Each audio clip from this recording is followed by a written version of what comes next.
Hi Ornlu, hi Ornlu, popcorn.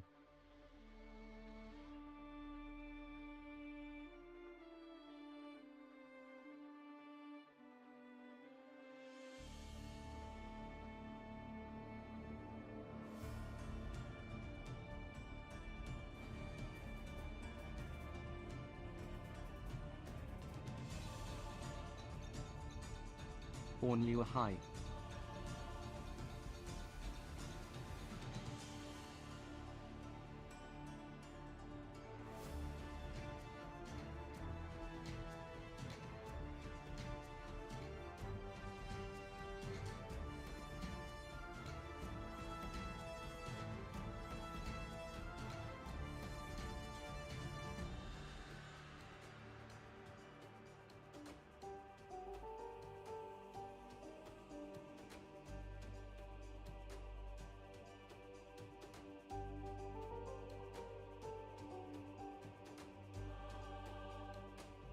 Good morning, everybody! What is up? And stuff.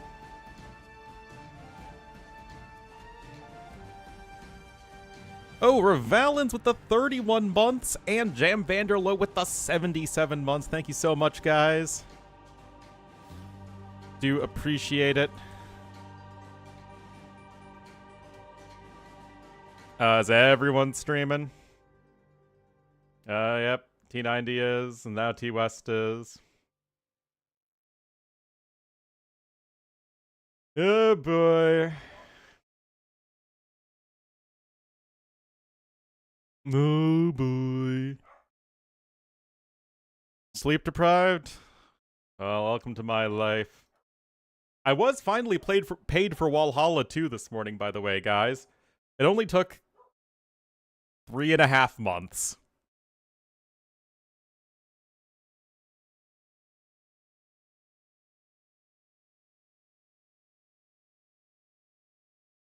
Oh, no. I don't get to keep any of this money. It goes to all the players. Who do I look like, Mem? Kappa?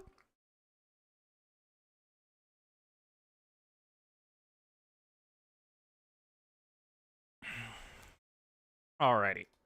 Anyway, we should have some very good sets today. 20-hour set? Why would it be a 20-hour set?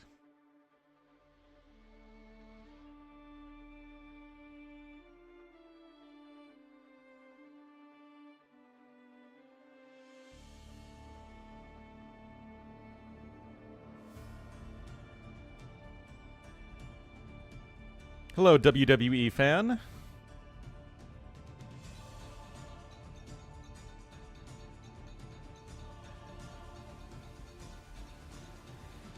Oh, because neither will resign. Okay.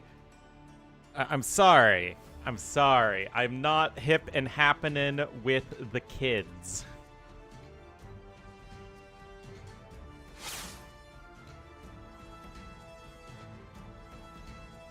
Alright. Let's do our gritty.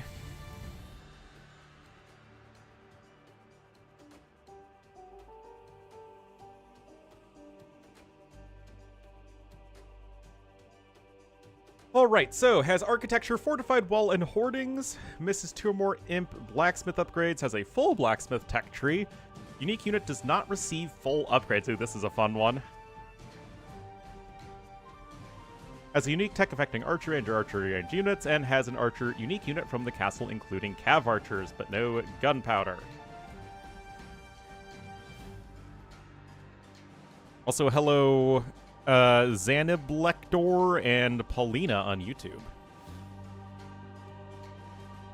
Okay, so Malian's work here.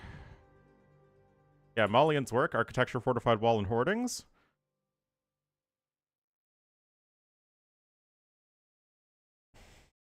Spanish.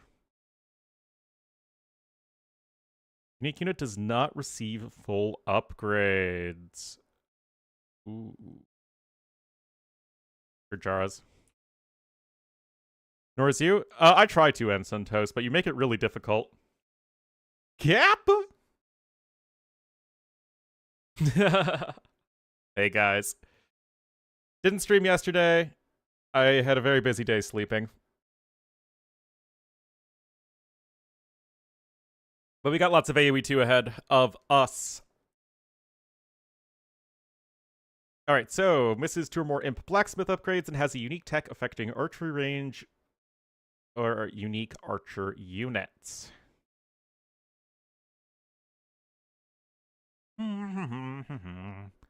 Thinking. Aztecs has a full blacksmith tech tree.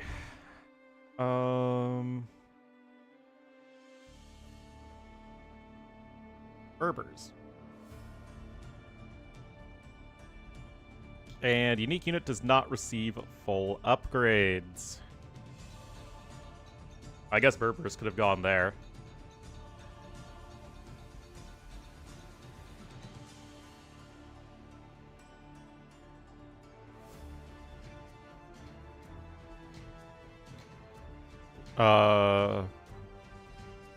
Yeah, Mongols work for sure.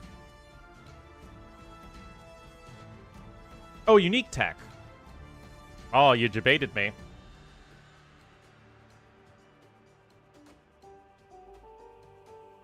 Lithuanians work, though. What was I going to say? I had something, and then I saw Mongols, and I'm like, oh, I'll just do that. I don't remember now. Alright, so it has an archer unique unit from the castle. Misses 2 or more Imp Blacksmith upgrades. This is Mongols. Has a full blacksmith tech tree and an archer unique unit from the castle. This can be the Italians. Britons also work, of course. And unique unit does not receive full archer upgrades. This can be Armenians. That was actually much easier than I thought.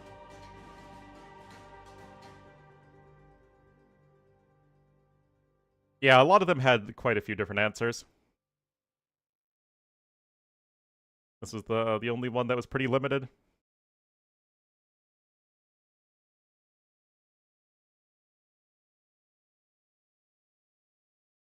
Alright, do you have a draft? I just paid ACCM, so I know he's around, because he said... Again, ACCM, with his constant toxicity,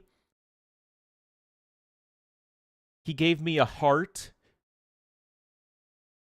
and happy to hear that, and thank you, and a second heart on another message. Dude is literally the most toxic human being alive.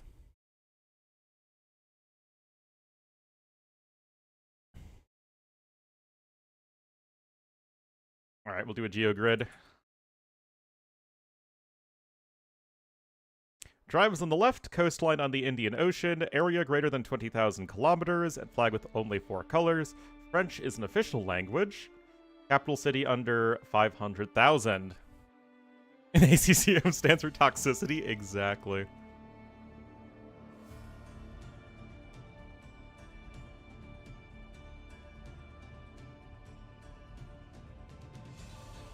Alright, remember guys, we get points for obscurity, so any of the super big famous countries, we're going to try and avoid. So it drives on the left, coastline on the Indian Ocean. I wonder if Mauritius drives on the Indian Ocean. Or drives on... I wonder if Mauritius drives on the Indian Ocean. Boom! See, this is why we're talking obscurity.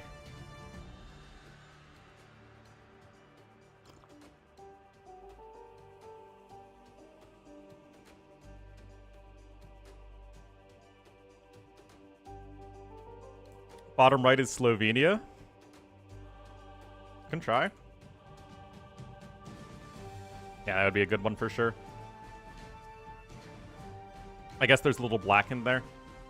In the seal. Oh, man. The goal, guys, is to get at least everything under 10%. If possible. This... Yeah! Mozambique, guys, the only country in Africa that was not a former British colony to drive on the left side of the road because of all the business they had with South Africa and Zambia and Kenya, right? Or Tanzania, right? Like they're surrounded by former British colonies, so they just went to drive on the left side of the road.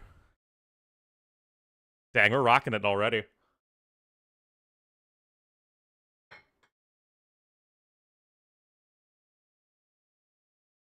Oh, the stars are yellow. Interesting.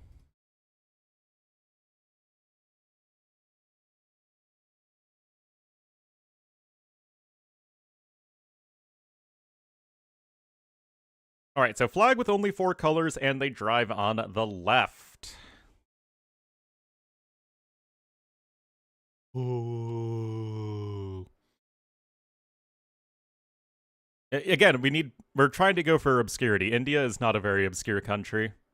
Or Reunion probably does count. Oh, I guess they have more than 4 colors.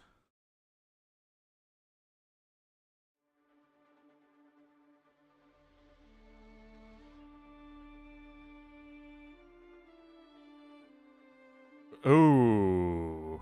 That's rough. Hope you're doing all right there. Indian Ocean. Oh, yeah, I see what you mean. No?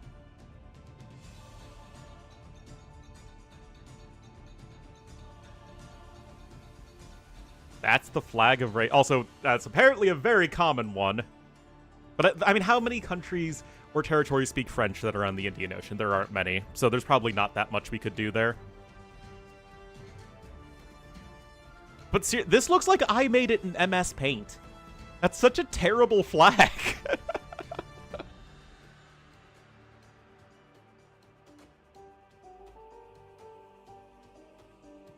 Like, there are a lot of great flags out there. That ain't one of them.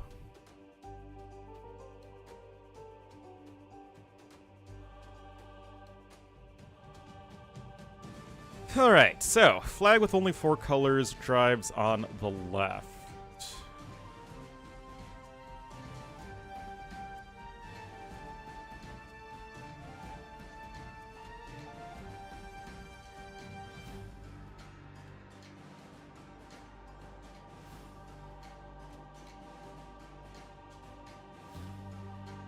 Two blue, 2 white square ones.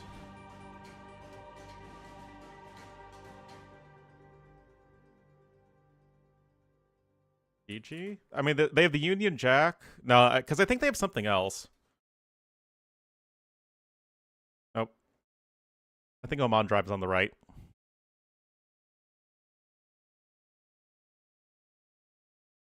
think all the Arab countries drive on the right.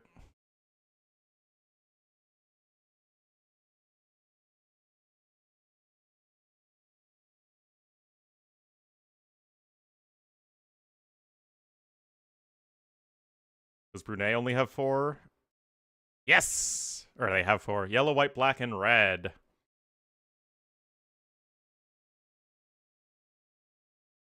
There we go. We're rocking it. We're rocking it.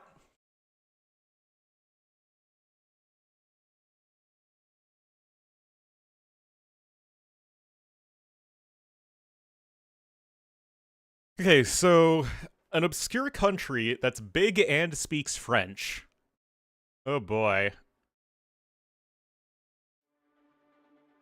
Can I do French Guiana separately? I can! Darn it. Chat? Chat's not being toxic, for once.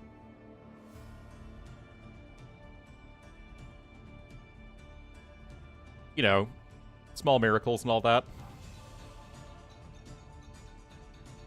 Maldives? Well, Maldives is going to be, I think, a pretty common one. Republic of Congo?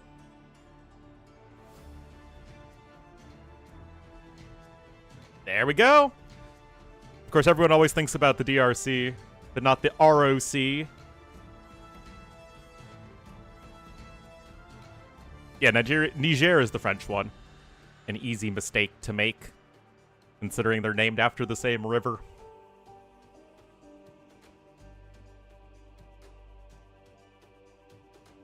But, 4 colors, francophone.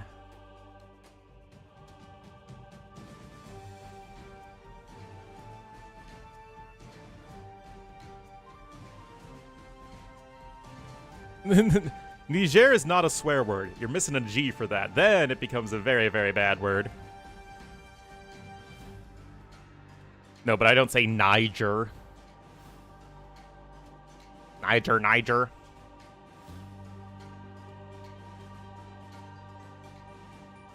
Frickin' T90 and Dave streaming. Oh no, we're doomed, guys. We're frickin' doomed. Does Burkina Faso have 4? Nope.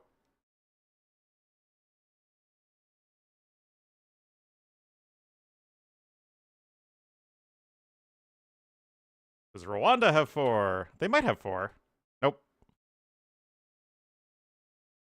How about their good friend Burundi? Nope. Grid stream? What? Do you think there is actual AoE that happens on this stream? Don't make me laugh. The other content I could do is paying out the people for Valhalla too. That's work I need to do.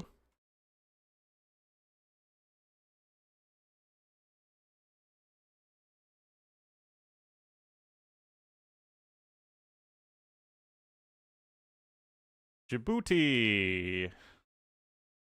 Only rare, but honestly, this might be a tough one. But yeah. Has the green and the red in it.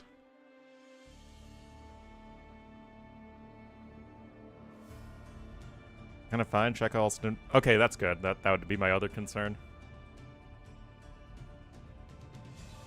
Oh boy. That's rough. Alright, Christmas Island time. Oh, come on.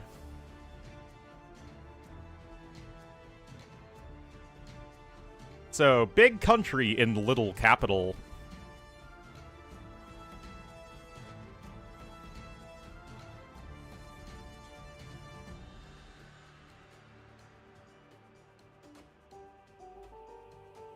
No Christmas for me. There really aren't that many islands in the Indian Ocean, man. I mean, yeah, I'm sure Australia would be a pretty common one, but...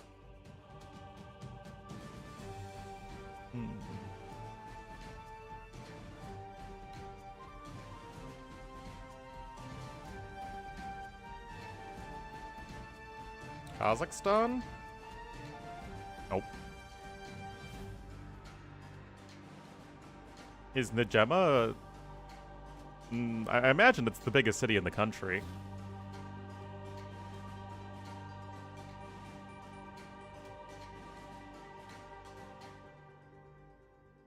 Well, they call 1 million the 500,000 of the 7 figures.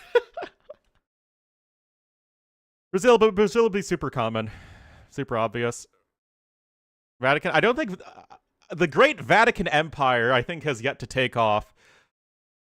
Although Pope Leo gonna go around with his Chicago White Sox cap and take over the world, man. I remember as a kid when the White Sox won the World Series, it was so exciting because, like, I played baseball then. Because, like, I played all the different sports when I was a little kid, like a lot of American, like all the major sports. But yeah, I was a White Sox fan. Paraguay. Yes, nice. Very well done. Legendary Hunter, guys. Nice, nice, nice. Look at all those legendaries.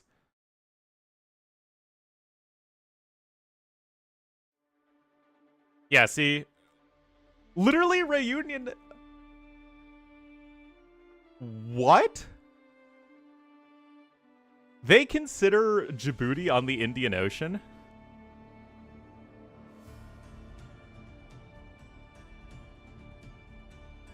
Kuala Lumpur?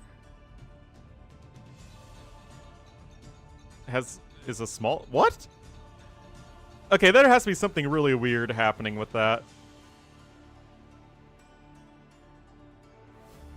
Oh, Uganda must just be bigger than 20,000 kilometers.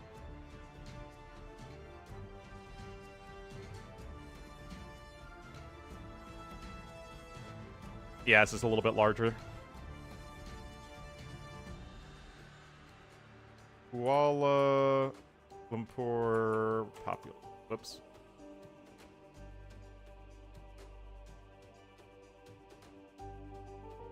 Okay, they tend to do city proper, so a little over 2 million people, so I don't get it. Yeah, Paraguay is a very sad story. Well, remember, they fought Argentina, Brazil, and Bolivia, and themselves. Well, I mean, Gemini is just pulling it from Wikipedia. Is the capital city, yes. Since when is KL not the capital city? Which I hear is actually becoming a really nice tourist destination.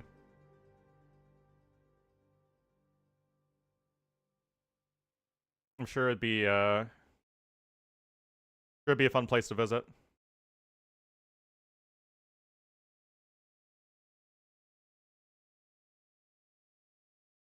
Been there? Yeah, man. I think my uncle went there once in like the early 2000s. It's already? Well, I'm sorry.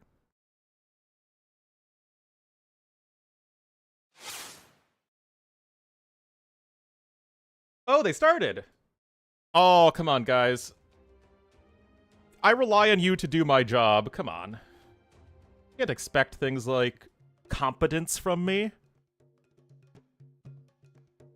Anyway, it's Fortress game number 1, so we have a second here.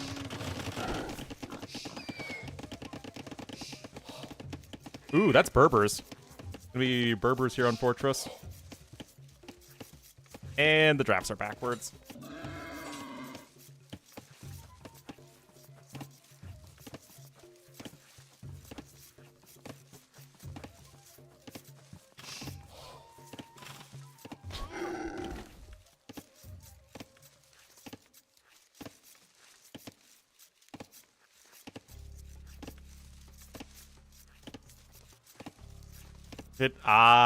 Yeah, that's probably it.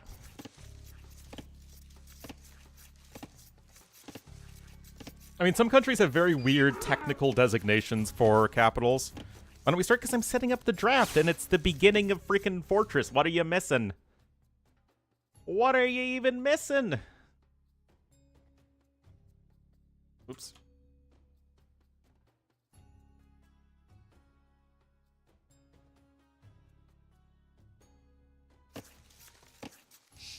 Are you satisfied?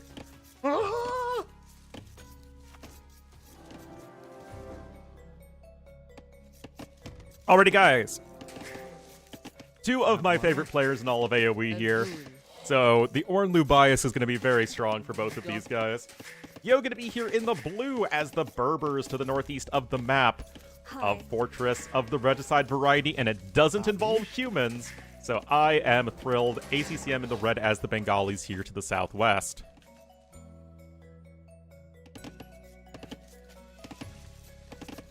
Two different cities? Well, need we go to South Africa for I have no idea what the heck their freaking capital system is.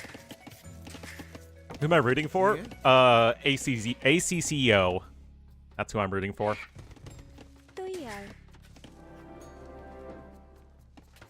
I'm sticking to it, too. No one's gonna change my mind.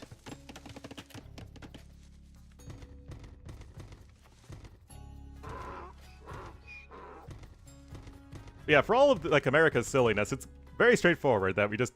Washington, D.C. is the capital, and it's... You know, just... That's it. Just D.C. Copenhagen, oh, tragic. Alright, Yo is on his way up. I'm interested with the 2 villas on stone. Because remember, for some reason, it isn't Regicide. It's just Fortress. So you start with 200 stone. So normally, guys, if with Regicide Fortress, you start with 150 stone. So you do some long-distance stone mining to get the 50 stone required for 2 extra TCs. Yeah, that's freaking true, man. Oh, man, I am so lucky that we, like, you know, with the big, beautiful bill getting past, I just feel really fortunate that my family's in, like, a good enough position financially to not be on Medicaid. Oh, ACCM versus Yo is always a winner in AoE. I mean, there's usually something fun happening. In the US? I know, man.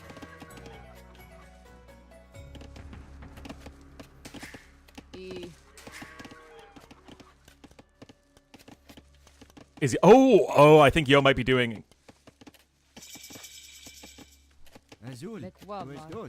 Okay, yeah, this is what he's gonna do, guys. He's gonna go for the Omega Boom. He gathered 10 gold, so he's gonna go 4 TC. Ruin the dollar? That's a good point. I really don't know.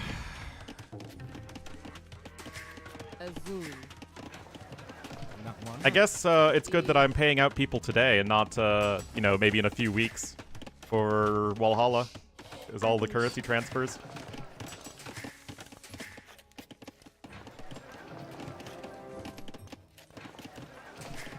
Anyway, guys, Bengalis versus Berbers. Who are you taking?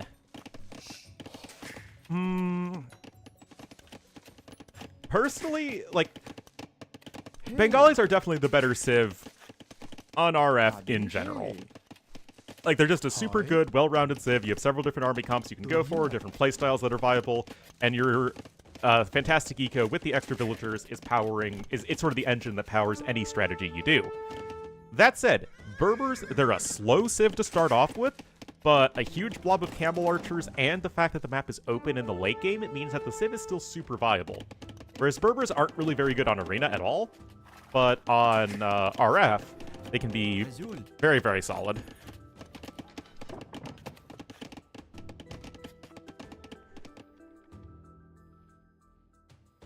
So Berbers, hey, Susie, that's okay. We here at Ornlu AoE believe that it is in the spirit of the internet that you don't need to know anything about something to have an opinion on it. That's like the whole point of the internet. Hey. But stylistically, in terms of like the stuff I would prefer, I like Berbers. But you have to recognize that the eco for Bengalis is going to be tough to beat. Also, this might be a battle elephant matchup for ACCM, because the Bengali battle elephants take less bonus damage and no halbs and no great monks with the Berbers. Yeah, you can see that Yo is going to be going for the 3 TCs.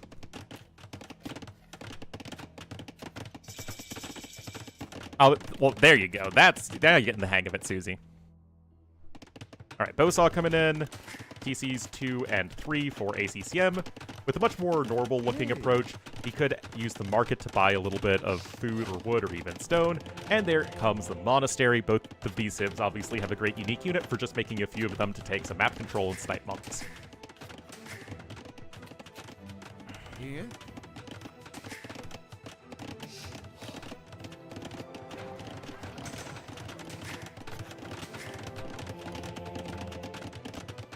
So both civs gonna have Bowsaw here in a moment, but look at this, guys. ACCM is already 500 resources ahead. And that's always gonna be the case here with the Bengalis. You're just 4 vills ahead from a pretty darn early stage of the game. Meteor-looking farms? Absolutely rookie mistake. What ACCM needs to do is he needs to put this mill on a flatbed and move it 2 tiles to the right so that the farm placement can be better. Same with that watchtower. Get mounted skirms? That's true. Scorp's camels? I still don't think that really does that well versus the battle elephants. Oh yeah, it is no horse collar. That's going to be a nice little upgrade that Yo's been able to squeeze out. Yeah, because remember, those Bengali elephants take less bonus damage, so scorpions deal pretty low bonus damage in the first place. So I don't really think that's going to matter all that much with the low base damage of the unit. against, you know, the Elephant Pierce armor. So I really do think that this is a Battle Elephant matchup. Maybe Battle Elephant Halb with some Monk support.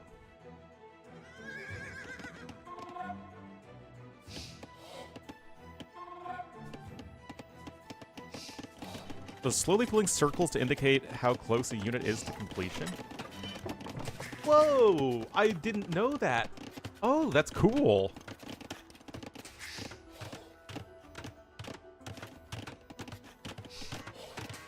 So, the larger the circle? Or is it the smaller the circle? I guess the emptier the circle, and then a smaller circle means that something's in the queue. Those maps, exactly. Like forever? Yeah, but like, since when do I pay attention to anything around me? Fervor coming in pretty quickly. Of course, it does only benefit monks carrying relics. Come on, man.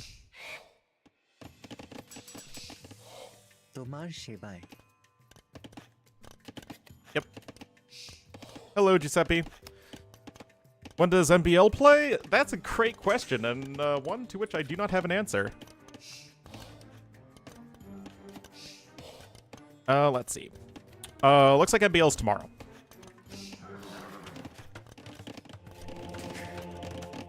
Alright, 4 TCs here for Yo. It's gonna be his best chance at trying to keep up with the Bengali eco, but I mean...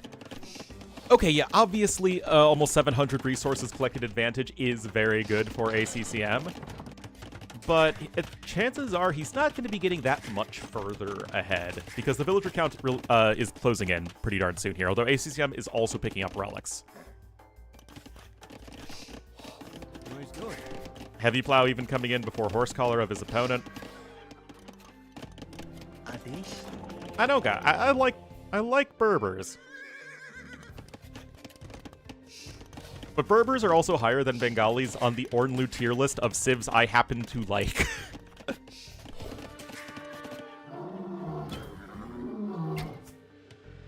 Appreciate it? Oh, well, thanks. They are my, magnum opus, as such as anything I do can be considered such. Oh! Rip. One extra hit not helping there.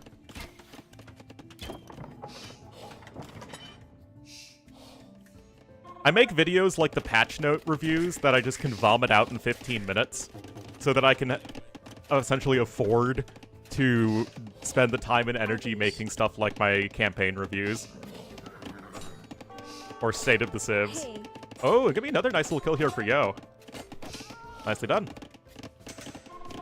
Both of these are excellent RF players, by the way. Two of the very, very best. I mean, they are just also two of the very best late game players, so that kind of makes sense. But yeah, ACCM still ahead by around 900 resources.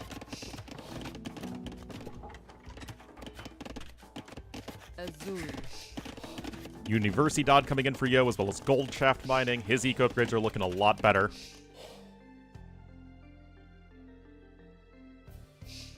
No art? That's true. No idea why we're playing regular Fortress. Alright, handcart coming... Did ACCM just forget about Horse Collar and Heavy Plow? Because those are not things you want to forget about. Because this isn't Arena, right? The map, this can turn into a wood game much more frequently than the average game. Also, it's just good to have more wood a bit sooner. That said, ACCM will have the extra relics. So he's going to have at least 3, possibly 4 or more. Loom? I mean, we've all been there, where we just lose a Vil, even on like a map where you don't need to get Loom early, like Fortress, and you're like, oh, I need Loom! Maratha numbers are climbing. Both players are going to get similar imp times, although Yo will, of course, be a little bit faster.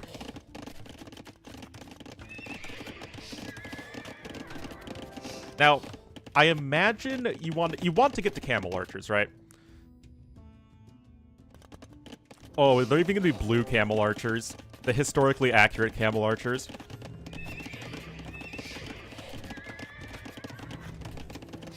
If you've ever seen, like, traditional Amazigh or Tuareg, like, clothing, they use a lot of blue dye in it, and it's, like, absolutely beautiful. Oh, it's 2 HP! Oh my god, there is a chance that scout could have actually gotten the kill on that castle if he was paying super close attention. That said, yellow is also the classic Berbers color, so it's either blue or yellow. Our castle coming in. Again, the uptime's a little bit slower. Wait, making elephant archers, but researching skirmisher. Alright, so it will be Ellie archers, but of course remember that camel archers deal plenty of bonus damage to Ellie archers. And Ratha. I mean, they are both technically cav archers.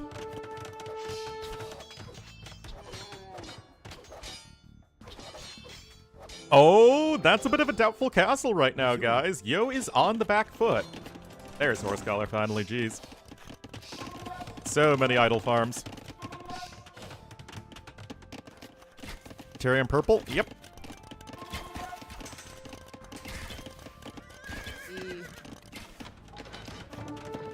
Zeke indigo.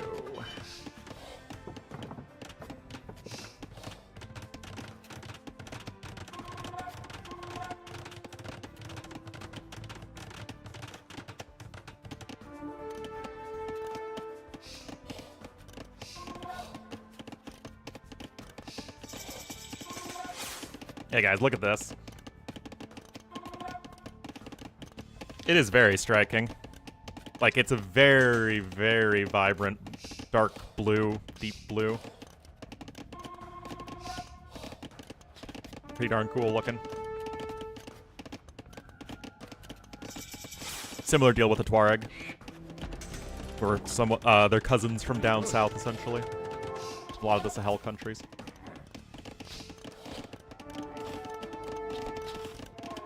Gotta be careful, of course, with the CA.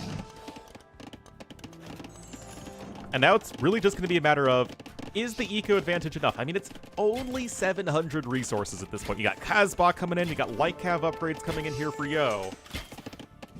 But ACCM still has the map control, and he's got 4 relics. Where's the last one, actually?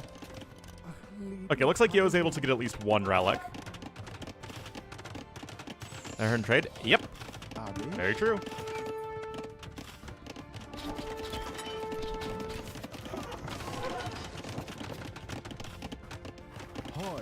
Also because it was very light for the heat and the sun, so it was good material to make clothing out of.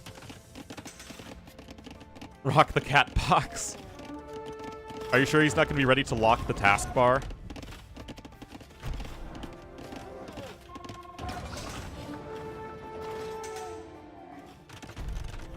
Alrighty guys, the trebbing has begun. The skirmishers are rolling out. ACCM, of course, recognizing what the best unit in the game is. Oh, and this is actually going to be pretty good. A lot of dead vills potentially here for Yo. The skirmishers are about to be fully upgraded. Okay, the light cav is at least going to buy a little bit of time, but that ain't ideal. Oh, yes, of course I've seen the classic lock the taskbar.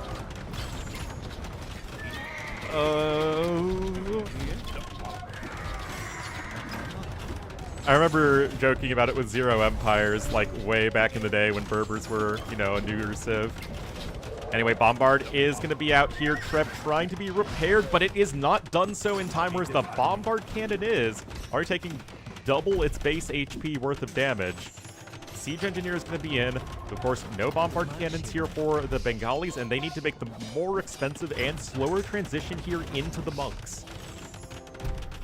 Got Hussar coming in. But obviously, it's just Berbers are going to be much slower to get to their Doom army. We're at 2 trebuchets. They are derping around, trying to cross the map. And now it's going to be the battle between the Civ with the good monks and the Civ with the Bombard cannons.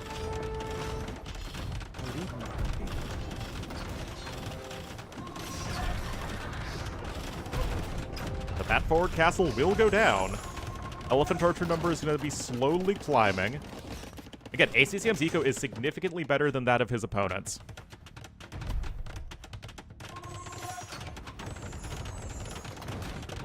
Just a message? Oh, yeah.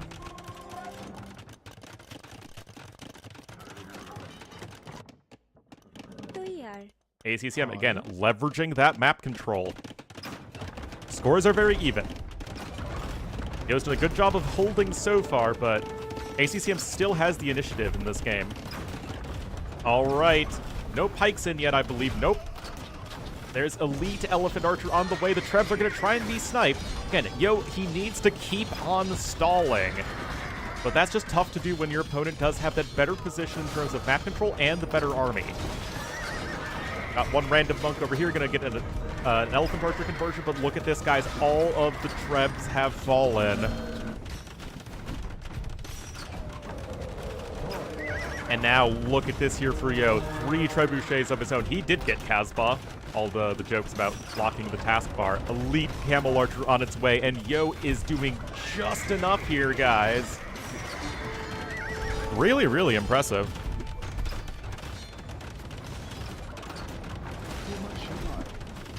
Treb's going down. Camel Archers are now elite. They're almost fully upgraded. They just need Thumbring and Magrebi camels. But yeah, you lost all your forward castles at this point as ACCM.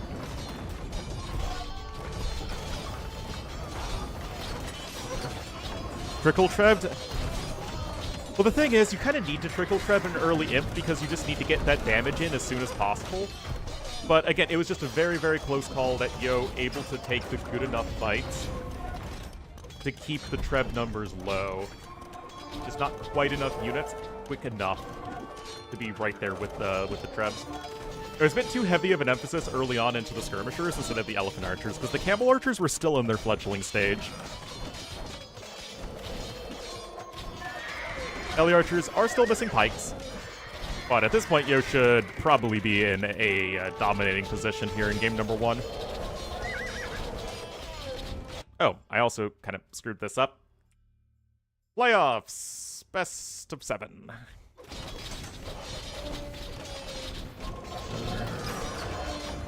Okay, there's pikes coming in, but Yo is way ahead. Look at this difference in res destroyed. We're closing in on triple the resources destroyed in favor of Mr. Yo.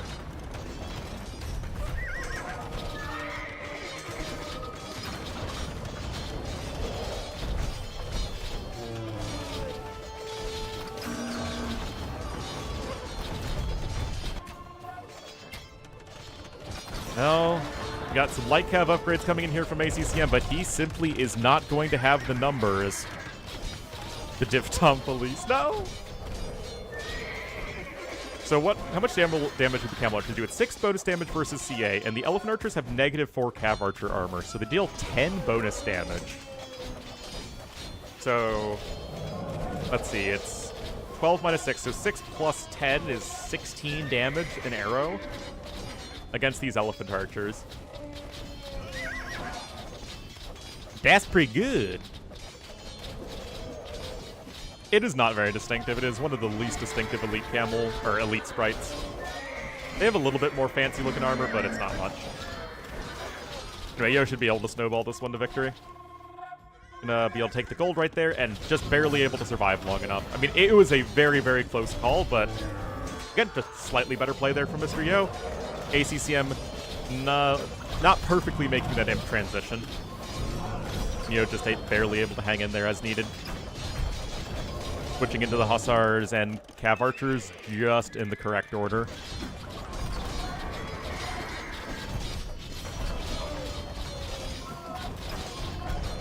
Yeah, these guys are fully upgraded now. Yo's got all the upgrades he needs. He's even getting guilds. He's got tons of resources. This game is very, very over.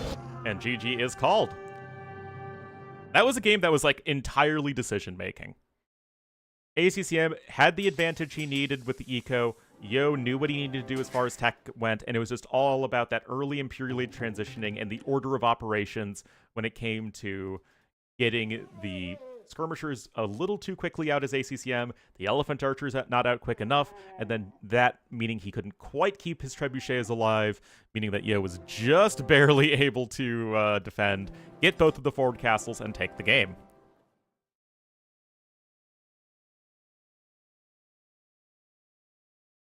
Yeah, very, very just good, solid RF game. Or not RF, just F game.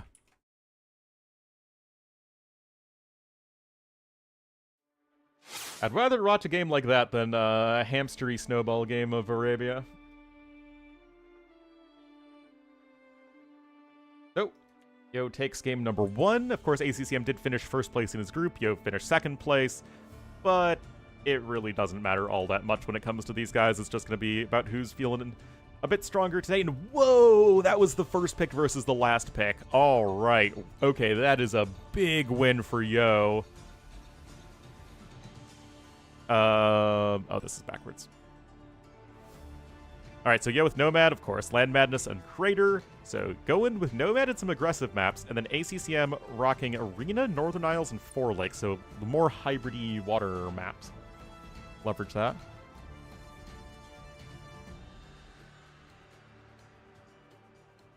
So let's see what the plan is. We do have Dawei picked after their buff, so maybe we'll see them.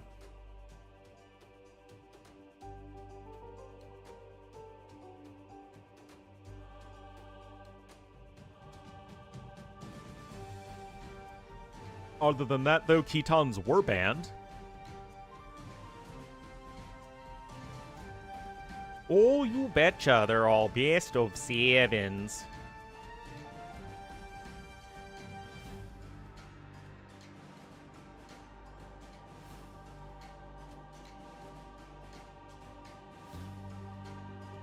Alright, we'll have to see what game number 2 is.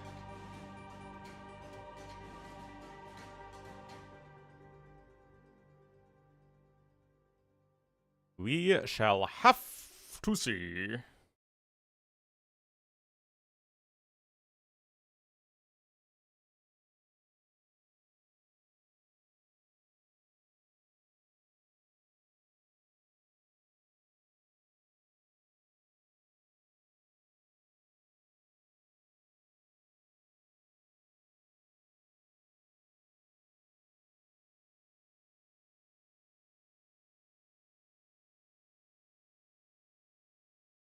All right.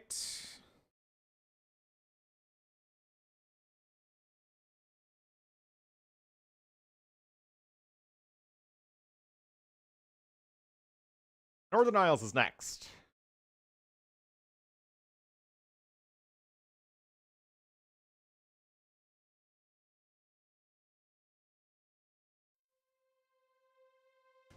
And they just... Oh, no spec delay even. We're just going right into it.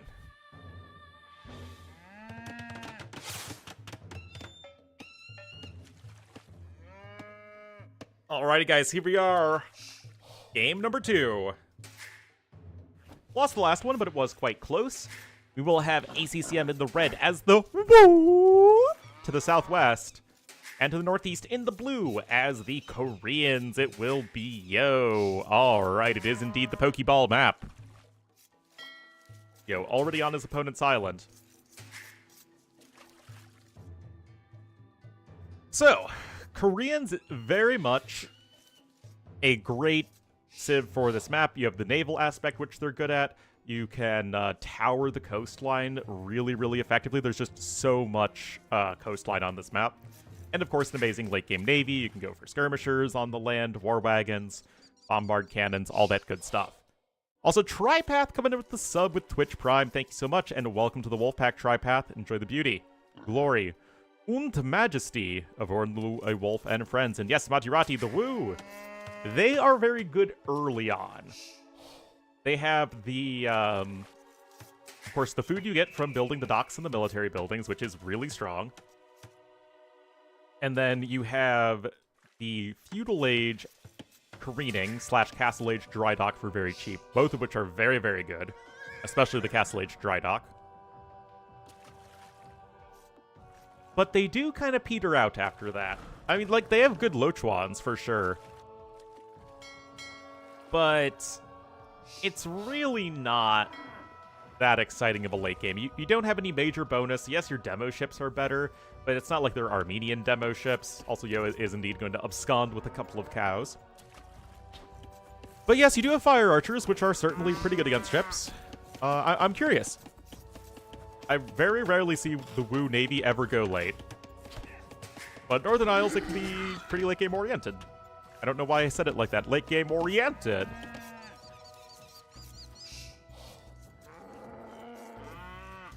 Late game oriented.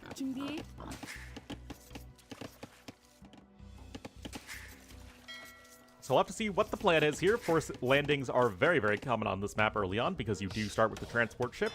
That said, Yo's first dock is also going to be forward.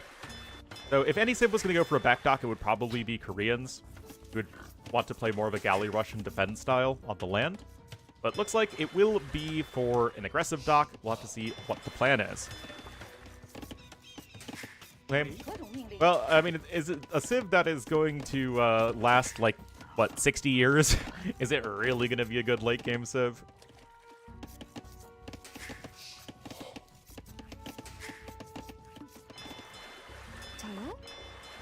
Just Castler condos? Yup. Because we heckin' love Qian Swordsman here.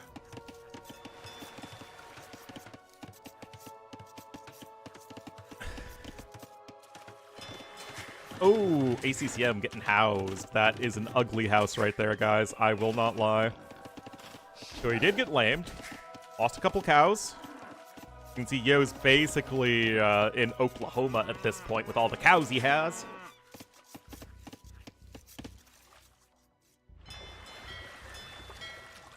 But one fishing ship here per player. And we'll just have to see what their preferred opening is going to be. 5 on wood, 6 on wood, Wozas!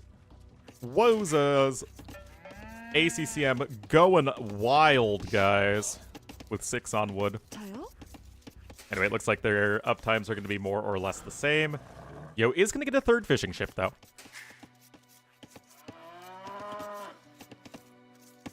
And there's Feudal Age, and there's Feudal Age. Oh, but there's the barracks from ACCM. I was wondering why he didn't queue up a third fishing ship, because if any civ is going to have a little bit of a better early game, it's going to be the Wu, definitely not the Koreans.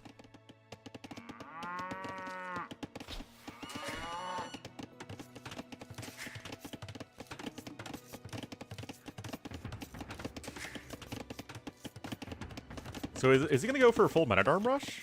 Yes, he is. Where's the ships? Yes. Not like that much, but a little bit. Otherwise, they'd just deal like 1 damage to them. But you also get the 3 extra range when fighting ships and buildings. Against Siege, they definitely don't do bonus damage against Siege and really aren't that great versus Siege, and I have no idea why they're considered good against Siege by the game.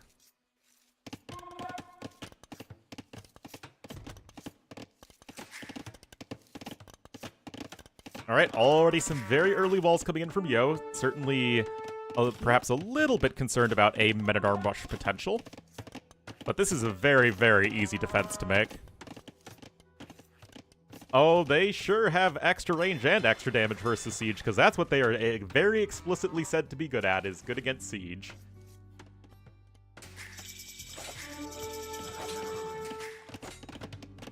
Alrighty.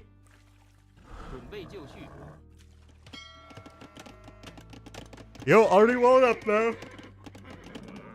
ACCM does get the kill, so his scout's on 2 HP. But like I said, Yo's already getting himself pretty well defended, and he is going to be opening fire galleys.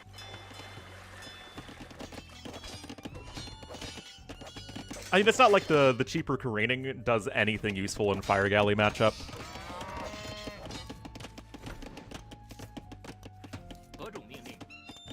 Ooh, even Arson coming in here from ACCM. He really wants to get damage done, and he honestly probably needs to. Maybe some downhill hits against the docks could help. Double Videx is on its way for ACCM. Need is on the 2 docks. Still, this is obviously pretty underwhelming so far, because Yo was able to go for a really, really neat little defense. If this gold happened to be over here, it would be a lot worse for Yo. That's a tower could be really, really good. I think those guys are attacking uphill.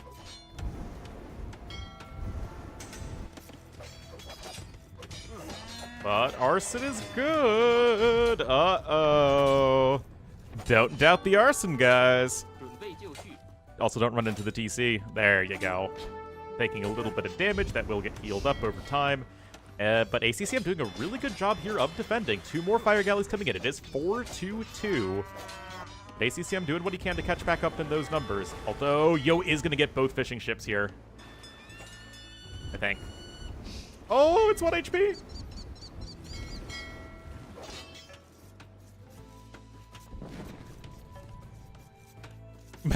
Meta fish farms. Still, Yo did escape with his villager. This fishing ship is still working. Yo with a 3-vil lead, thanks to those 3 fishing ships. Now the barracks on the way. Yo doing his own repairs as necessary. Why not kill the docks as the fire galleys come and attack the men-at-arms?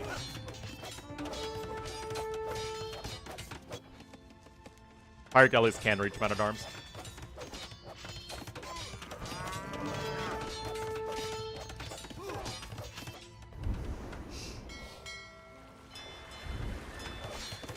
And there's the archery range, as one would expect here.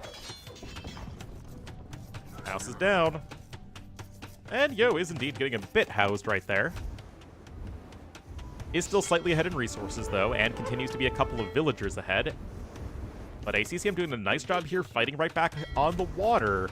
And maybe he can even group up the rest of his units together. Yo! Good enough splits. That was a really underwhelming demo. Demo needed to do a bit more than that. A Kama, yeah, you need to get a feudal age Kamayuk. That sounds very balanced.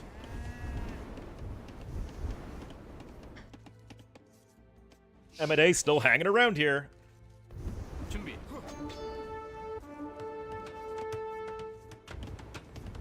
I'm whelmed, but under. Oh no. Still, ACCM losing the 2 vills. Overall KD is pretty even. He was going to try and go over to the forage bushes here. Remember, he had the extra 2 cows, which was really helpful. And the archers are going to help him defend. Although, he did get housed again for a moment. But look at this, guys. Yo is going to be getting up to castle age. And do you think, guys, he could go for that legendary Korean naval unit? The turtle ship? I hear that turtle ships are really, really good after they got mega buffed with the rockets. I don't even know if they have a counter anymore. I think it's basically unlimited power.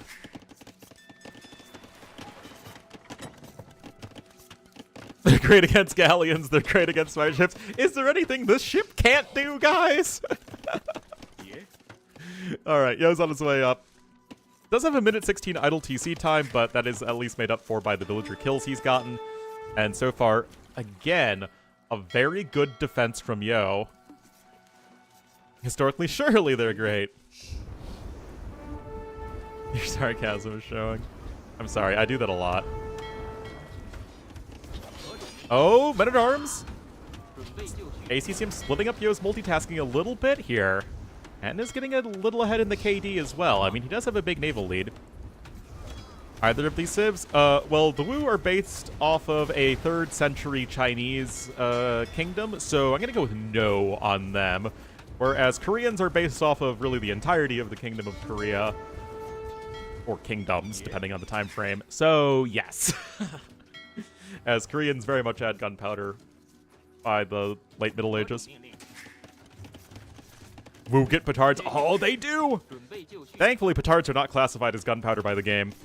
No condottieri do not get bonus damage against petards.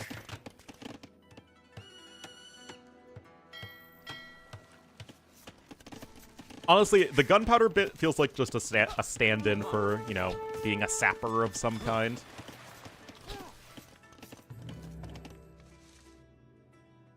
So, Castle Age about to be in here for Yo. We'll have to see what the game plan is. Probably gonna go straight down Warg Alley and get us another TC.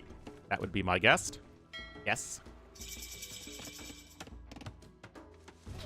They were 2 fishing ships, not 2 villagers.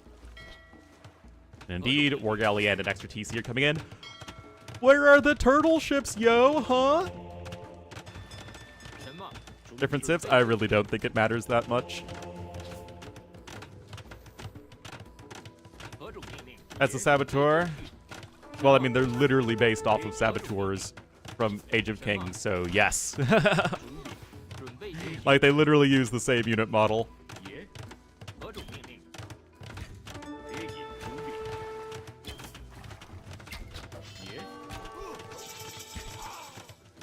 Alright, men-at-arms have finally died. Oh, it's Jian swordsmaning time, guys. I heckin' love this unit. No, they're sappers, not saboteurs. Oh my freaking god. Are you excited for the Jian swordsman? Legends say that there's even a popular song out there based off of the Jian swordsman.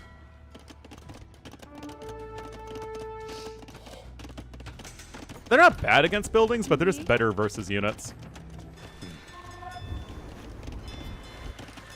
But it was still really cool when they added that to the last Genghis Khan mission. Like, you've had some basic, 1v1 showdown scenarios in later campaigns that have obviously had more mechanics. But for being Age of Kings, I mean, they had some pretty interesting mechanics in that scenario. You had the bridge, and then you had the saboteurs that you were given to specifically be good on the bridge, on the choke point. And then you had Subotai arriving, you had the bridge blowing up, and then the Wonder, and then the ice that you had to cross over, and then siege onto the forest and use the Mongol siege. Like, there's a lot of different aspects to that scenario for it just being a 1v1 Age of Kings scenario. Of course, it just wasn't balanced very well, but, that's a different problem.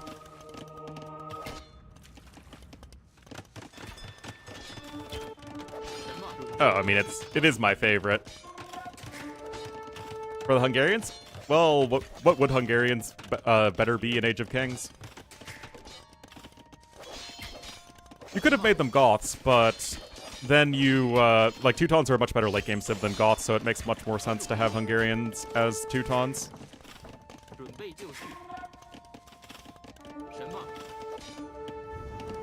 Turks! Oh yes, that would have made perfect sense. Modern. But that's exactly what they did in DE. Oh, you mean just, like, completely remake them?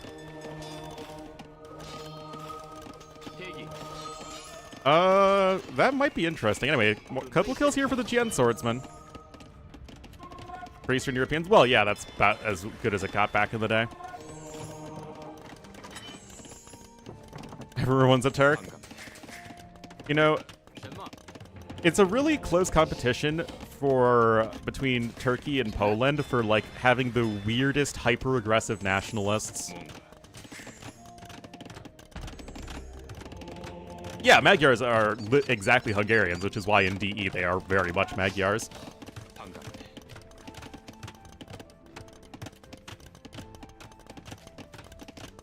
China?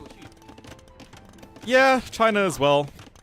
Although with China, it's a little bit different because China is and has been for most of its history a huge empire. They just have a gigantic chip on their shoulder for the Century of Disaster, aka the 1800s.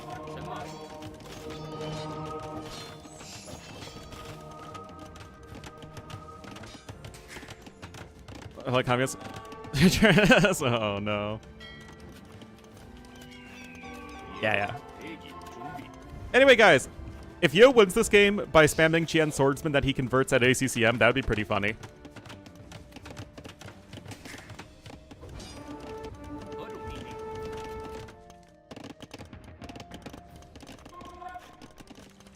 I mean, Yo hasn't gotten more than 200 villagers ahead, or 200 villagers.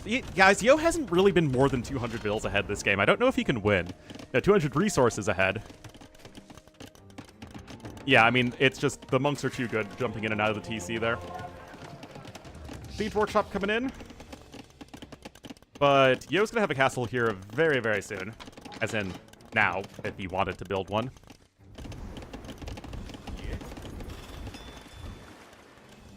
No demos? Yeah, I mean, the Koreans have such a big weakness on the water when it comes to dealing with fire ships. Because all they do is make their own cheaper fire ships, but that doesn't really help you if you're both making them at the same time.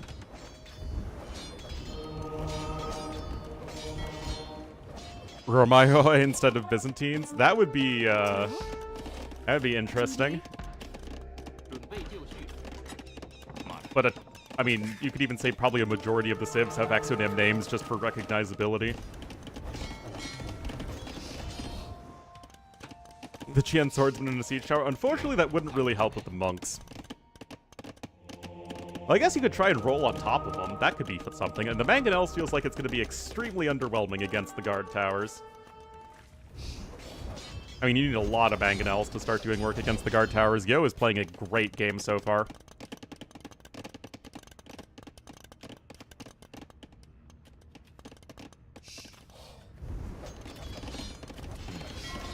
Okay, here we go. Yo is just going to go right for the kill. And honestly, he can basically get a second defensive castle up very, very soon, so it doesn't matter. He could also go with some guard towers.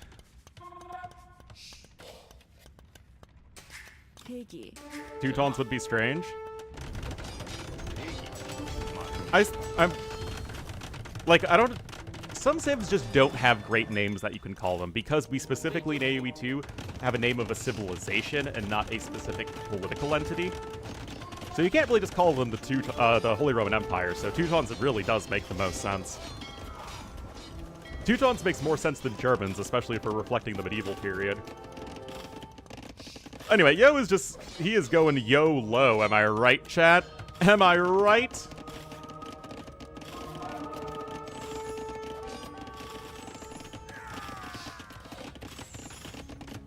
Persians and Byzantines? Oh, yeah. But what can you do? Alright, that defensive castle is going to be here in time. And honestly, guys, fire archers can put on pressure to the forward castle of Yo. It's like the one thing they're good at. But these converted GN swordsmen are doing so much work. I freaking love this unit, guys. Wait a minute, does the HP regeneration transfer? Oh, that's interesting. I didn't know it worked like that. Okay, guys, apparently the HP regeneration is something that is civ-specific, not unit-specific. So your units, infantry units, don't regenerate HP if they get converted. Huh. Interesting. Had no idea that was the case. Yeah, but most civ bonuses that don't, like, affect a stat that you can see, which includes HP regeneration, is inherent to the unit. Not inherent to the civ. Yeah, so a Wu Teutonic Knight, by that logic, would absolutely regenerate HP.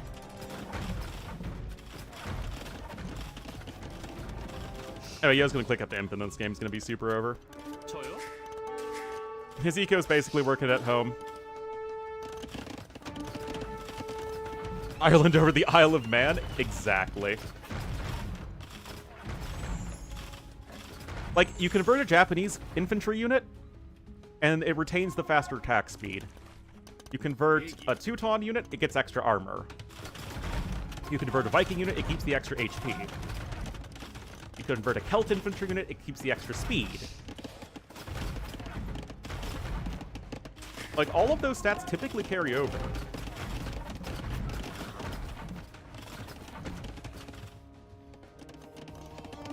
Faster G in different units?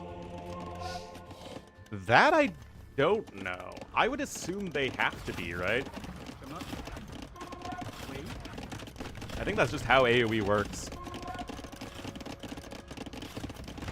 Extra melee armor? Yeah, again, like, those stats, those are the stats that you would expect to carry over versus the stats that you would not expect to carry over.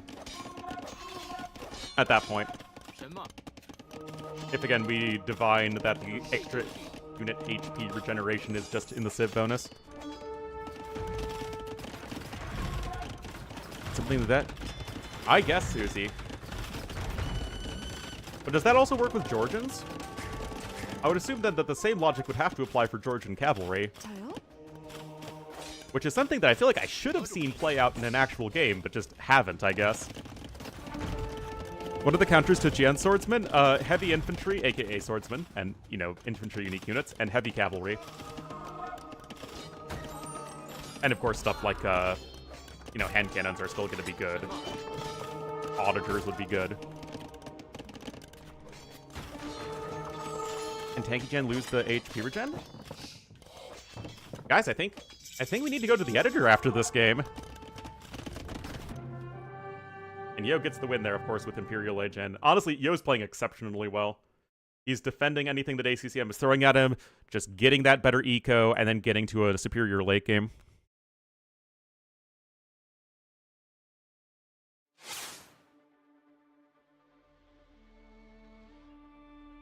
Alright, so that is Northern Isles down for ACCM, and he is already using his first 2 Civ picks. I mean, Yo, to be fair, did use his number 2 Civ pick, but you don't want to start in a no-2 hole, that's for sure.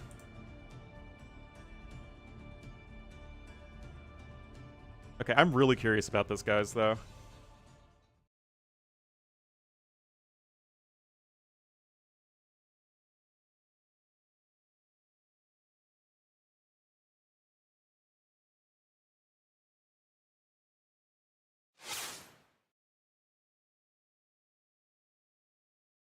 Yeah, I'll test the Georgians thing, too. Okay, so...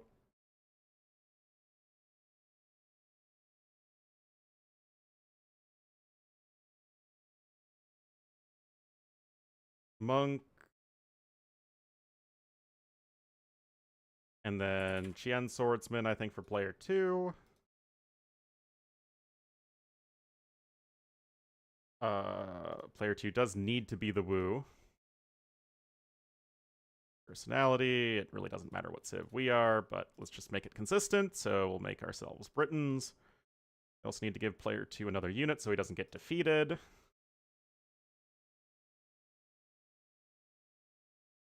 Whatever. Then we need to do a couple triggers here, so we need to make it so that Qian Swordsman doesn't kill us. No, not timer. Change object stand. There we go.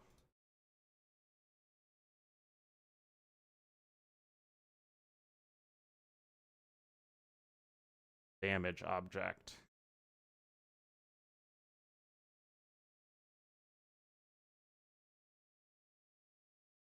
$65. All right, learning, guys.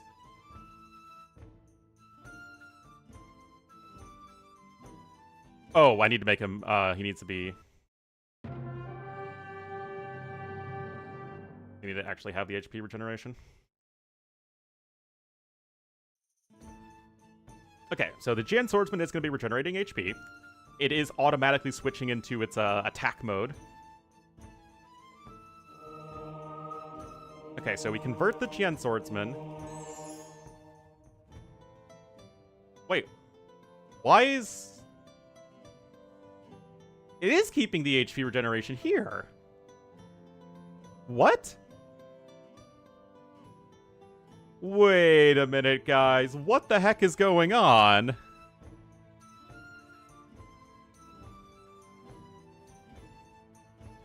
Yeah, we'll see what happens when it goes into defense mode.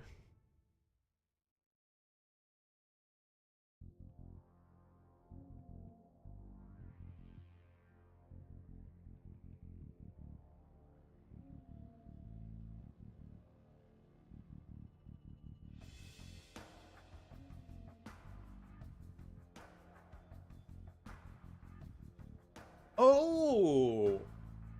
Okay. So as soon as it turns back, it switches units. Huh. Interesting.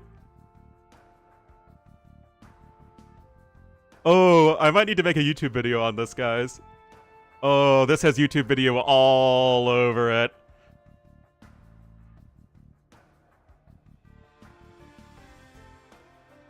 It's very unintuitive.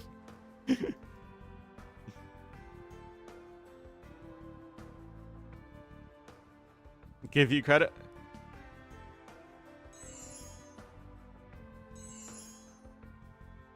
Oh, and then it isn't going to apply to Georgian cavalry, which should just have the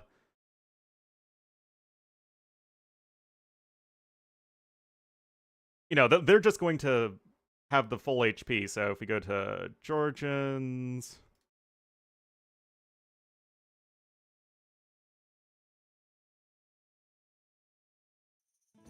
yeah, it'll do that for sure. Oh, whoops, I didn't do the damage trigger.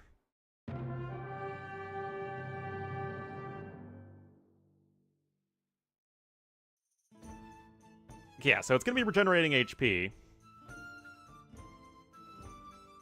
But if I go ahead and convert it here, it's going to keep that HP regeneration.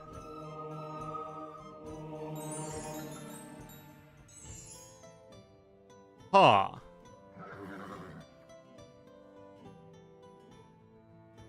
Range attacks? I mean, yeah, that is more like a bug, though. This feels like it is weirdly consistent. Huh. See, guys, isn't learning fun?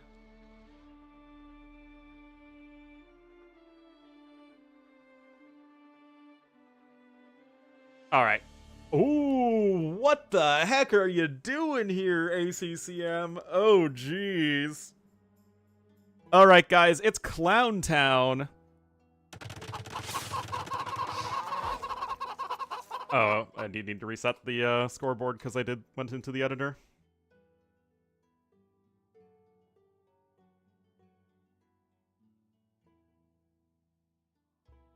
And then Yo took the first 2 games. Oh, you bet it's Clown Town. And we're all back to maximum.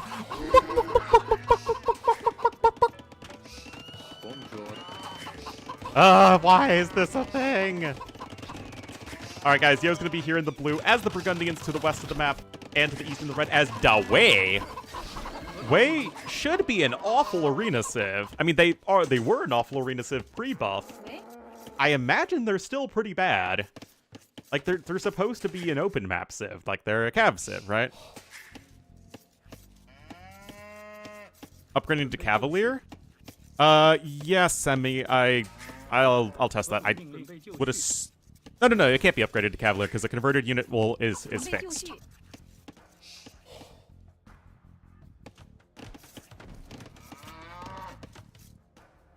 Expo, shoot, Garrison. Oh my goodness.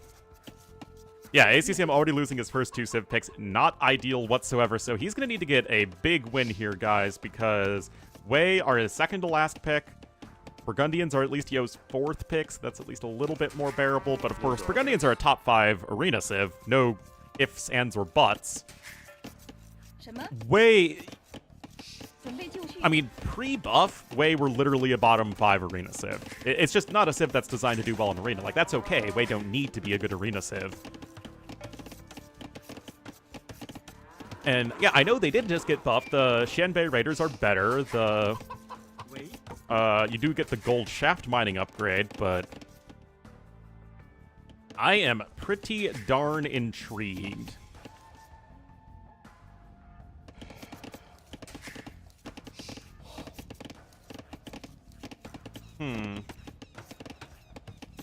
I haven't seen the Xianbei Raiders post-buff yet.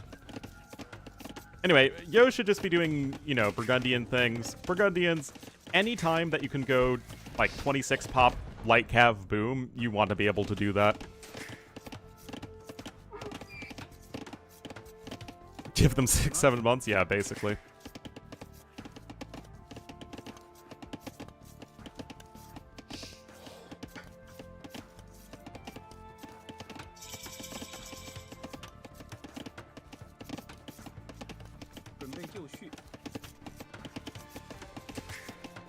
Nicov, if you go 15 pop, I don't see how you have the resources for 2 extra vills, and at that point, again, it's still just a worse version of Bengalis.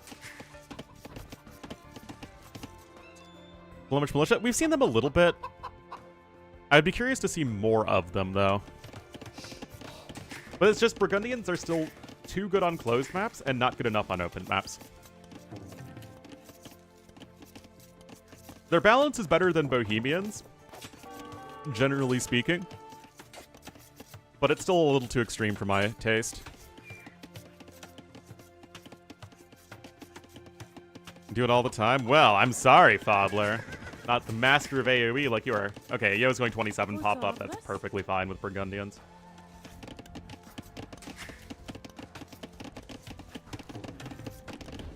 But again, wouldn't Bengalis just do that better?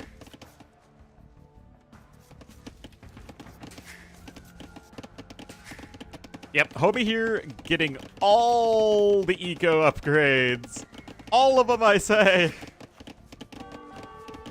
It's pretty funny.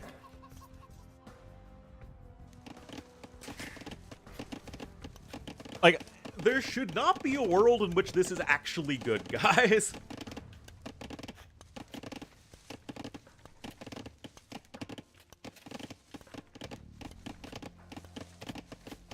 But he's going for it. That's for sure. Hello, woman pleaser. Alright. Gonna be a blacksmith plus stable. That's fine. Personally, I prefer the market plus stable, but it's not that big of a deal. I mean, yeah, I know you're 4 vills ahead, essentially, as ACCM, but look how far away he is from clicking up to Castle Age. Yo's gonna get there so much sooner.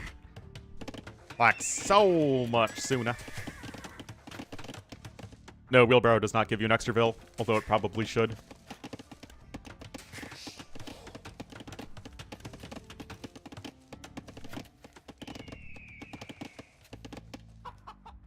Guys, if ACCM is ahead in vills, or ahead in resources compared to Yo by the time ACCM hits Castle Age, I will be shocked. Ram longswords with Wei? What?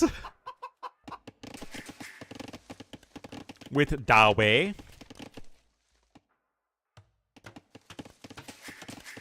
I mean, ACCM is going to click up pretty soon, to be fair. Oh, but he's still missing his buildings. I mean, he's going to go stable blacksmith himself.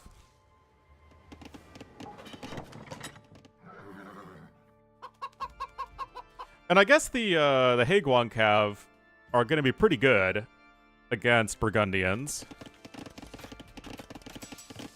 I would imagine so. Oh, guys, I am so lost. He's going to go Xianbei Raiders.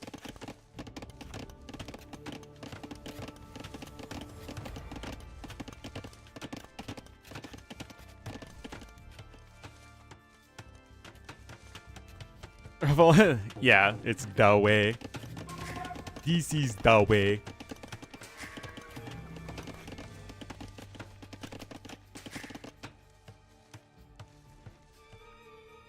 ACCM is ahead by like 9 vills and is only just now getting, you know, the eco advantage, but, I mean, Yo's just gonna plop down some extra TCs. Anyway, TC number 2 gonna be in right there. Oh my god, he's literally going 2 ranges, guys. I don't know about this, chat. I really don't know about this. Going for another lumber camp instead of another TC is a little bit odd. But I bet Yo is fairly confused right now.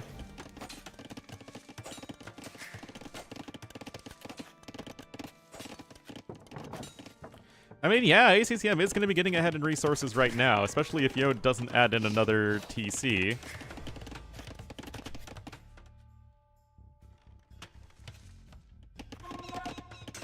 But Yo's also getting plenty of eco upgrades.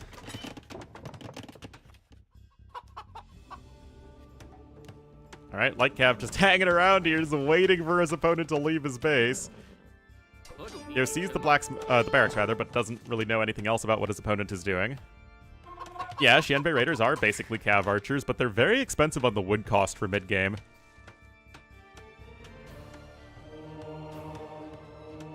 Yo just gonna start picking up relics. Still... Oh, no, never mind. He is building the 3rd TC. Okay, so ACCM, at the very least, is going to be ahead in resources right now. How much this actually helps him, I have no idea. He's gonna get more eco upgrades, though, guys.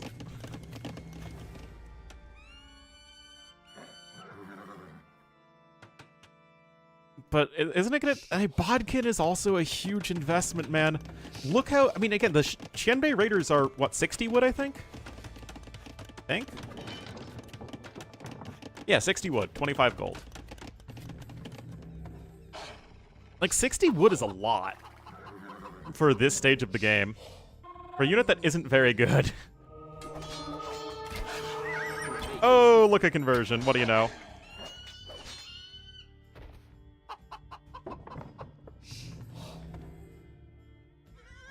Forging now coming in for Mr. Yo. Already got relic number 1. You have ACCM adding TC number 2 at the back. I mean, again, ACCM is still ahead in resources. Okay, that is actually using the charge attack, which certainly looks better. But remember that, especially pre-husbandry versus post-husbandry, the Lycav are a lot faster than the Xianbei Raiders. Oh, I don't know if you want to do that. I don't think you want to do that, ACCM. Oh my god. What is happening? This feels so freaking bad.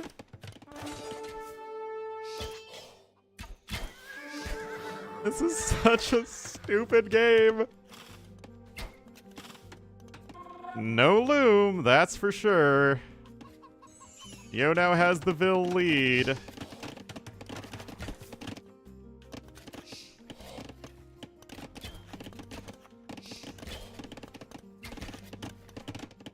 Class horses? Yeah, the horses do look a bit smaller.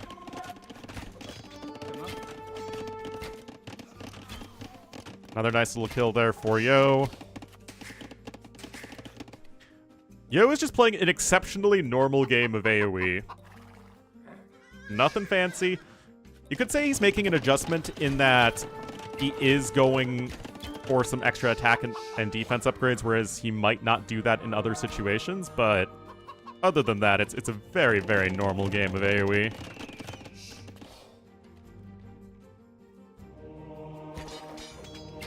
That should be a conversion. It is. Now remember that the Xianbei Raiders do have 80% base accuracy without Thumb Rig, which is obviously a lot better than a regular Cav Archer.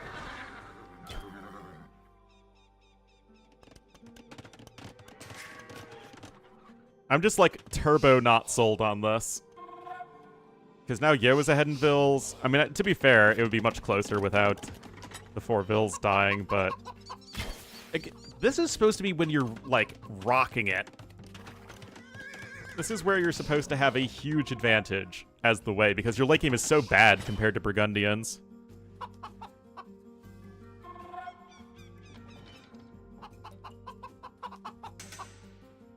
Look stupid? I mean, I'm ready to look stupid. I'm ready to praise ACCM for his typical ingenuity. Another dead monk there to the light cav. And I mean, Xianbei are still cav archers. They still need plenty of upgrades to become pretty scary. And being so much slower than the light cav with husbandry is obviously quite rough.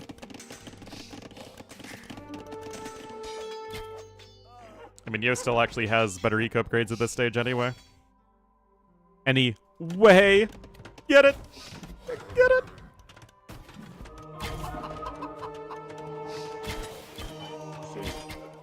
Well, I guess he snipes the monks there, which is something. I mean, we're at 19 Xianbei Raiders, which is a pretty big number.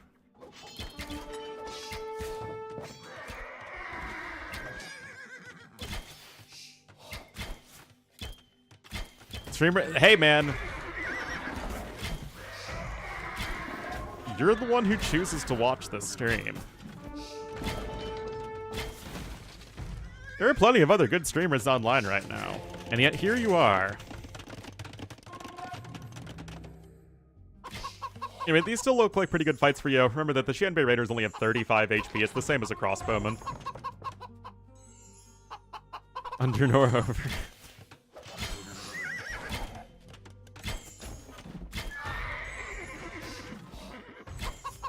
Yeah, around double the resources destroyed at this point for Yo.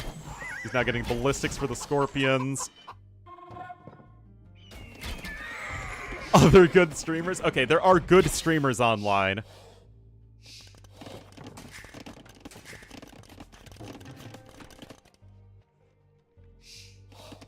I mean, you really do need husbandry at this point. Being so much slower than the light cav is so rough, man. I mean, this is... The speed difference between these two units is the same as a Spearman versus a Gebetto.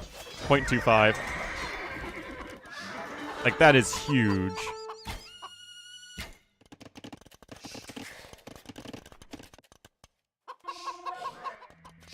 Except this time it's the melee unit that has the speed advantage over the ranged unit. Oh boy. I mean, yeah, like, again, they're cav archers. They need a lot of upgrades. It's how the unit works. It's, yeah, that didn't help.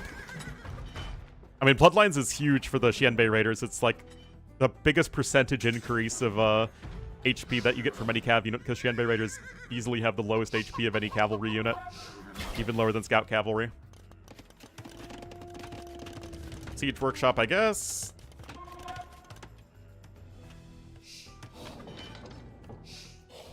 I mean, to be fair, Yo is playing this very well, but just going for light cav into boom, I guess mixing in some scorpions is a little bit unique, but it's nothing gigantic. You don't even have map control. He certainly is trying something new. Okay. Oh, I thought Yo was clicking up, but it seems like... Oh, okay, he just had it queued up after reveal. Something like this. Well, it's a fairly small tournament. And ACCM does need to get a win with a low pick civ. I'm just not sold that this is going to get him a win. Yo with the castle here in the middle of the map. As for what Yo should do, he does have some options.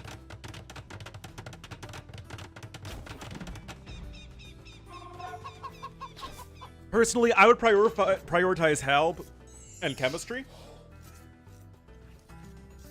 Get to Halb Bomb Murd Cannon and then add in the heavy cavalry unit of your choice in mid-Imperial Age. Okay, it looks like we're going to go for some Hey Guang Cav. Some Valley Girl Cav.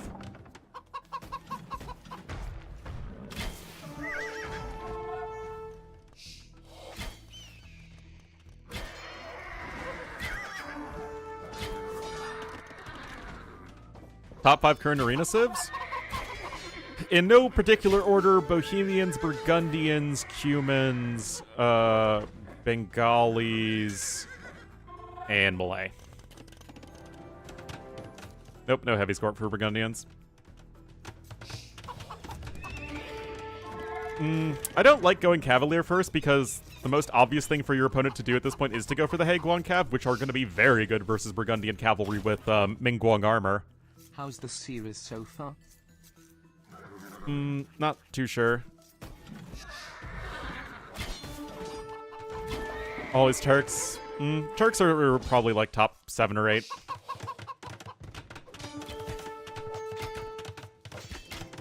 Is a superior army comp? Oh yeah.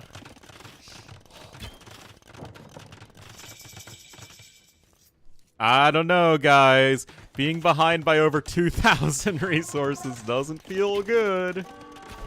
Yes, back in the day Aztecs were, but Aztecs got several nerfs, and they added a gajillion good arena civs.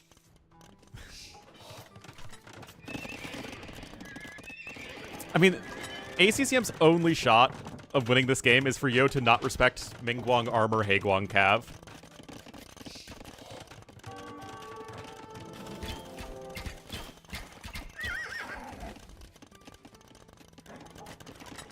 Yeah, John Slow's below top 20, and he still thinks Turks are B tier. I think Turks are better than B tier, but I think that Bohemians are just kind of a better Turks. Unless you're playing like BF, then they're pretty even.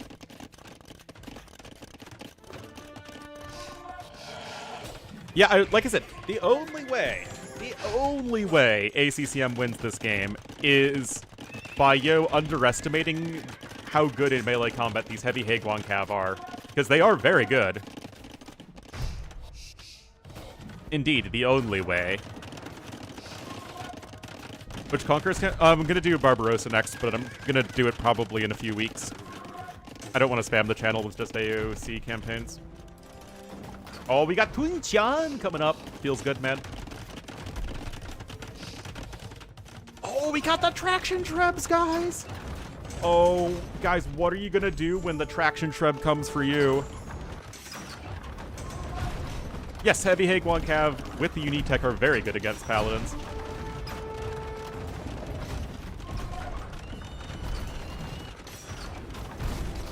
Oh my god, we have Sao Sao coming too! Oh no, guys! Uh-oh. Uh-oh.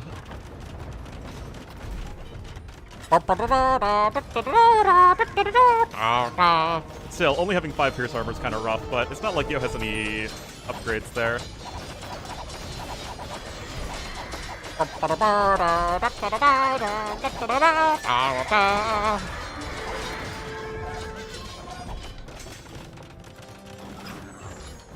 I heckin' love the Three Kingdom civs. Now that helps are coming in, oh my god.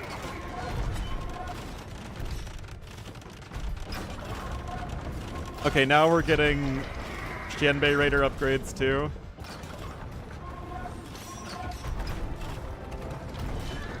I mean, to be fair, Yo's castle is under pretty decent pressure, and I'm not too sure why these petards are here. Still, Yo has plenty more stone, so he can build more castles without too much difficulty. Oh my goodness, guys. It is Cao here.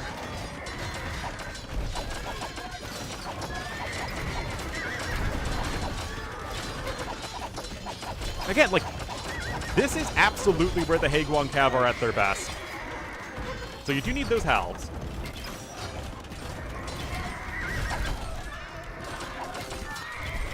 Imagine if there were even, you know, 2 normal trebs. It'd be so much easier to get guaranteed damage with. Like, Yo's had barely any vills. Repairing. Yeah, now it's gonna go Paladin help.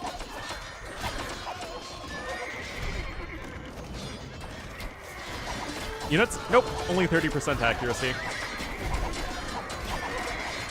I mean, it is more than a regular treb. I mean, it essentially doubled the base accuracy of a regular treb, but even so, not great. Whereas compared to bombard cannons, which have 100% accuracy.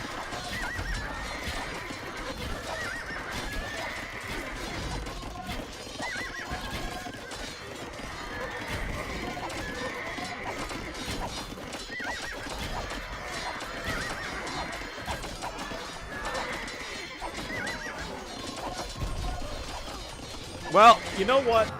ACCM was cooking. He just wasn't cooking anything good.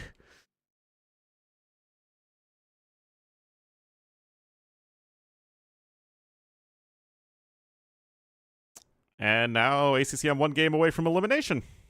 Despite finishing first place in his group, obviously you go up against somebody of Yo's caliber, you need to bring your A game. And I mean, he tried, right? He tried something new, it just did not look good.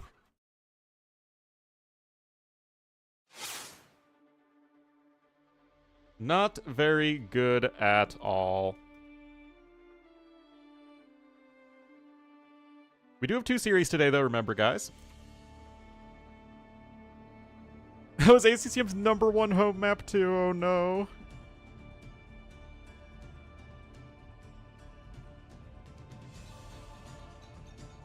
ACCM's gonna need to put his reverse sweep pants on. I don't like any of the Three Kingdom civs very much.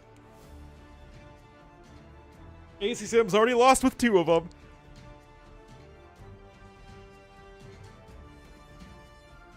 Alright guys, I need to take a quick break. I'll be right back. Let's see what ACCM has in store for us.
What's up?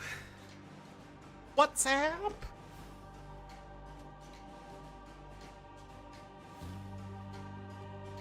Alright, Four Lakes is going to be next. You know, we almost went an entire series without a hybrid map. We almost did it, but alas. To come so close, and yet be so far.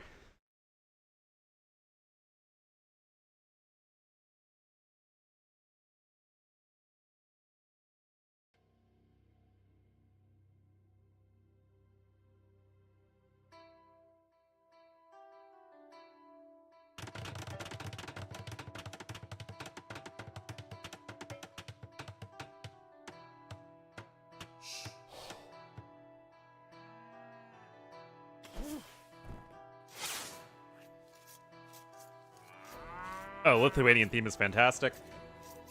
Alright guys, here we go! Game number 4. One game away from the sweep. It will be Yo here in the blue as the Lithuanians to the west.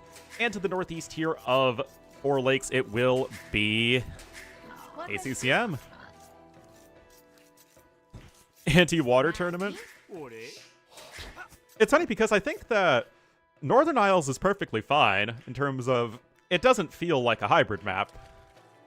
Even though with the transport ship, it's like very hybrid map adjacent.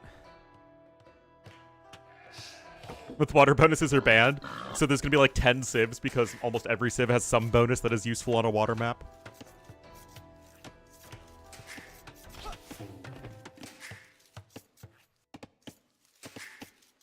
That said, Lithuanians, Japanese, both very, very good civs here. I still prefer Japanese because I think they are the best hybrid civ.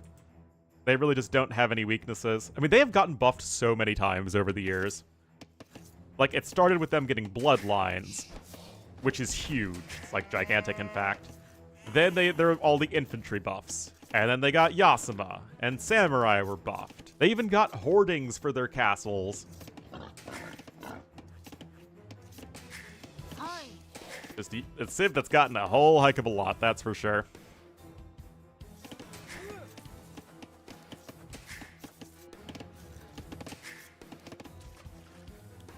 Well, Yo is going to be going over here to the water. Remember that with the Lithuanians, you actually prefer a 3-vil start to a 9-vil start because the extra 100 food you get means you can send the vils over to wood sooner, whereas with a 9-vil start, you're sending vils to wood right away anyway. So you can see you're able to basically match Japanese, who essentially have 50 extra wood from the early lumber camp anyway.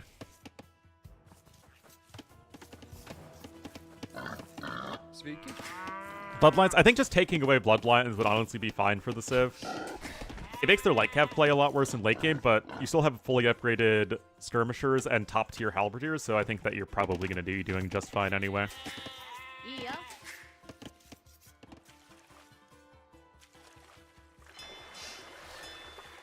Also, I'd probably make it so that fishing ships only have 50% more HP, because if the fishing ships only have 50% more HP, they still die in one hit to demo rafts. Whereas, right now, they're the only fishing ships in the game that just tank a demo raft hit, which feels a little excessive, to be honest.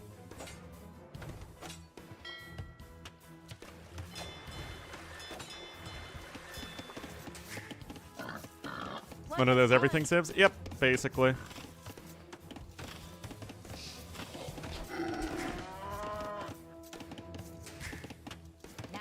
Nanny?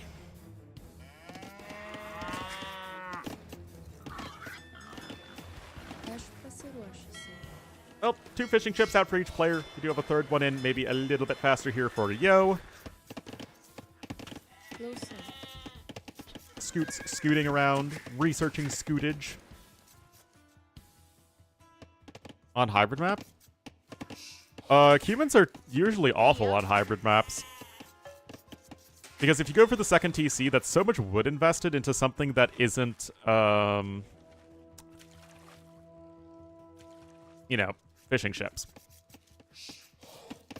They're extremely good on a map like BF, where you just have a tiny pond with which you can fish boom, but if you actually have to be aggressive, they're probably awful. Villager fight voice lines? What do you mean?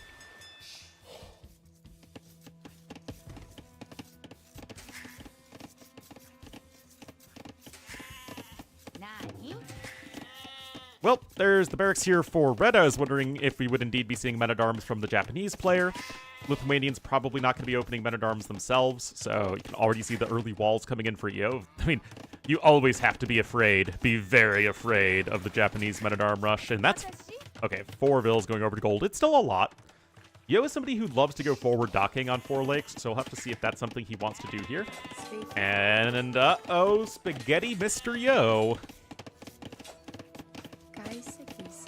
Nice kill.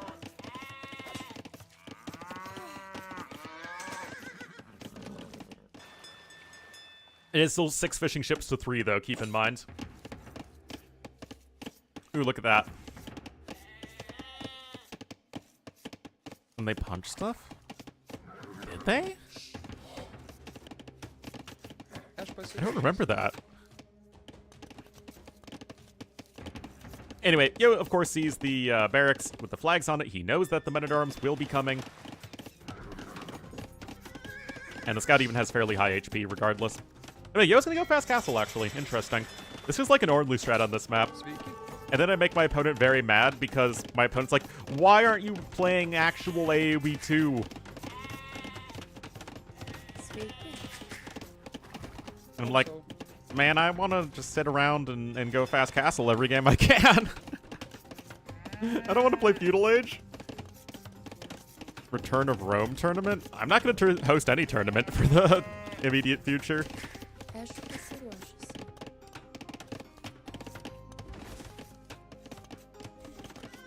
I used to only play Arabia, fun fact. I just really don't like the clicking up at 1920 pop every game on Arabia. It just feels like it's all about who has the better early execution, whereas it felt a little bit more diverse back in the day. Anyway, Japanese men-at-arms with arson are going to be... you need more than 1 bill here. Uh-oh, this could be very bad for Yo. Okay, sending another bill forth. Got plenty of resources. Also, ACCM's coming in here with the forward dock, as one might expect. You cannot let that palisade just burn, baby, burn. Disco Inferno. Return of Rome balance. I do not care at all about Return of Rome. I'm not an AoE 1 guy. I have no interest in it. I don't know why we had to put it in AoE 2. I mean, I know why. It's to get Vietnamese people to buy AoE 2, which was not successful.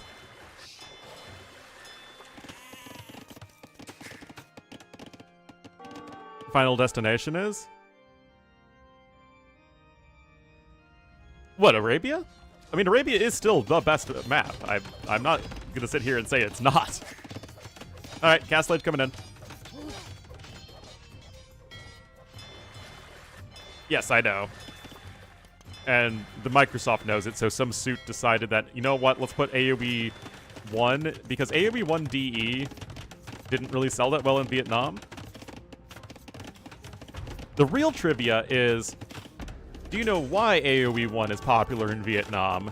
And that's because it was handed out for free in a bunch of places way back in the day as part of like a promotional campaign. And then everyone just played pirated copies of it. So they just stick to the original AoE 1. And guess what? Vietnam is still quite a poor country. So by and large, people are not going to be able to afford a computer that's going to run AoE 2 DE.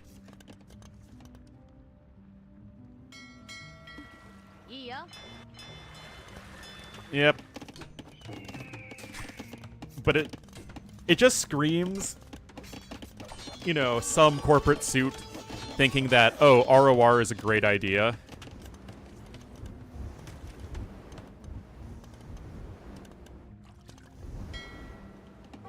It feels so obvious to somebody who actually knows AoE and knows the scene and knows what East Asian gaming markets are like.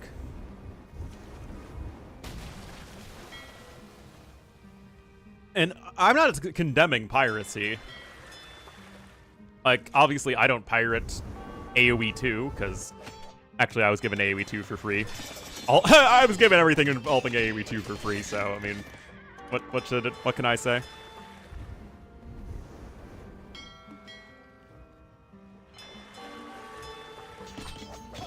Anyway, FC Knights. It's an interesting play for Yo. It's not very common on this map, and you're still losing, like, all your fishing ships, so I don't actually think this is good. Especially because ACCM is, of course, going to be walled up behind it.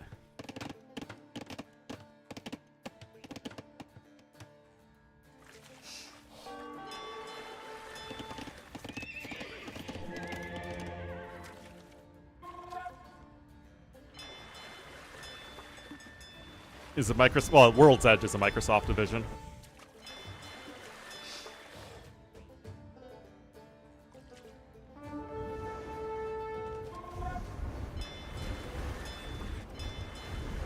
And of course, if you're going for knights, you lost your food income because you lost all your fishing ships.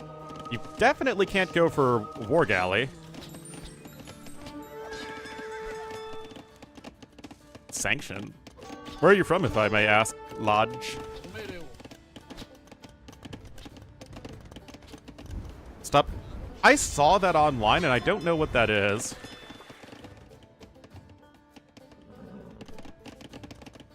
Burma. Oh, that's right, yeah. Well, then that's tricky. Yes, the land of no leather archer armor. Anyway, ACCM, and he doesn't see? Oh, that's tragic! Absolutely tragic, guys. Shorty doesn't know.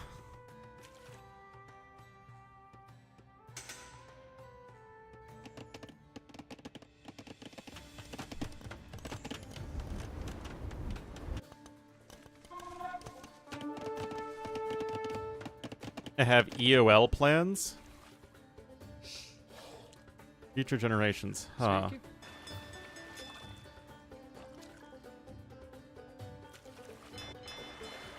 What's an EOL? End of life plans? Yeah, I'm afraid I'm just not familiar enough with it. I play very few games, guys.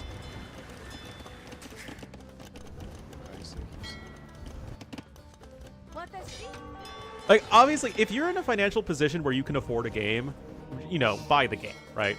But I'm not going to be out here if people are in difficult economic situations or don't have easy access to a game. That'd be like, you know, you will suffer. Don't enjoy anything in life.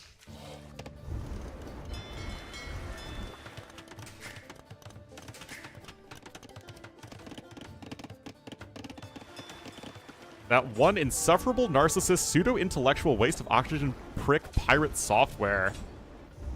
Ah. Wow, that's quite the condemnation.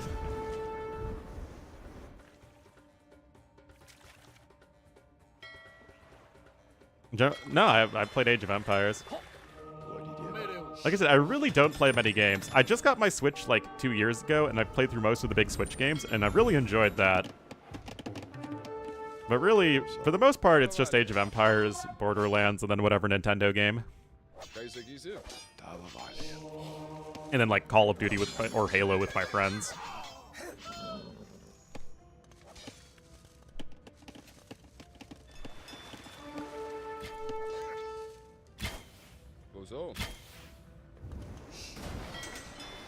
Well, Yo has gone straight down Warg Alley, and he's fighting for water, but remember that this entire game, ACCM has just been chilling with his own fishing ships. He is ahead by 1,000 resources, almost. Yo is just getting now his second TC, and, you know, he's not dead. And he's even starting to pick up some relics. And, of course, the Cav Archers are starting to come in here for ACCM.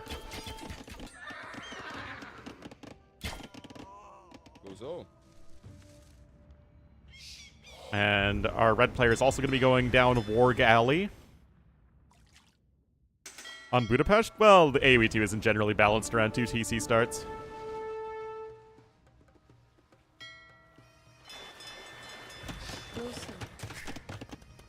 My biggest hater? Oh, I'm my biggest hater by far.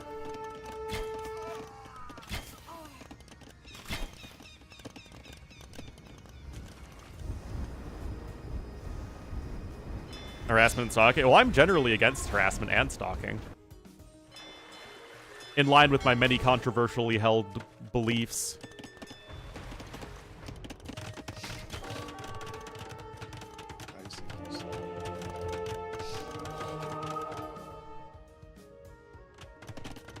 Till skirms? Well, Lithuanians do have very good skirms, but you want a unit that actually is good at taking map control at this point, which is why you make the knights. That said, the knight numbers are getting very, very low. The cav archer numbers are only climbing. And I still don't feel like this is done anywhere near enough for Yo. Because again, you're not really stopping the fishing. NT West, I'm just a hateful person, what can I say? Pro-stalking and anti-harassment.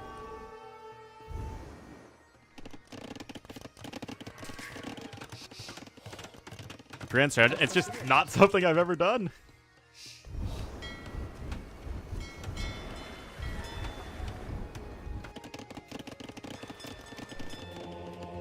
It's not that the fights that Yo is taking are horribly inefficient. It's more a matter of the fights he's taking in the greater context of the game, right? Yo is behind in eco. He needs to take better than, like, okay fights. He needs to take very good fights. He's also was making knights, which don't really scale as well as cav archers do, especially in mid-game.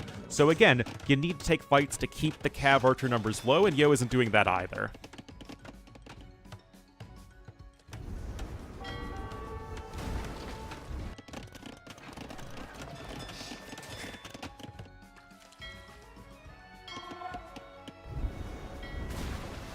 And that's going to be another win here on the water for ACCM. And I mean, ACCM is not going to be going out of this tournament without a fight, that's for sure. What? I am reading YouTube chat. It's just YouTube chat's pretty dead.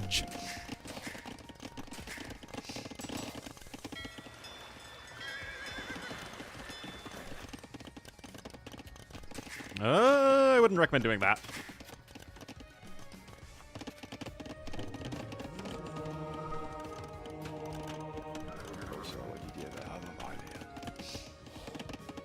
Alright, now you're gonna dock over here.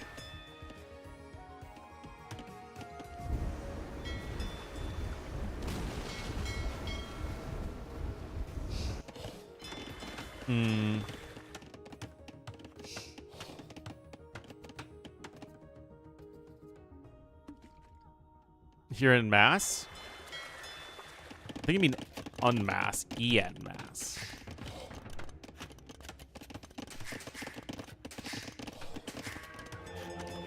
Just another day at the office, yeah. Alright, so Yo's still fighting back over here. Of course, love to see players healing up their injured units. Look at this hill, guys. This hill is so critical. It stretches throughout the entire middle of the map and provides an amazing attack point on both sides. Nice kill there. In limbo.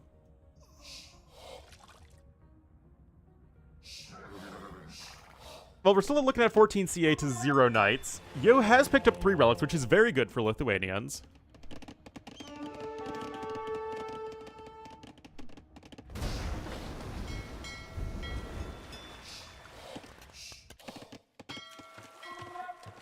And I mean, Yo is potentially going to be killing those fishing ships, and I mean, at best, they're idle right now. They would potentially be dying in the future, so that is good here for Yo.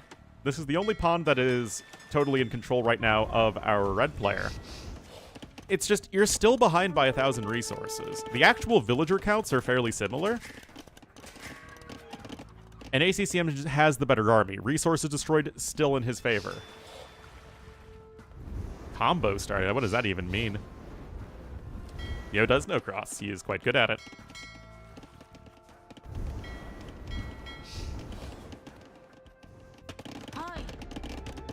Forward outpost there, sure, why not? Yo does have the stone for a castle, but there isn't going to be a way for him to actually get it on this hill, so he's going to need to be making it at home. And as silly a unit as the Latus is, it's not actually going to be good against cav archers until you have a ton of them.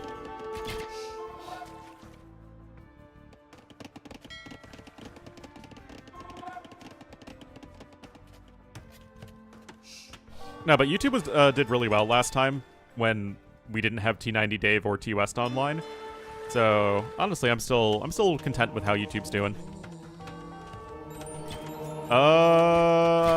Is that worth it? Like, yeah, you got quite a few conversions there, but you lost like all your monks.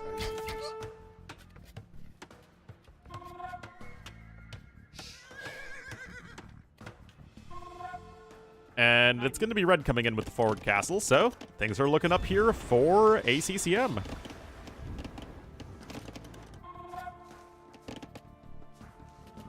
Imagine if those CA didn't have bloodlines, man. Alright, so padded archer armor in. You do have ballistics. Okay, yo. Gonna start to take some better fights, and ACCM actually has enough stone for 2 castles, so it just puts one further back. There's Imperial Age on the way. Actually, that's gonna be Yo's castle. And you are gonna need to have something anti-skirmisher here, which is probably going to be your own skirmishers in this situation, if I know the AoE metagame.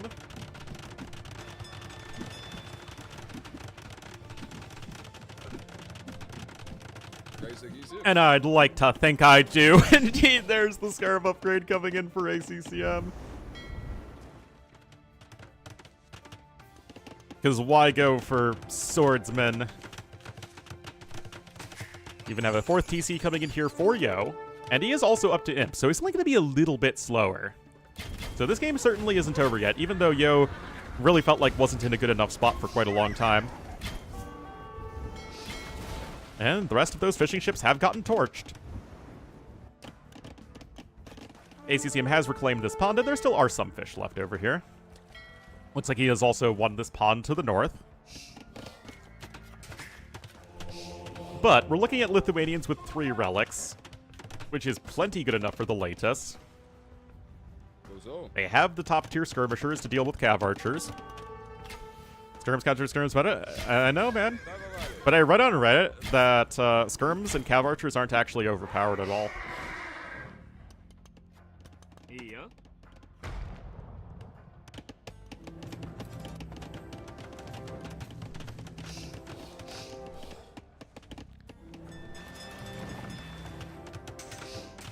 The TC coming in up here at the north. There is gold right by the shoreline here, so that would be nice. Actually, there's that's the same case on both sides. Actually, is that part of the map script to always have resources spawn next to the ponds? Random watchtower here. It's the only thing that stops a bad guy with a skirmisher is a good guy with a skirmisher. Late Chai versus Samurai, it's very, very sad for the Samurai. Samurai like, aha, I have bonus damage, and then the Late just say, I have a ton of damage. And more HP. Although Samurai certainly trade into Latus more efficiently than any other melee infantry unique unit, except like the Kamayuk. You know, something that's a very explicitly anti-cav.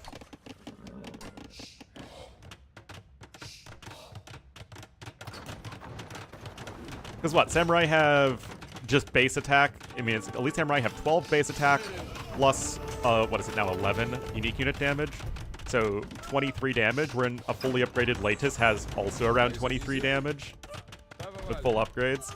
The Samurai attack faster, but the Latus have obviously a lot more HP and movement speed. Jags? Maybe.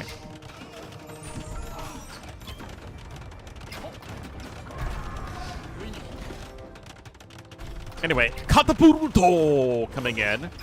Attack I will never grow bored of saying.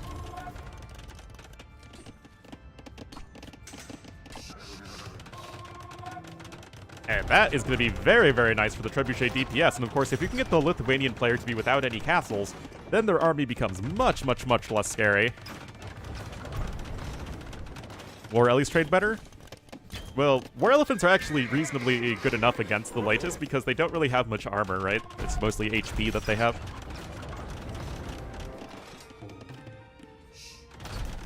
You know, it's like Chansey, right? You don't really have much in the terms of defense, but you just have all the HP.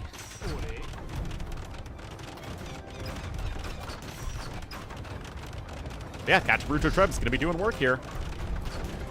Castle down! War stats alone? They do. Because they're War Elephants. I mean, War Elephants still win 1v1 against every other unit in the game without micro. At least land unit, unless you count monks, of course. Which they absolutely should.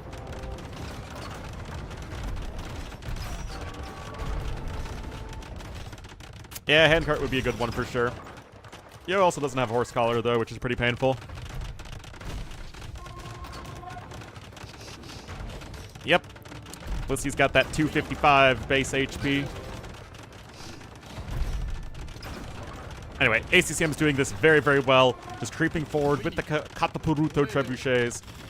He's got some samurai here to prevent units from diving on in, and now that with the middle of the map secured, he is in an amazing spot here to take game number 4 and keep his series hopes alive. I mean, samurai, yeah, they're still good against skirms.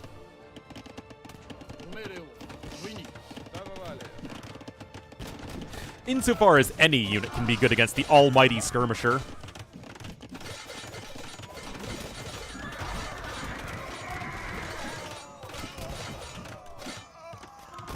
Samurai doing work. They have +4 defense in. They do take 2 damage a hit from skirmishers, but they have the charge attack thingy now, which helps a lot, and it helps them get into the minimum range. I mean, still, it's only 2 damage a hit. Not like it's that insane. Anyway, this game is super duper over, and Yo's FC strategery will not work against the much more streamlined Japanese play.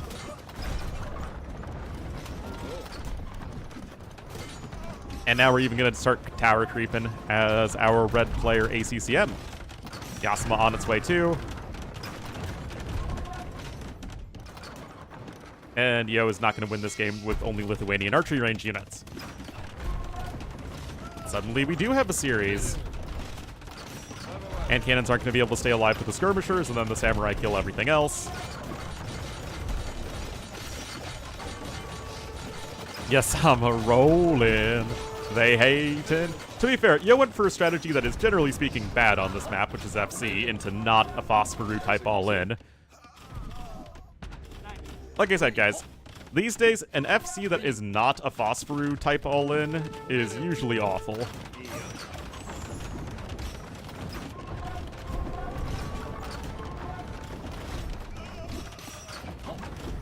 The tower do guard, and there's Elite Samurai. A gentleman's sweep? Yeah, I think so. 4-1.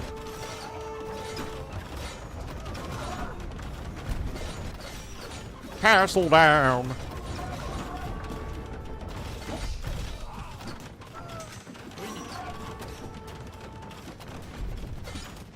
Are you ready for the Elite Samurai looking awesomeness? And then Yo immediately taps out upon seeing those awesome Elite Samurai. ACCM gets the W. Again, he was just ahead of Nicov the entire game. He took very little damage to Yo's Castle Age. Yeah, Yo sort of fought his way back on water eventually, but that just does not really matter when you're already that far behind, because turns out fishing ships are pretty darn insane. 3-1 lead. Golden State did in, what, 2016? I remember that. Alright, so ACCM did win his last home maps, but now we have all of Yo's home maps left, and that is the Japanese over the Lithuanians. ACCM only having one of his top 4 picks versus 2.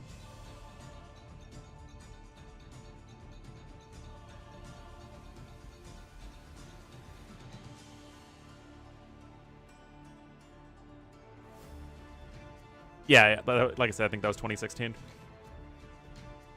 ACCM could absolutely make a comeback.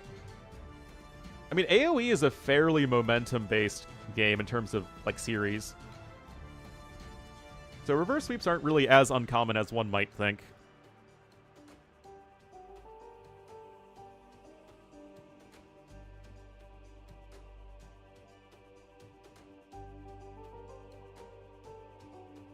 "28-3 lead? That would be pretty tough."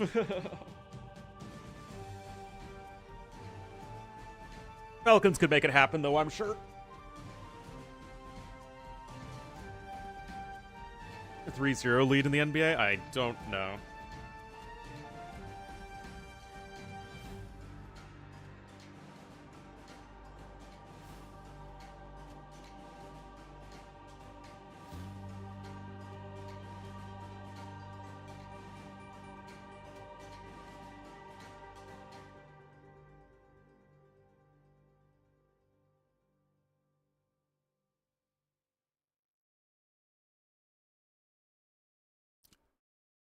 In football? Do they play? Oh, okay. You're talking about like within a game itself, not like I wasn't thinking football soccer was played in like series ever.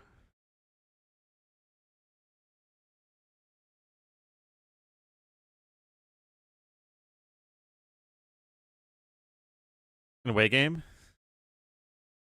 Well, yeah, but that's not really a series, right? That's just you play a home game and an away game. Last year? Huh. Well, the more you'll learn.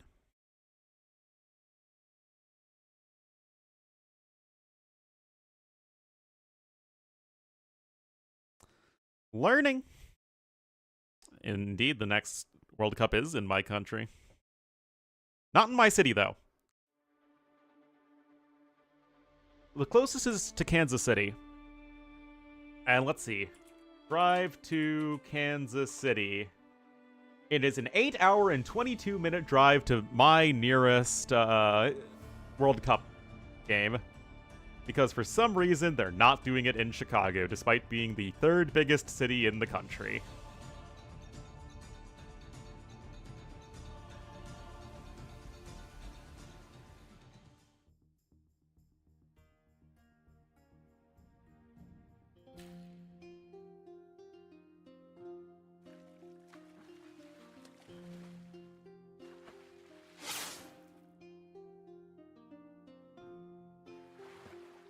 Presta. All right, guys. Oh, ACCM busting out the cyan. Oh, man. You know that's when things are getting serious. Anyway, we got two fantastic Nomad civs here with ACCM in the cyan now as the Persians to the west, and to the east in the blue as the Spanish. It will be yo. Yeah, like, even if I end up moving to DC, there aren't going to be any matches there. Although I think, are they in Philly and New York, or just New York? Within the have ungodly... Oh, they can. I mean, I live at the very far end of the Chicago metro area, so if I drive to the other end of the Chicago metro area, it can easily be, like, without traffic, it's, like, probably around an hour and a half to an hour and 40-minute drive to get literally from one side of Chicago to the other. With, like, low traffic. And with high traffic, it can be as many hours as you want. It's taken me 4 hours to get out of Chicago before. With bad weather plus traffic. East Rutherford. Oh, isn't that MetLife? Yeah, it's so funny, guys, because MetLife, guys, is considered the worst NFL stadium. It is famous for having a ton of injuries. What's my waist measurement? Asked my mom. Oh yeah, she's out shopping right now.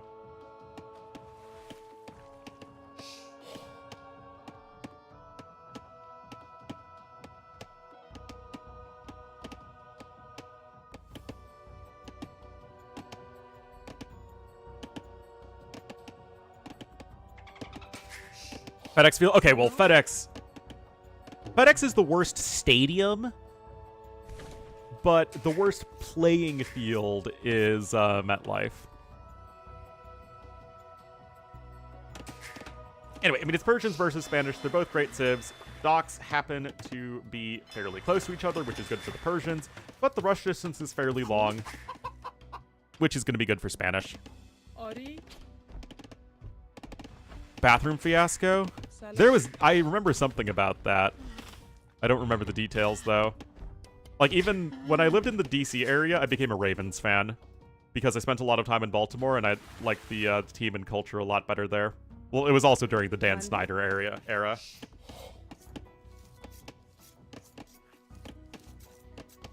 Oh, my mother.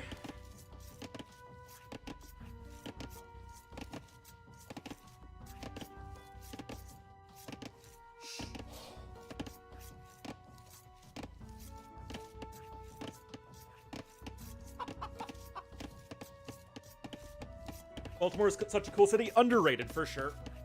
Like, yeah, there's still definitely plenty of not great parts, but, the good parts are very, very nice, and I think it's kind of like Chicago. It's like overhated. The Washington football team, yes, the WTF, the Washington team football.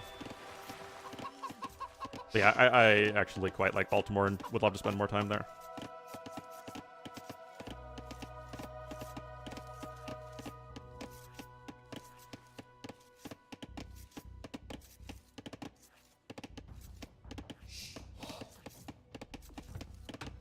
Sewage fallen. Ah, lovely. Lovely, lovely. Monday? But also, my dad's a Steelers fan because he was born near Pittsburgh. And so it's fun having the rivalry with my dad. They all the same risk factors? I mean, there are definitely different levels of crime rates. But, if you follow the don't be stupid rule when traveling to any American city, or really any city for that matter, you'll be just fine.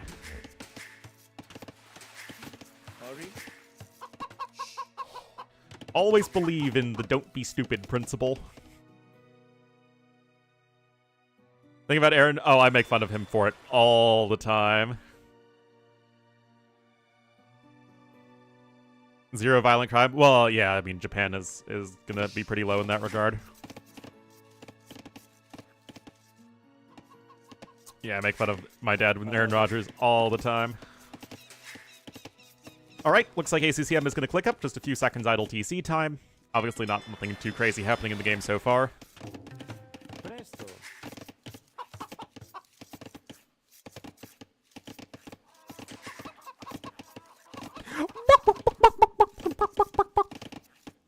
I don't know if I can follow that rule. It's tough sometimes.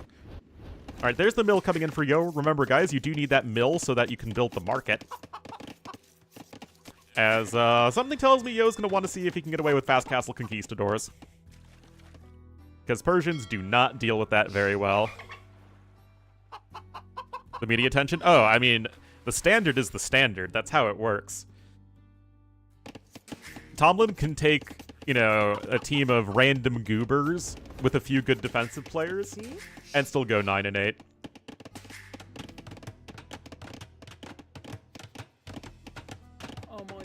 Make the playoffs and get blown out in the first round, as is tradition. What do you know, guys? Yo is gonna try and go FC Kong. Actually, swap that.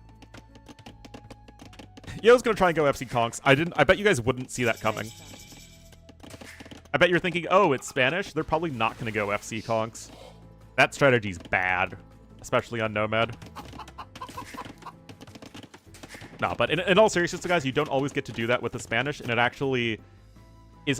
There are only certain situations when you can successfully go for the fast castle conquistador play, and I imagine that Yo is only doing this because he knows his opponent isn't anywhere near him due to his good scouting. He sees the house right there, so he knows that the closest he can be is over here, which is still going to be far enough away.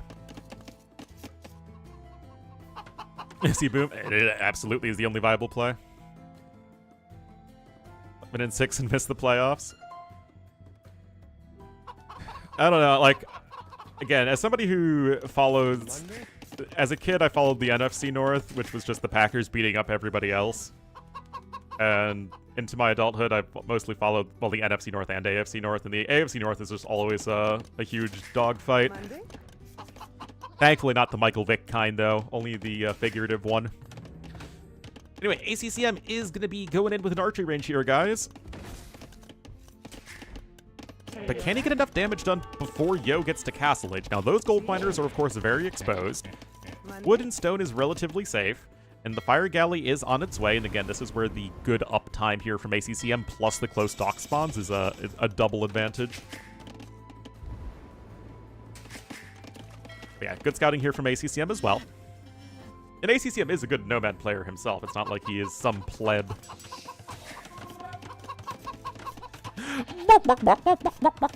Why did they add herdable chickens at the same time they added huntable chickens? It is so unnecessarily confusing. Oh man, we have chicken sounds and dolphin sounds, guys. That is like the worst combo. If we had chickens, llamas, and dolphins, it would be just completely over for us.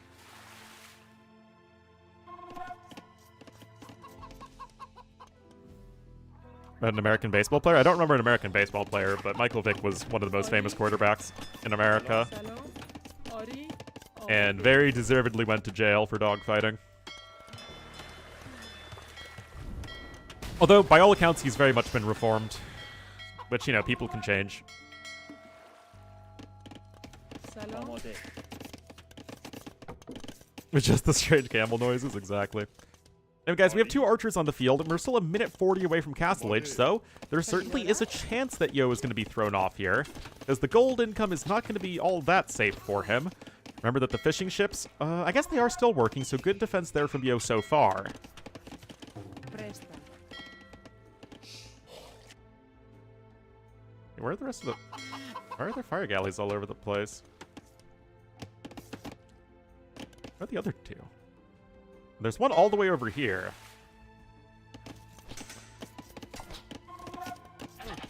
Yes! It's called... doing damage control. Presta. Alright, so Yo has already lost 4 vills. That is not insignificant. We have some stone walls coming in, but Yo will still be able to drop a castle. The issue is, of course, that the castle itself will not be able to secure gold. So you will need to clear out the archers just with your conquistadors, which is going to buy our Cyan player more time, which is really what you need here as ACCM, because he's almost got the resources to click up.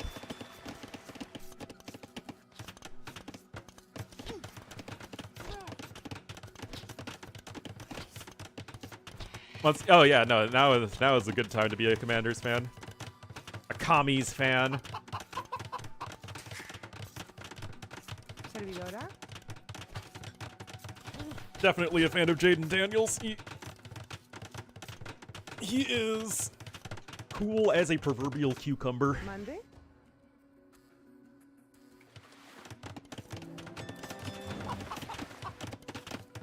Alright, 8 fishing ships to 4, remember. Castle Age is on its way. Omode. And likely, with the second range here and padded archer armor, it will probably be skirmisher time. Washington Communists? It is called Washington Communists. What are you talking about? Yeah, exactly. The commies are everywhere, guys.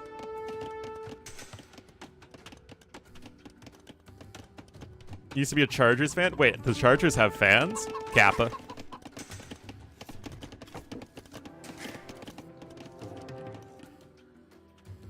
No, there's nothing wrong with the Chargers. Ori. The Chargers just have a reputation in America for not having any fans. Which is pretty ironic considering that they are now an LA-based team. Salon. But the LA market has always just had, like, the main team and then the secondary team. Like, you have all the focus on the Lakers, and then it's like, oh yeah, they also have the Clippers. They have all the focus on the Dodgers, oh, they also have the Angels. And again, same thing. Well, it's even different because the Rams were for, like, over a decade in St. Louis. So it's not even, like, all Rams. The Chargers are in LA. They moved to LA for some reason. So now San Diego doesn't have a team. LA, in my lifetime, went from having 0 teams to 2 teams. Since when? 2017, I want to say. Also, Oakland doesn't house the Raiders anymore. They're now in Vegas.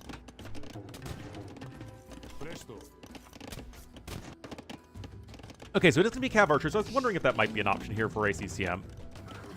With the walls in, I guess it is totally viable.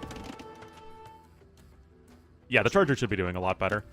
I really like Justin Herbert, except in his playoff appearances. He seems like a good guy and at least has the potential to be a very, very good quarterback. See? Monday? Oh, American teams just move? It's called money. Where are the aces going? The ace... You mean the athletics? The A's? Yeah, it's the athletics or A's. I thought they were going to Vegas, but I don't really know. T West is the much bigger baseball fan than I am. Just got a new stadium. Yep. It's because Spanos is extremely cheap. Oh dear. Okay, well the TC is in. You only lost 2 vills there. It's not the end of the world. No ballistics in yet, though. And the CA are still harassing the gold mine, and I really like that ACCM is keeping the pressure up there. Yeah, I'm like, aren't the Aces a WNBA team? I don't remember. All I know is I looked into seeing Indiana Fever versus Chicago Sky matchup downtown. And we're like, oh, it'd be cool to see Caitlin Clark play. Tickets for WNBA games are probably not that expensive. Nope, it's literally just Caitlin Clark games. They cost like 4 times as much as a regular ticket. It's still like a couple $100 at least. Whereas the other games are like 40.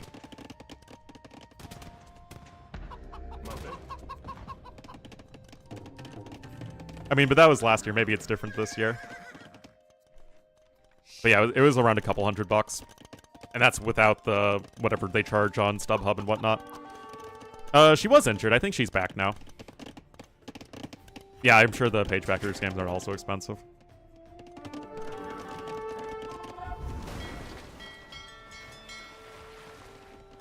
Now, if and when Dallas and Indiana play each other, they are in separate conferences, then those games are going to go wild.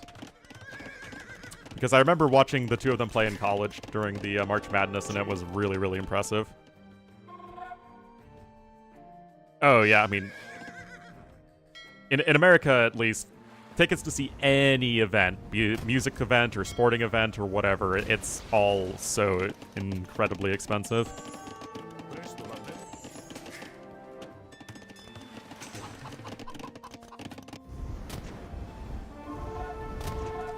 AV2 content fantasy advice?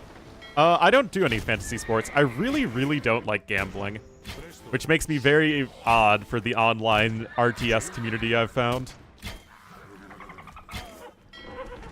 Now, of course, you don't need to put any money in on fantasy. It's just not something I really ever do. But who knows? I might start.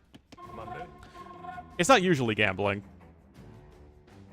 But it's very commonly gambling, but it does not necessarily have to be gambling. But the people who really, really get into it tend to be the people who gamble on it. Anyway, Yo is finally going to be able to secure that gold to the south. He did get this TC up to the north, which is pretty nice for him.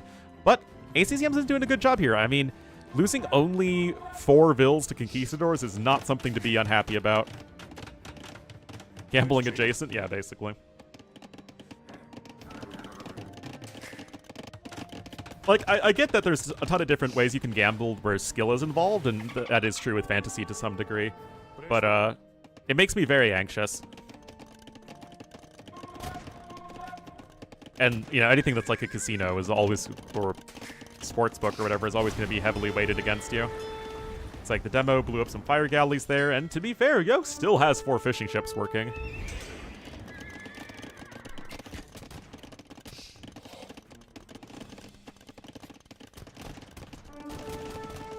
Persian War Elephants. The thing with Persian War Elephants is that they either need to be in a team game setting in late game, or it needs to be a 1v1 setting where you just have a lot of gold in the late game, and it isn't a mobility-focused game, which is just a fairly rare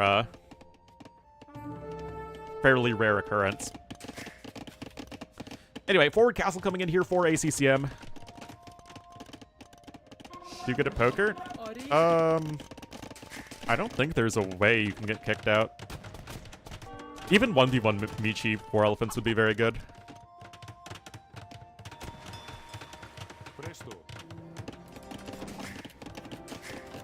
But yeah, I'm a pretty anxious person in general, so yeah, gambling not good for that.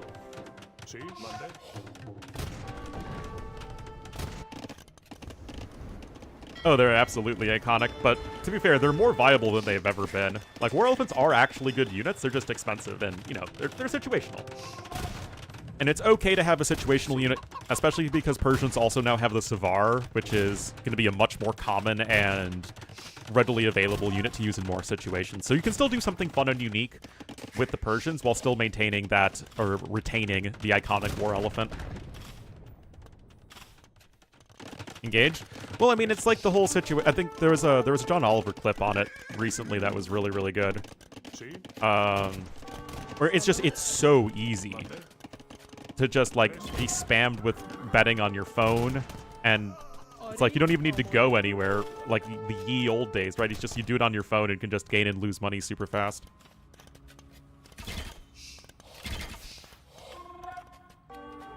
Aren't reliant on pack terms. You know, contrary to some people, I actually think it's totally fine in AoE 2 to have a civ like Spanish, which are very reliant on their unique unit, versus Persians, who are not at all reliant on their unique unit. Conquistadors are not a situational unit for Spanish, right? They are a core part of their gameplay on most map types. Whereas War Elephants are obviously very niche. But, like, that's okay. You have some civs that their main focus is the unique unit, some civs whose focus is going to be the traditional units, and then it's only going to be a niche otherwise. I mean, it's just the same with reverse, right? West armor? Oh, yeah. That was called overpowered. Anyway, game is still actually very even. But Yo's going to come in with another castle very soon. No Parthian tactics yet, which I imagine would be a pretty big help. Oh, this is a good castle, guys.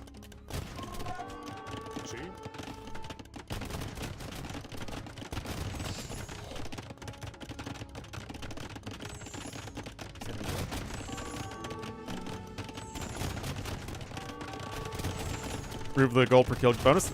I mean, yeah, it was just overpowered. Of the Safavids? Yep. I think that the early Persians were based mostly, not entirely, but mostly based around the Sassanids.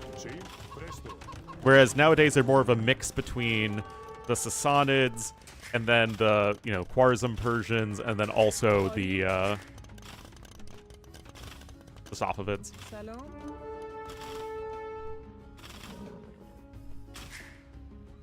You know, Persia isn't, it's not a civilization that died out at the beginning of the time frame. It's just one particular empire died out. Monday. And to be fair, Persians were basically without an empire for a decent chunk of the AoE 2 time frame. Monday. But, Amade. Persian, it's one of those situations where Persian civilization never died out, although an empire political entity associated with that civilization kind of died out for a little while. Not that I think anybody would say Persians don't belong in AoE 2.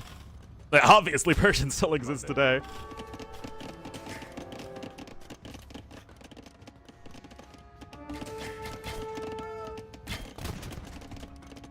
Muslim.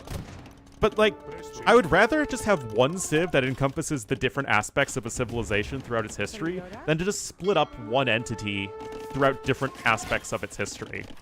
Like, I'm fine with that. Like, to me, that's what, like, civilization... We don't need separate civilizations for everything. Anyway, now Yo is actually slightly ahead in resources as Spanish versus Persians, which is obviously a big, big Sag moment for ACCM. Yes, his CA are very well upgraded. They have all their defense upgrades. They're only missing Thumb Ring and Husbandry. But the forward castle play from Yo has just been at the perfect time. Yeah, that's what we don't need, is the Three Kingdoms stuff. Oh my god. The Greek name for the place? I know Persian is absolutely an exonym. I don't know the origin of it, though. But as has been said a lot... Oh, okay. That's pretty darn good.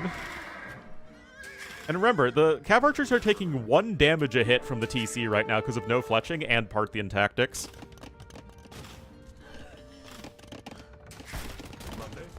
But the actual name of an AoE 2 civ is entirely done for recognizability, which is, I think, totally fine, because you want people to know what civilization they're playing without having a history degree. Oh, that could have been real bad. Oh my goodness. If that was a like one Mangonel, it would have been a Tim Castle.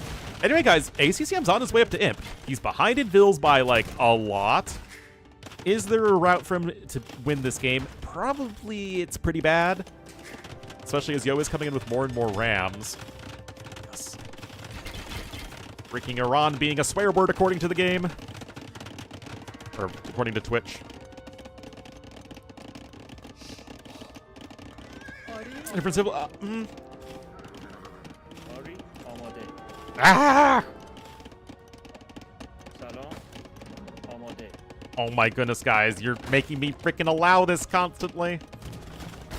Because it's a controversial country.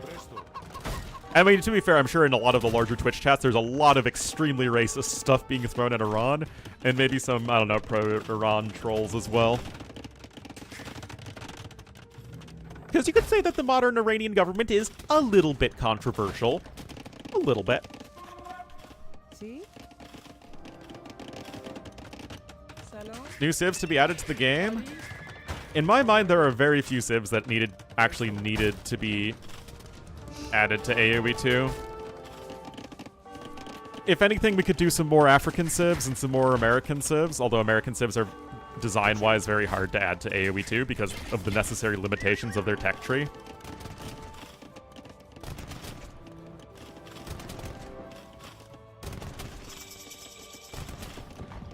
Belong on a Twitch chat?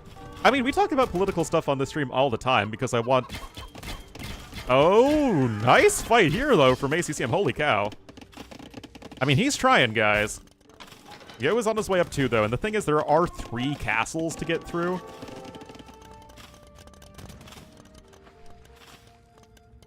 Monday, see? Yeah, Americans don't really know anything about Myanmar, which is why that stuff isn't censored. See? It's where I find all of the sort of faux pro-Palestinian justice from, like, you know,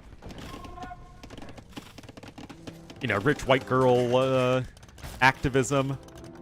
When it's like, I mean, yes, what's happening to the Palestinians is very, very bad, don't get me wrong, but is it the only, or necessarily even the worst situation of oppression in the world? Like, no.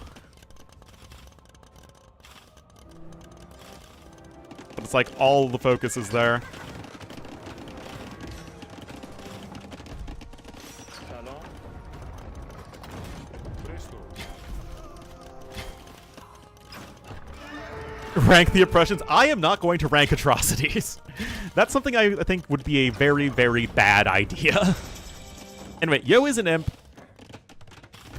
There is maybe a small window where this might still work here for ACCM, but obviously the clock is ticking real hard. Heard the name Burma? Yeah, I mean, I'm sure the average Twitch person does not even know what Burma is. Unless they think of a Burmese python. Modern autocracy tier list. Oh boy. That sounds like great content that would not be controversial or get me banned.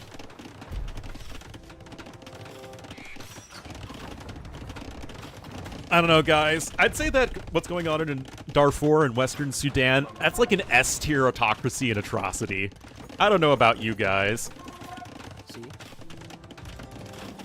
See?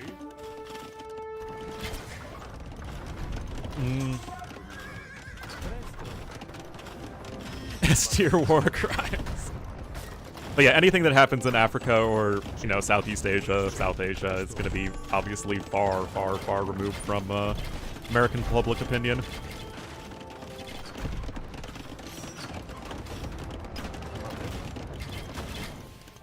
I mean, we're still looking at a 40 villager lead here for Yo. His eco advantage is gigantic. I mean, credit to ACCM. He has really, really been trying here, but I think that he might still be a little too in a precarious situation. Leader, oh, Eritrea is just, it's a bizarre, bizarre place.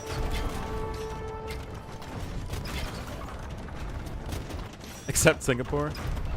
Well, I mean, Singapore is still fairly autocratic, but they've done a very good job at keeping corruption low.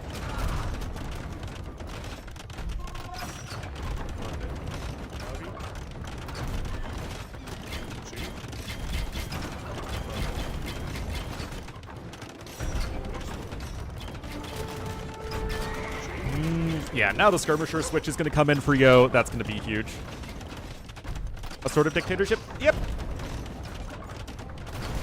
Oh, that was a big splat right there. I mean, that's it. You're about to be on 0 castles as Yo, so no more conquistadors.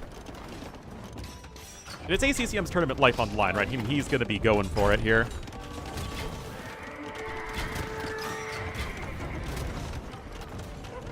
their government. Yep.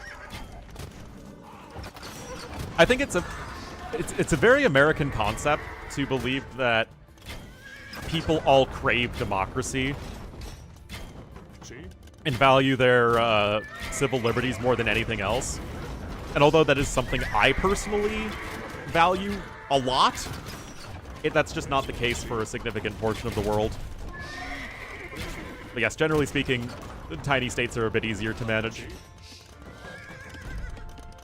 Even though Singapore is, on top of being tiny, also ethnically diverse, which is actually not the case for a lot of smaller states. So what Singapore was able to do throughout the 60s, 70s, 80s, and all the way up until today is still very impressive.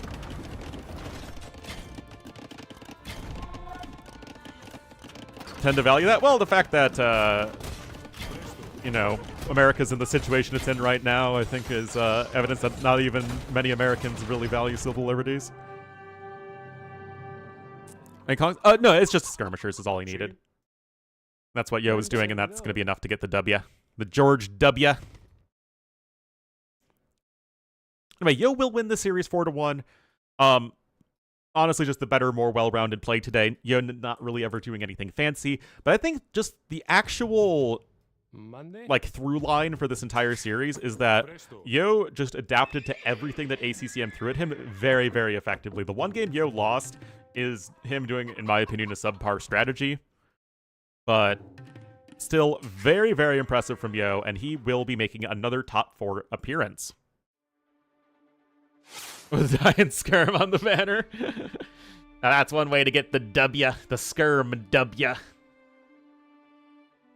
But yeah, very well done there for Mr. Yo, and he is moving on to the semifinals.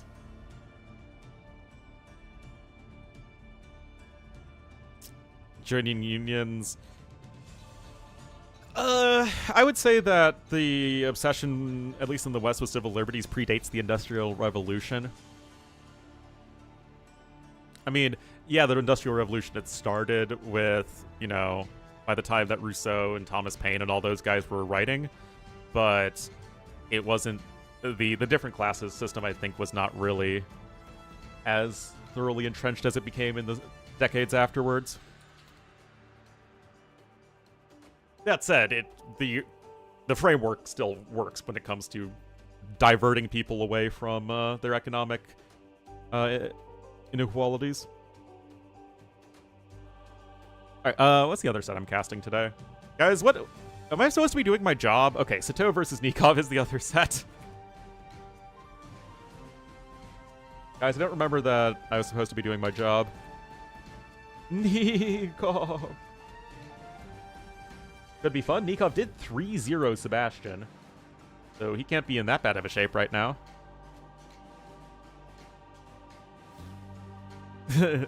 Politics, yeah? That's fair, that's fair. Without two Rees! Oh, I love that. Oh, that's amazing. Alright, that is Puransu.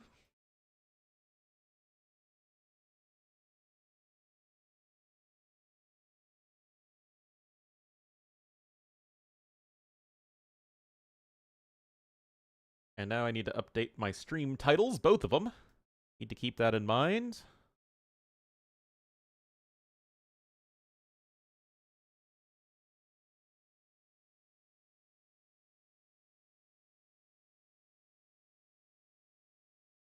Alrighty, we are good to go there.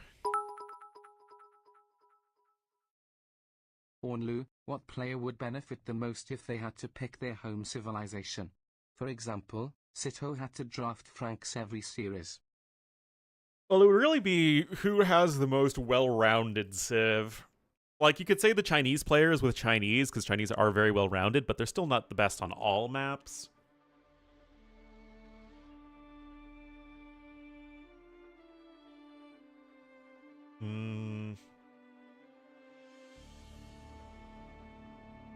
Any Portuguese players, I think, would probably be in the best position.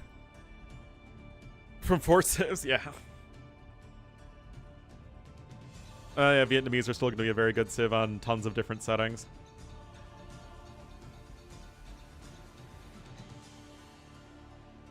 All right, looks like we have our drafts done.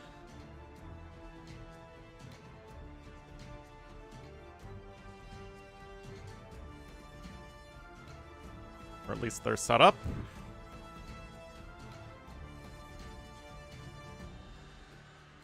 Oh, let me get rid of these. Then I'll set up the drafts, and then I'll take a quick break, and then they haven't actually done the drafts yet, so we'll have time to do some GeoGuessr. Okay, and yes, Thunderbolt would be very sad, and I don't know any other Bulgarian players.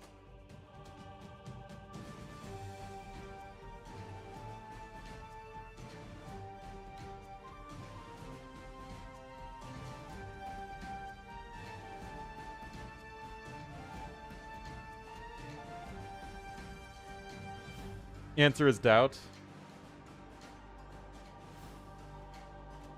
I imagine Doubt would still most closely affiliate himself with Slavs.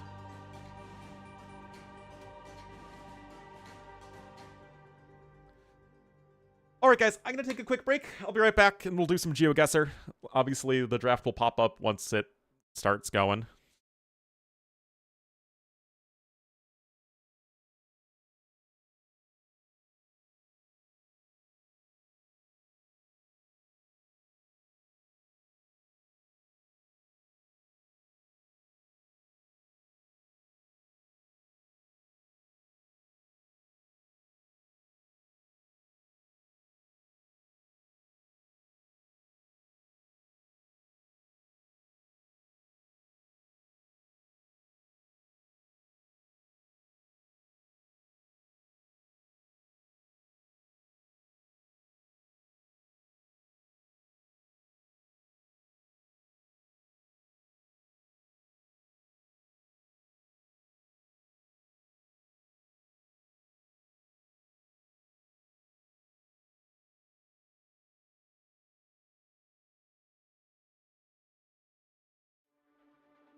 What? on Doubt's green Earth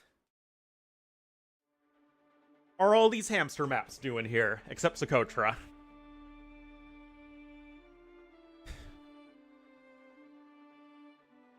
Crater 2 is the admin map?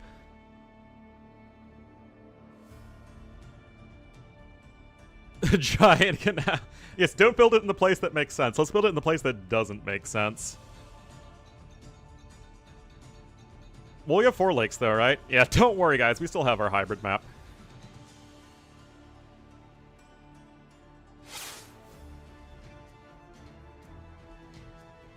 Alright, let's do our daily challenge.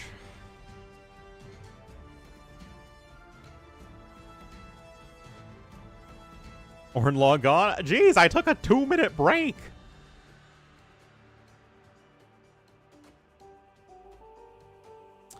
I have no idea. My guess would be Asia? East Asia? Japan? Yeah, it looks like Japan.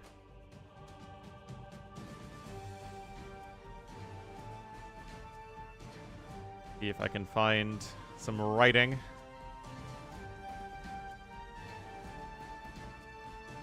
Yeah, Japan. Oh, yeah, sure. Well, Susie, this is what you're here for. Miyoshi Chugoku.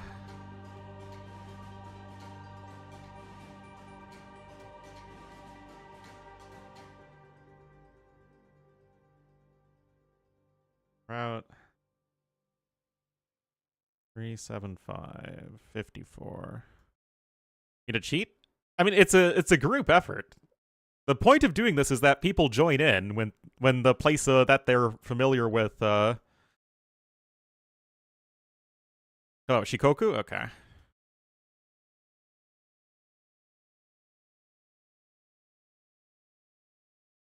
Let's find. There's 56. More 56. 54. 55. Oh, we're getting there. Just one off. Now we're around the entire island. Where's 54?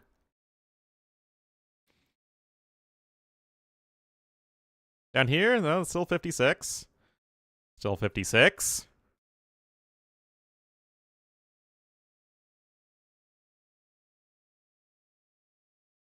Must be in the forest.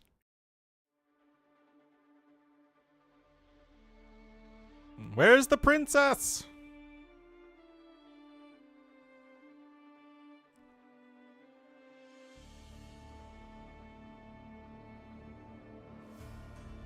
So 11's here in the north.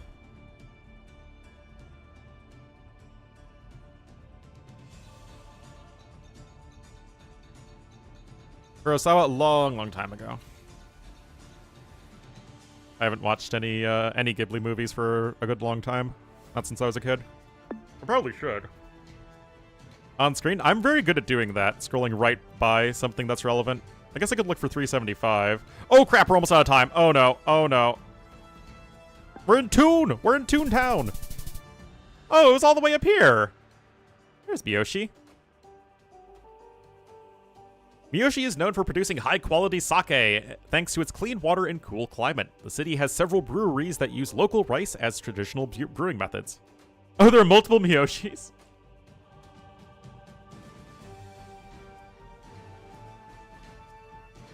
Ripperino.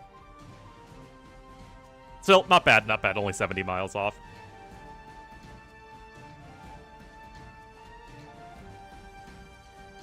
Alrighty, let's see if I can see this. Fresh from the oven, love at first bite. Classic cream.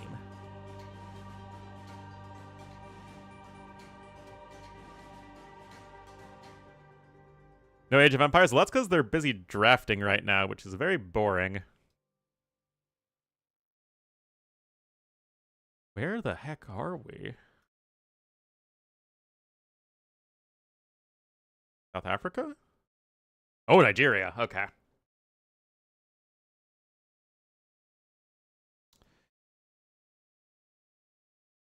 All right. Delta State. So I assume we are near Lagos. Or no, the Delta's over here.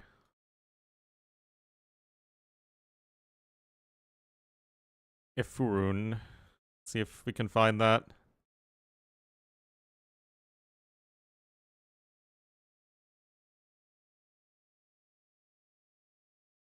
Yep. Traffic. Oh, yeah. Definitely looks like it. Eferoon. Anyway, we can't be that far away from a major city. Oh. Oh, Wari. Oh, Eferoon is, I guess, a part of Wari. Not that I would know that. Still, 94 miles ain't that bad. Wari is one of Nigeria's key oil-producing cities, home to several refineries and petrochemical facilities. The region plays a major role in the country's energy economy. Whoa! This looks like a very polar region. Ah, yes, it's Hampidjan. Iceland. Faroes. Vestfirskirverktakar.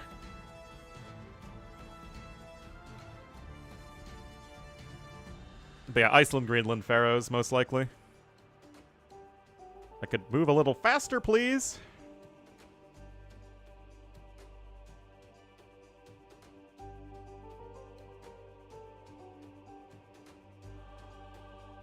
Hey, nope, we're just waiting for the draft. Is that, are they the only Nordic? Not Nordic. I don't know. Is Iceland Nordic? You're like Nordic-ish. I think that's the Icelandic flag over there, actually. Can double check, maybe.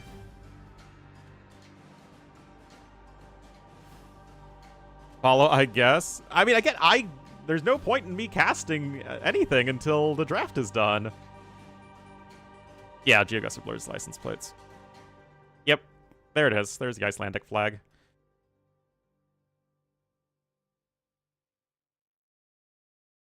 I think the SSON is Icelandic, and I know the D with the line through it's also Icelandic. What they pick, it really doesn't matter. They're both gonna pick good civs.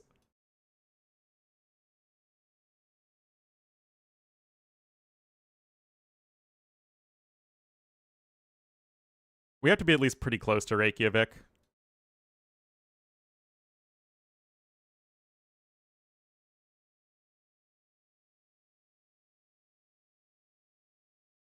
Maybe like around here.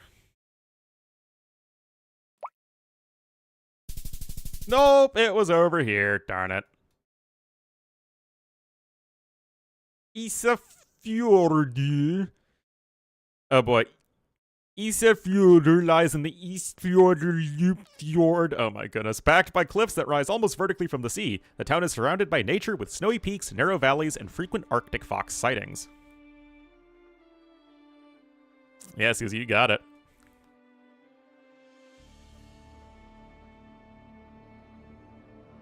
What? No idea what that is. Alrighty. Ah, yes. It really has been too long since we've been getting lat-ammed. Freaking love it.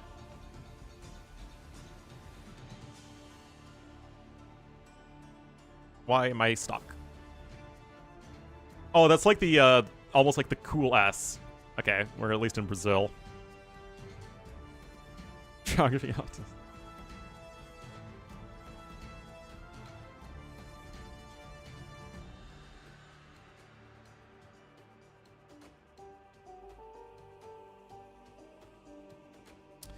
Alright, so if we're in Brazil, where the heck are we in Brazil? Yeah, it's not definitely going to be Brazil, not Argentina. Looks like Portuguese, not Spanish.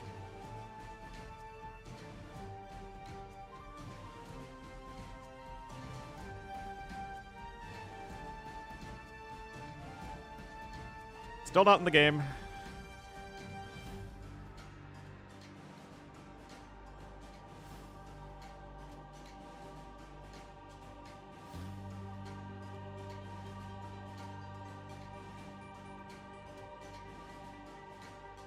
Hello, Gagrati.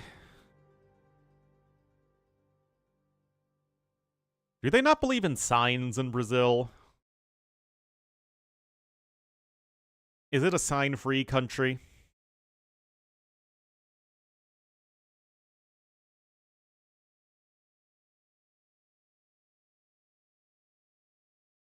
Oh, it's very much the LatAm segment. Okay, there should be some signs here now that we're getting close to a major road. That doesn't look very helpful. Ah, this should be good. Whoa, are we on the Amazon? What's that city in Brazil that's like right by at the mouth of the Amazon? Rio São Francisco.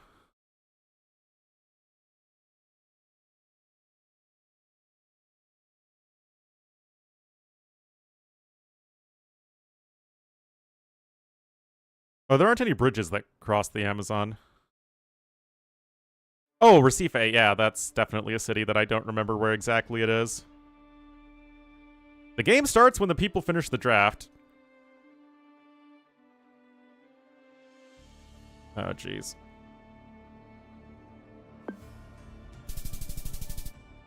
Okay, it was over here. The São Francisco River. Oh, they're in the lobby, guys. Maybe you guys are new to this, but this is actually still going pretty fast for an AoE in-between games. Why do you guys assume that there's an AoE game happening when it comes to AoE tournaments? Alright, whatever. We're gonna have to do pretty darn good to hit our 20,000 benchmark. Anyway, this looks like Europe somewhere.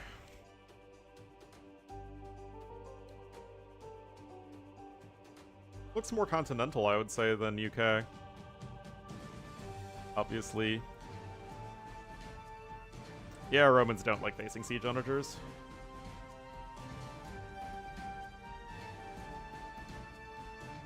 This is a pretty long road with just houses on it.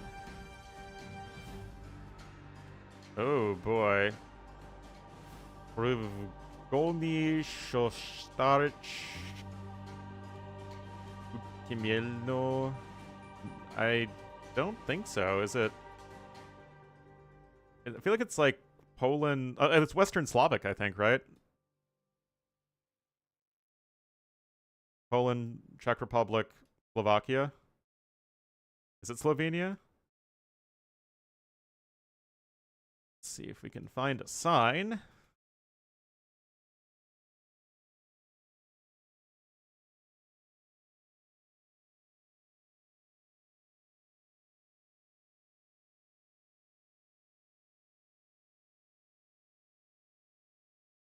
I mean, I don't know enough of a difference between the Slavic languages.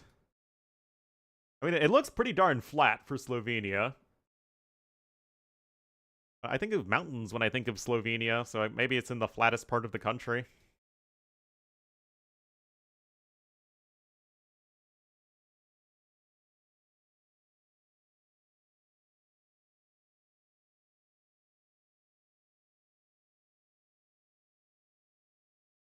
Only with the euro? Oh, I didn't see it was in euros. A sign in euros. Although that would be definitely a bit of a giveaway. Yeah. Yeah, it would have to be near Trieste, because otherwise you're up in the mountains. So... here.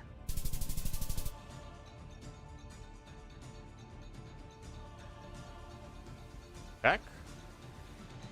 Provnicia was first mentioned in the 13th century as a royal fortress town. Remnants of the old town walls still lay out in shape in the city center. Well, we almost got our 20,000. We kind of got lat-ammed pretty hard. We didn't do that well in Iceland either, but, you know. We did alright. We did alright. Woo-woo. Woo-woo. Pitmang with the 41 months. Thank you so much, Pitmang, and hopefully they're starting soon, guys.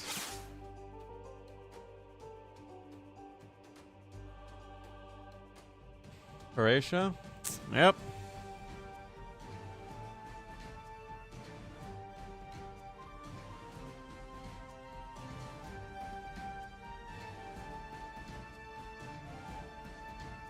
No, Leary, when he does stream, streams on Twitch.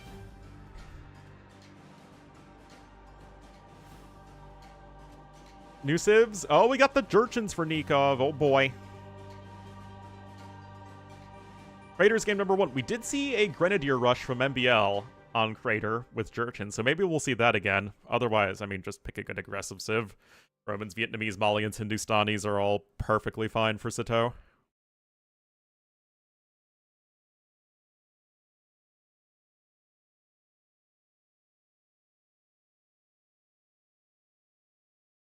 Well, I'm pretty sure Leary had to stream as part of his contract with Wii Sports. Wasn't buffed enough. They look pretty decent when I saw them.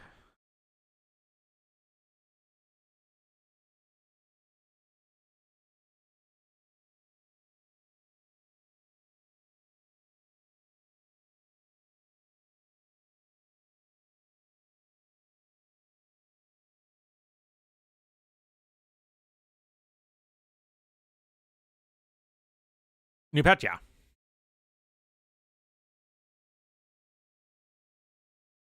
Your Geoguessr nemesis, rip. Again, I'm ready to go. I've been ready to go. Just a long process. The draft was 20 minutes ago.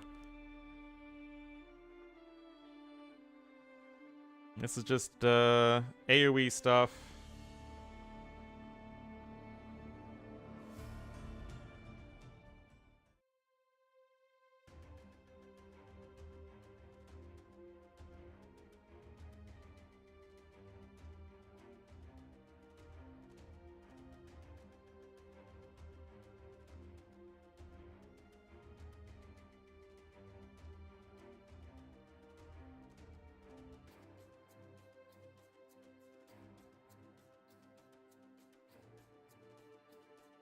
Alrighty, guys.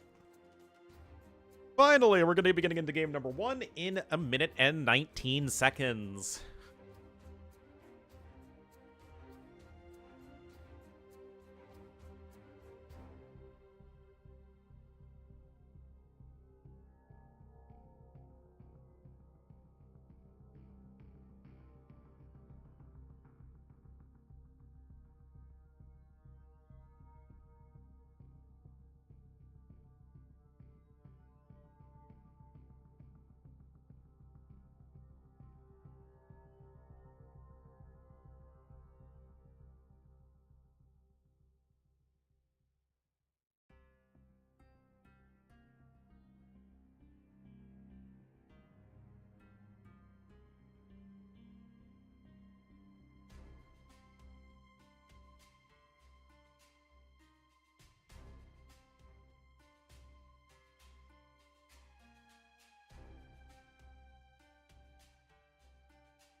Makes more unwinnable matchups?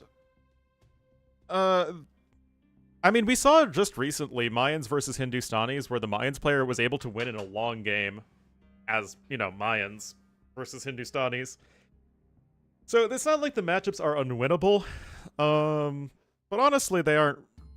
We don't really have many matchups like that in AoE that are even that bad. Here we are, guys. Thank you for your patience. We are now in game. Oh, I forgot to do the thing.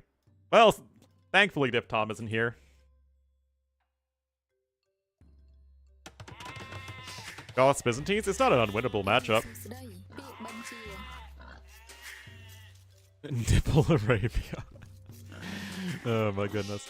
Alright guys, here we are. Our next quarterfinal. We will have Nikov finish second in his group after, yeah, he lost to Leary, but he did sweep Sebastian. We'll be here in the blue as the Khmer to the northwest of Crater, and to the southeast in the red as the Romans. It will be Sitaux. Alright guys, who is going to have the advantage in the this Civ should lose husbandry matchup? Should it be Civ number A that should lose husbandry, or Civ number B? Number B? Oh my goodness. Civ number B, guys.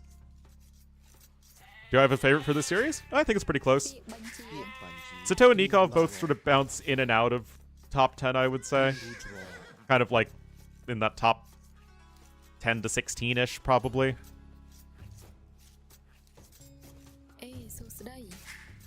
Two civs known for making cavalry, as civs that should not be known for making cavalry.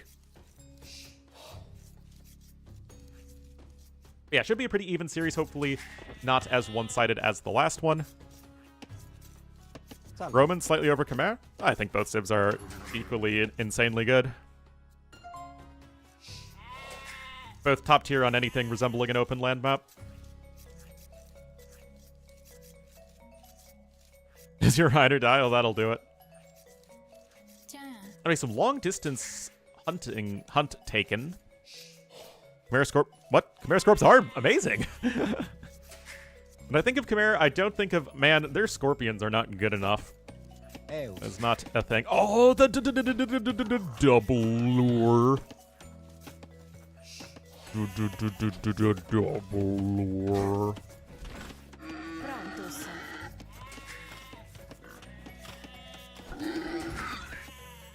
Two next level for me, guys. Oh, okay. Cute little move there. Remember now that you can take all the food on the ibex that your villagers can carry and then just build a lumber camp next to it. Well, again, we've seen Jurchens on this map, and they went for FC Grenadiers from MBL. But he just lured in all of his ibex anyway. Obviously, no Jurchens here, though. And remember that the way this map works out, I'm generally not a fan of men-at-arm rushes. It feels like it's just too easy to wall in your woodline early on, and you will always wall your early woodline because your villagers are so far away from the town center, so you don't want to get caught with your pants down, especially if you're against any civ with a remotely good men-at-arm rush, which, guess what, Romans are. So this is probably going to be either a scout or skirmisher opening. I guess Nikov might open straight archers if he expects the men-at-arm play, but Sitaux is probably going to be scouts, skirmishers, or men-at-arms, and Nikov either archers or scouts. Both civs have top-tier economies. Khmer at least require you to use a little bit of brain power, though. Anyway, 18 pop-up, no loom, very, very quick build from Nikov. No mill. So, nice job from him. Nikov's definitely someone I associate with having very, very clean early builds. Or a very awkward convo. It's like the sprinter. There was an American sprinter who had a bit of a wardrobe malfunction. And had his dingle-dangling all over the place during a sprint, and now he's just got a modeling contract. And as people are like, oh, so when he does it, he gets a modeling contract, but when I'm just out there in public with my lily white out there, I get a restraining order.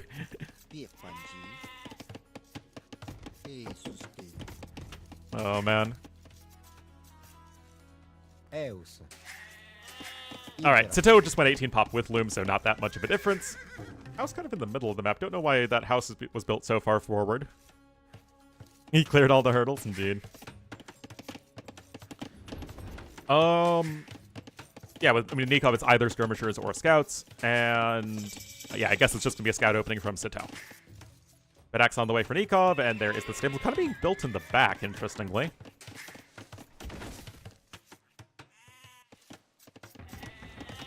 And I think that's going to be the same thing here from Sitaux, so I'm curious as to why people aren't building stuff at the front of their base. I guess they just want to build closer to the more exposed part, which is the forage bushes. That kind of makes sense, I guess. Horse collar also coming in here for our blue player. Resources collected are basically even at this point in the game, but of course Nikov has the saved 175 wood from the barracks. So you're able to get that horse collar upgrade pretty nicely.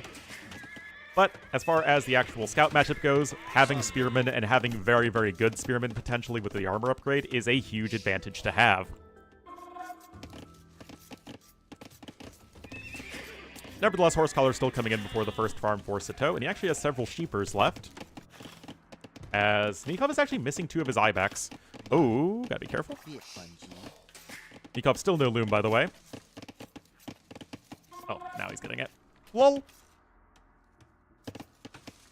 Yeah, I don't know why Nikov didn't lure in all of his ibex. You can see it really does make a difference. Blue now having to farm quite extensively. Red not quite yet. Not yet. Sitaux, your allegiance was to the Republic, to democracy.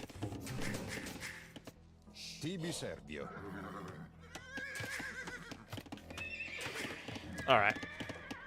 So, obviously, nothing that wild so far. Res collected very slightly in favor of the Romans player. I know Chimera's pronounced my. I think it's like my. And like I used to pronounce Gurjaras as Gurjars, which again is correct. But honestly, it just confused people. And I think that there is a balance to be struck between pronouncing something correctly in the native language and actually having people easily understand you. And besides, it is correctly pronounced Khmer in English.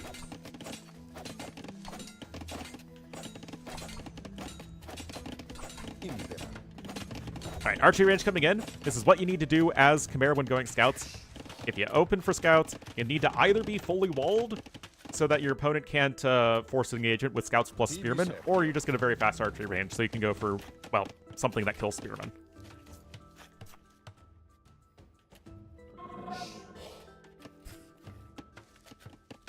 In the 3K cutscenes? Exactly. Not Vietnamese.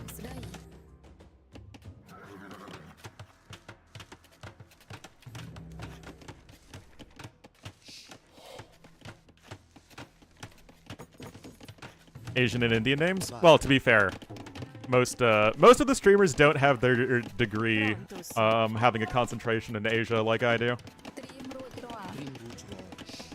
But also, those languages tend to be so far from English that any words that aren't loan words are going to be pronounced very, very differently. And, well...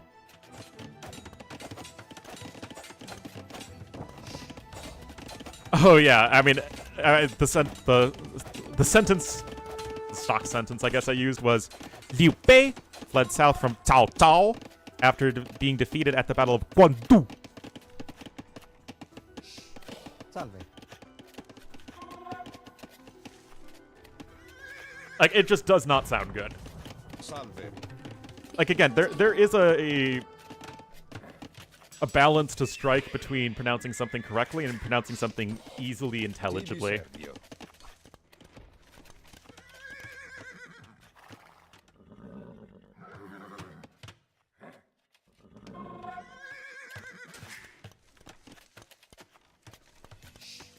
DW's Cow Cow? Who's DW?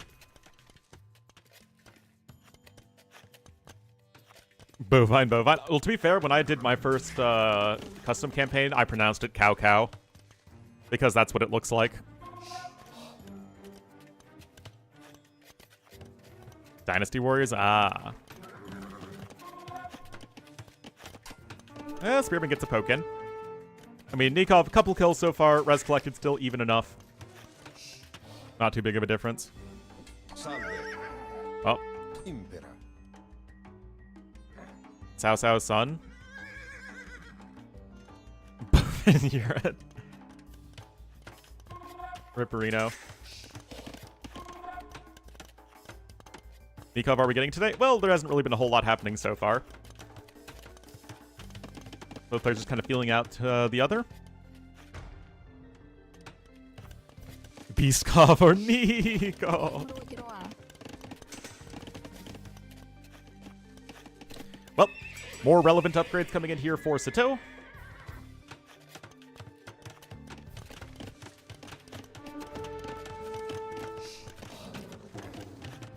Well, doesn't Kaiser come from Caesar? Like Kaiser in German? Just like Tsar comes from Caesar? All right, guys, this is what I'm talking about. You go for the archery range quickly so that you have that anti-spearman unit, and then you just have the scouts behind it. That said, the issue is that Sitaux has his full scout upgrades, as we're going to actually have our first big fight of the game, and the scouts having so much better of upgrades here for our Romans player, I think, is just going to be a super significant advantage. First villager kill, though, is in for Nikov. He does have that forging upgrade, but Sitaux still with a significantly larger army. That said, Nikov finding a way to click up to Castle Age, of course, one of the benefits of Khmer right there, and we are looking at two of the very best aggressive civs in the game.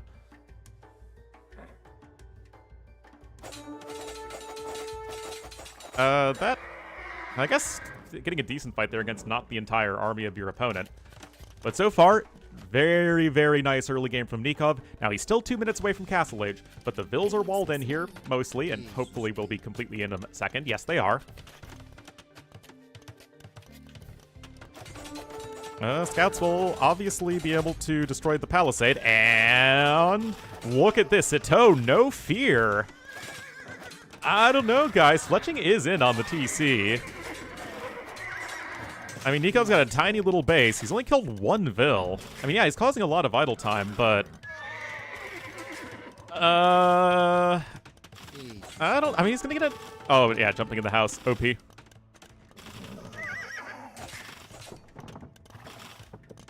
Both of these civs are OP, man.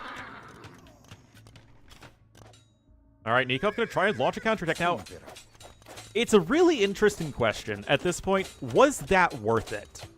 Sitaux lost a bunch of scouts. Oh, any additional villager you kill is going to be amazing. Yeah, Sitaux lost quite a few scouts, but he caused a lot of idle time. Look at this. Sitau's now ahead by a good 300 plus resources.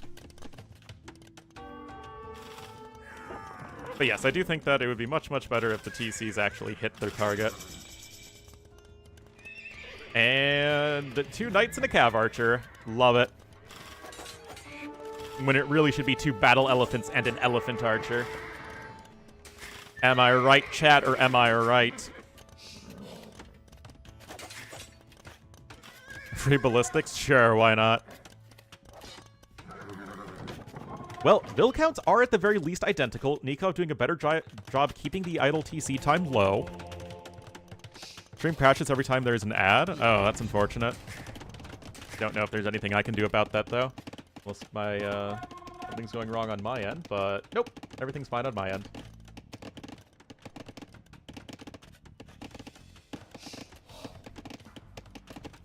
What's interesting is that my YouTube viewership dropped a ton in between the series because there was a long break, but the Twitch viewership has remained fairly consistent. No idea why. Salve. Pol Pot, yes. Yes, I have. One of the most crazy, insane dictators in history.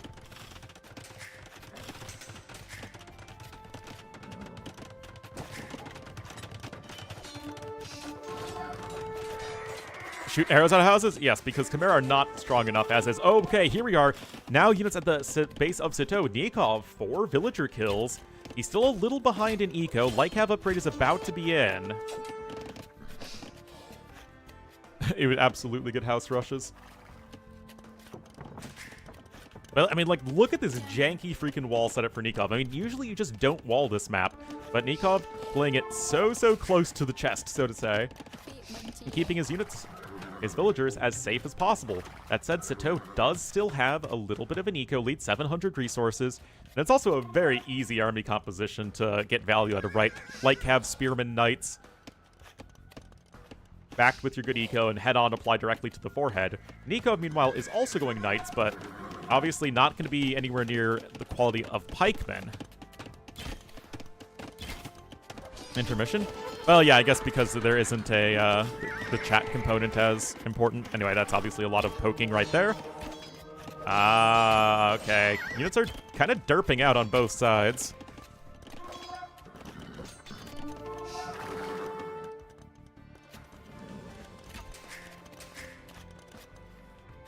Oh, Sitaux with the trade cart!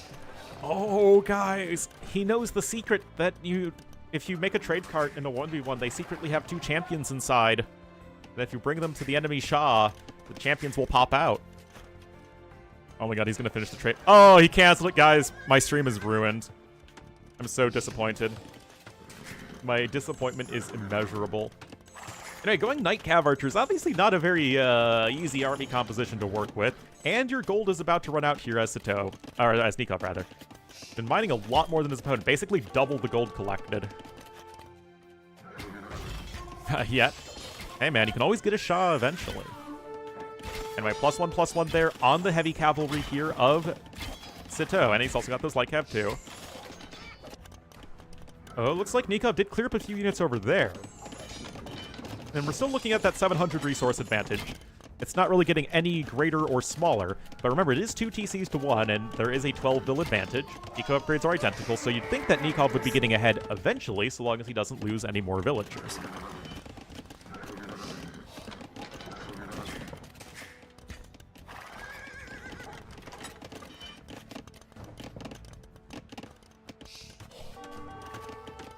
14 vil advantage at this point here for Nikov, but Sitaux already starting to pick up those relics, which remember are all located in the middle of the map.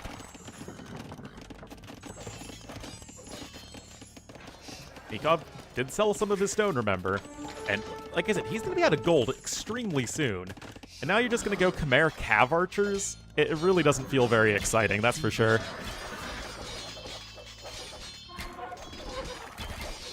They don't have Bodkin. I mean, right, it's the Knights and the Cav Archers. They have different upgrades. I mean, obviously there's overlap with Husbandry and Bloodlines, but this is still too early in the game to be getting great upgrades either way.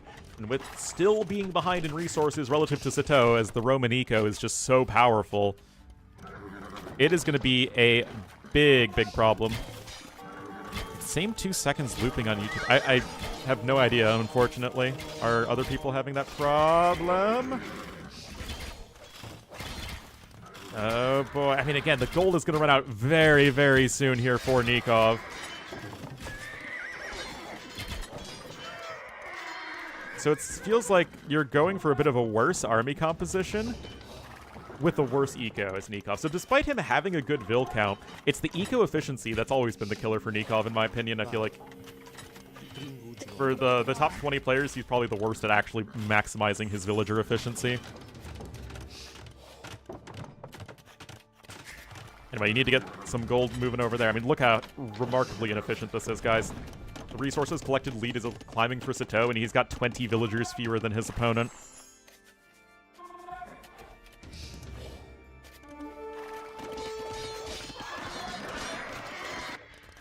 Counterattack coming in here with the CA, but how much of his opponent's eco is really exposed? I mean, this is fairly exposed in the back, but I imagine... Yeah, Red just coming home with the Knights. Recalling efficiency. Well, that's really the most important type of efficiency. Okay, Bodkin now coming in, but again, you are basically out of gold at this stage.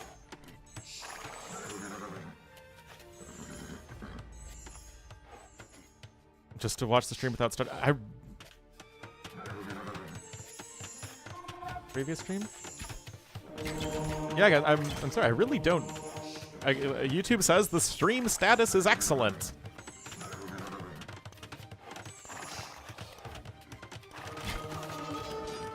Okay, monks.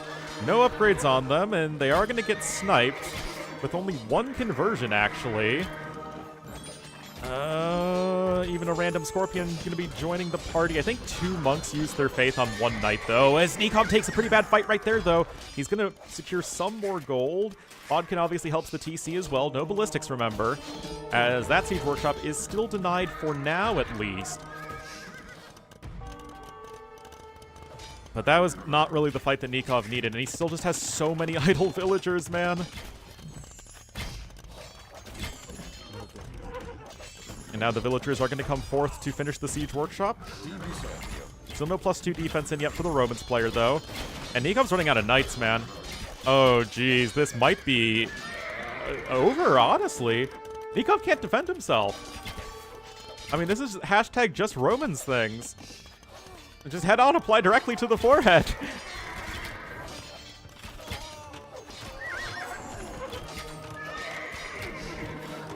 Not sure about the CA.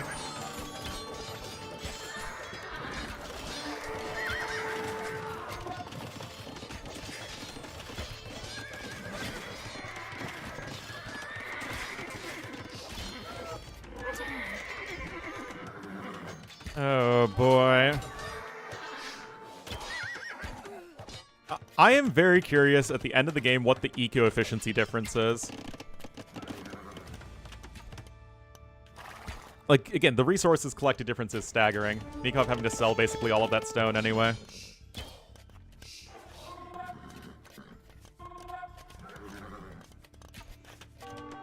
Very far behind in food and gold, which, guess what? You need to make knights.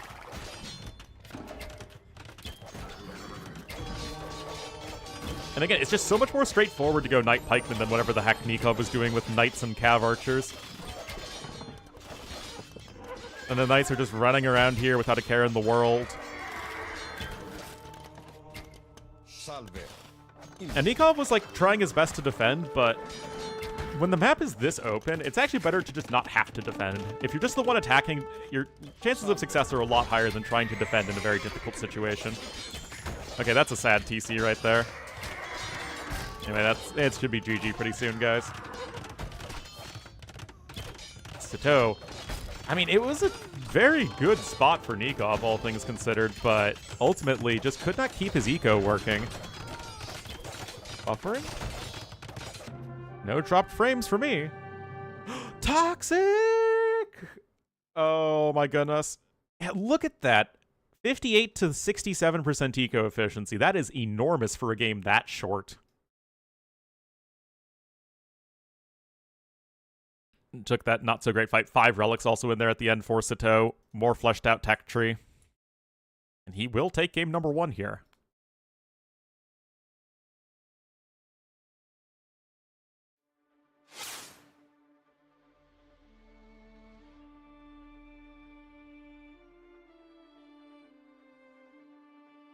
Alright, that is the Khmer losing to the Romans, similar draft priority, and crater in the books.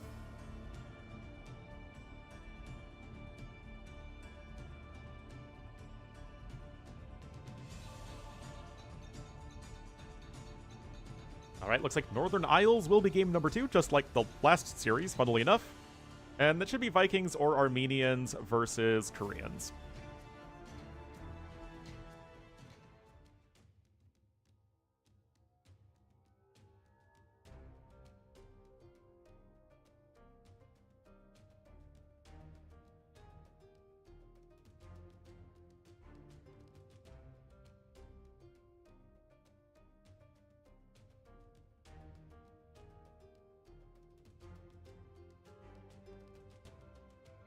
All right. I will need to take a quick break.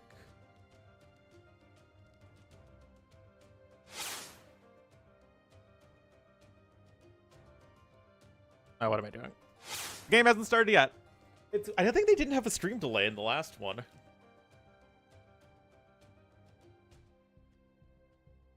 Who knows, man?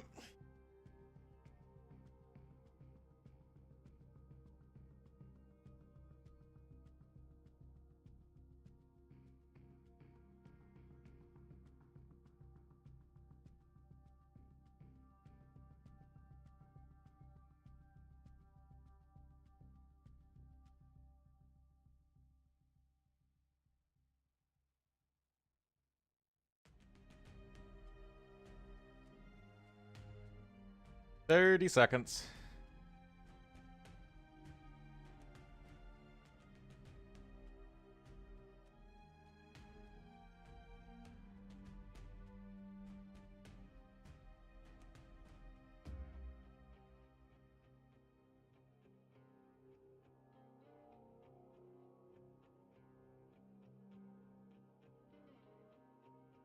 Five seconds.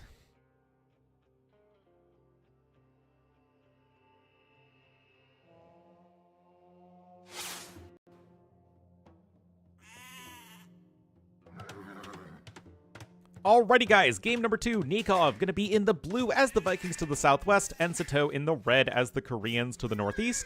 Sitaux, of course, taking game number 1. We're on Northern Isles, and I'll be right back.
Alright, I hope I didn't miss anything too thrilling. Wait, you start with the huts on this map? Is this a 6-fill start map? It looks like it.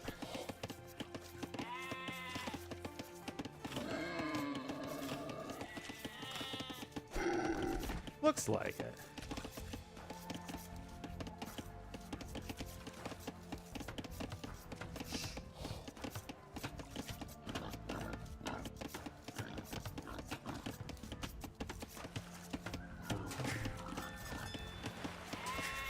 Alrighty.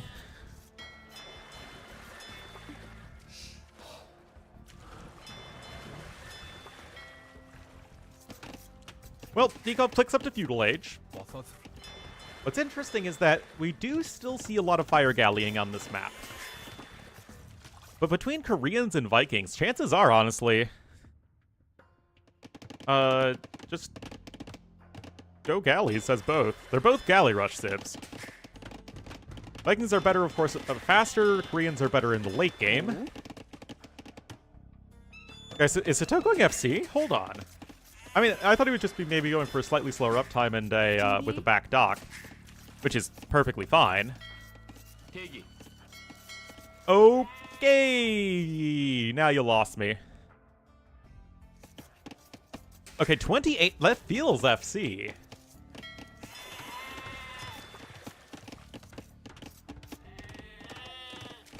Not going over to... Oh, but now... Okay, now you're not even taking your board. Okay, I am so lost, guys. And I'm somebody who gets a bit lost very easily. In AV2, I actually have a great sense of direction in IRL. It is helpful when traveling. Anyway, Nikov is just going for a, you know, sort of the new school galley rush. He used to do it with 4, maybe 3 fishing ships, but this is just like the faster version of that we see more these days. FC stable? Oh, the scoreboard in the draft?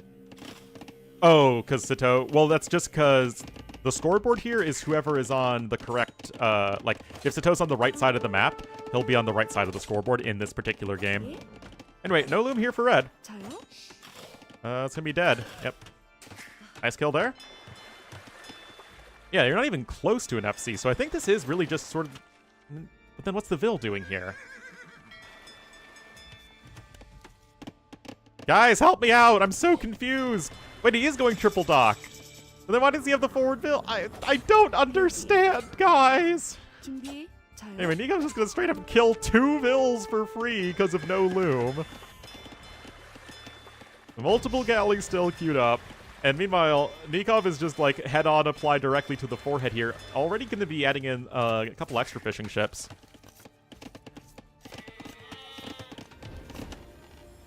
Again, still have no idea what that Vil's doing. Bidax at the very least is in, whereas Nikov has not clicked that quite yet. Although he can right now and probably should. 2 galleys already making the way around town. Got some palisades coming up here in the back. I'm sure Nikov wants to know what the heck is going on, because he is probably very confused as well. Anyway, remember, it is 6 galley shots to kill a fishing ship, so 3 groups of 2. Wait a minute, where's... yes, the House Rush. OP!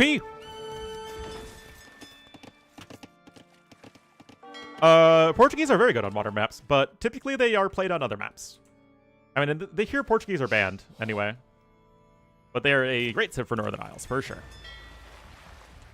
But they are top tier on, like, every map. Chunbi. Although Portuguese are still one of the slower water civs. But, I mean, they're just as good as Koreans, for sure. Well, sniping the transport ship is very nice there for Nikov. Although... Someone want to help me out here, guys? Is this going to be a 1 villager forward siege workshop? I really think it is.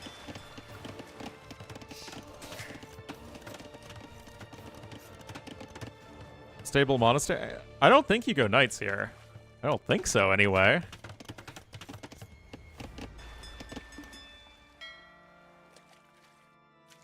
Naturally, Nikov has a sizable ship advantage. Also, Nikov Scout is at higher HP, despite with the 2 villager kills, so... How do you lose? Yeah, I think that might have been the TC that got some arrows in. That's not ideal at all. Yeah, I would imagine it's Monk Siege. Also, what you don't want to do is lead your opponent right to it. Oh my goodness. Wow, what a shocker. Yeah.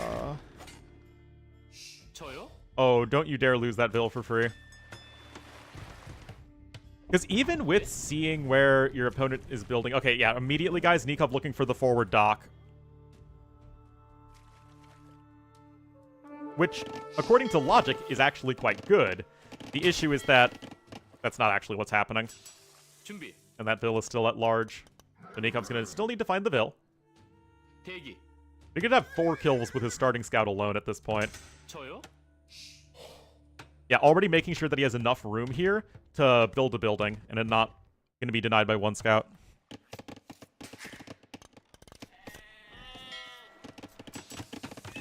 Okay, stable coming in. Nikov was about ready to click up to Castle Age, I think, but had to do an about face. Okay, Fire Lancers, Rocket Carts. Now that makes sense. Forgot about the Fire Lancers for a moment. Yeah, so it should be Infantry Siege. And Korean's obviously very good at that. 60 minutes in. To be fair, you could see that exact same KD line on Arena. I'll still be a little fast for Arena, but I think this was a 6 Ville start. So if that is indeed the case. Fire, Lancer. Alright, Bod Warsaw on the way. Honestly, I think the execution obviously leaves much to be desired, but Sitaux is still slightly ahead in resources. Like, I think the strategy isn't bad, it's just, you know, the execution. Why does the Fire Lancer have +1? Maybe that's just how the gunpowder thing works in Capture Age. Because Forging isn't in. Yeah, Rocket Cart coming in. Oh no, guys. If only Vikings had units that were good against Fire Lancers and Siege weapons. Unfortunately, they don't. Vikings are incapable of making units that are good against those two units here.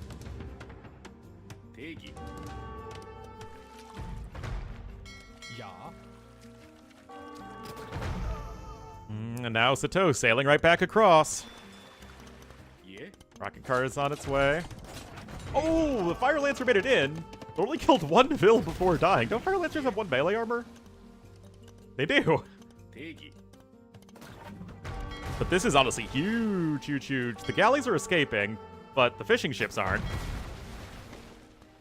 Tower does help out. This villager is still kind of stuck there, so the repairs would need to come in. Push that way. And second TC. Again, strategically, great from Sitaux. Execution, not the best. But now he's starting to kick things into high gear. And the barracks is not being super productive. When it definitely could be. We have some longboats on the way. We have a second rocket cart. That villager's still very exposed. Or not exposed. He needs to be more exposed so he can heal the rocket cart. And by heal, I mean repair. But no bodkin. So you just don't have good galley upgrades right now as Nikov. He is really falling behind Nikov. He's got just those foragers. The market's only just now on its way, and he really seems to be thrown by this. I mean, the food collected is pretty close, but... I mean, 3 Knights guys with no upgrades feel really underwhelming. Unless, of course, the rocket carts are completely out of position. That's also a possibility.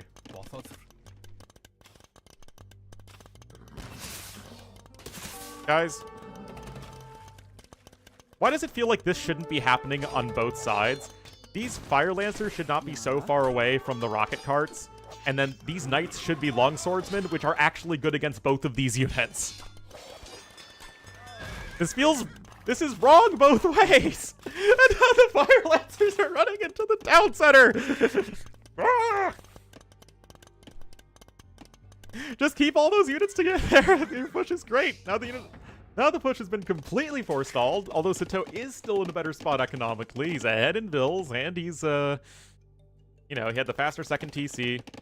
Got Bowsaw in, of course, although Vikings have the free hand card upgrade. That, unfortunately, does not help you a whole heck of a lot when it comes to anything other than farming.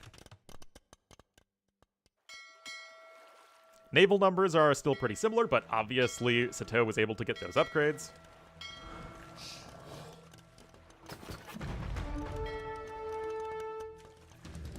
It's okay to blame the heat wave, yeah, that's fair. Okay, so we got a couple longboats over here. And Bodkin is in, but it's still going to take, obviously, plenty more time to actually get those numbers up. Yeah, you would be definitely able to range across here with a Korean tower. I mean, he's going to go longboats, and I think he just is thinking that I can't justify going for a war galley. Not with the food income being as poor as it is. Viking Cav, it's actually the most obvious thing in the world if you look at how Vikings have been played over the last 2 decades. Honestly, though, Nikov is still trying to make something work there with the galleys. His overall KD is quite good. Note that Red was able to get out a lot of extra Fisky Mothers. But Nikov is sailing around this way, and the game is tilting right back to his favor. Look at this. Very well done. I mean, you're not getting War Galley, and these galleys are getting a lot of value before they are ultimately going to be sunk. Interesting. Bowsaw now coming in for blue. Again, it is a TC extra for each side. Got 4 Fire Lancers here, and now a second transport coming in for Nikov, because both players lost their starting transports. As Sitau's going to try and start this attack up again. But it getting stuffed earlier like that is definitely not ideal. Okay, there's Wheelbarrow. No third TC. Kind of thought that this would be a third TC over here, but not going to be the case with another lumber camp in and the house there. You'd just expect those things to not be built if it was going to be for a town center. Yeah. Yeah. Piggy.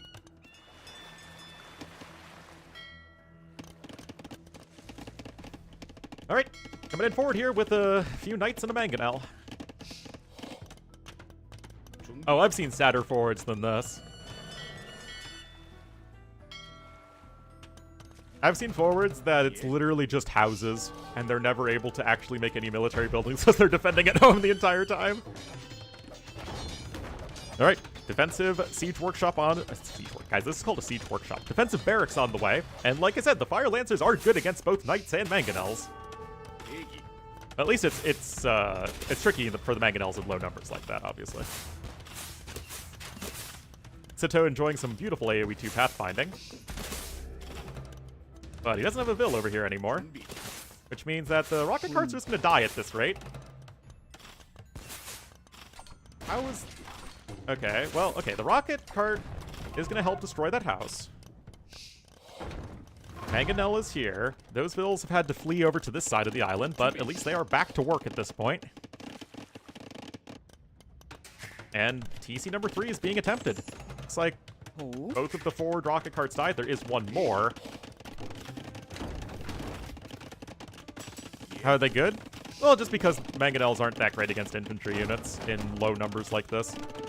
Although being able to dump under the TC is obviously huge. What are you doing? This TC has 5 kills and counting. What? What is happening in this game, guys? This is everyone running into TC fire. Well, honestly, it wasn't even the mangonel that did most of the work there. It was just the town center arrow fire. Okay, you have knights here. They're getting some kills, but they are going to go down to the reinforcements. Sitaux is still ahead by 7 bills. Nikov is losing some longboats. TC fire is so back, yeah. I mean, Town centers are good if the units run under them.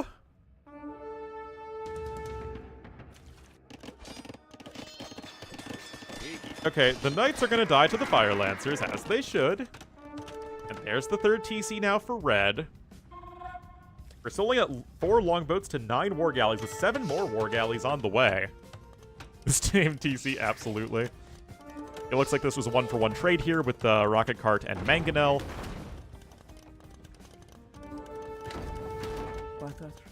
Yeah, this is what I was talking about. Oh, not getting the kill there. That guy's gonna need to be deleted, though. Indeed he does, but Sitaux does get the 1-for-0 trade here with his other rocket cart. Longboats also all getting cleaned up. Again, the through line for this game, though, is that Sitau's been doing better on the water. I mean, Nikov had that one nice run by, but the actual naval numbers have always been advantageous to red, at least for most of this game. Well, that rocket cart's gonna go down. A lot of dead rocket carts this game. Nikov himself could add a 4th TC if he really wanted to, but looks like he will be prioritizing the farms. There's Horse Collar finally coming in. Ballistics is on the way for red, and still, the war galley numbers are looking quite competitive.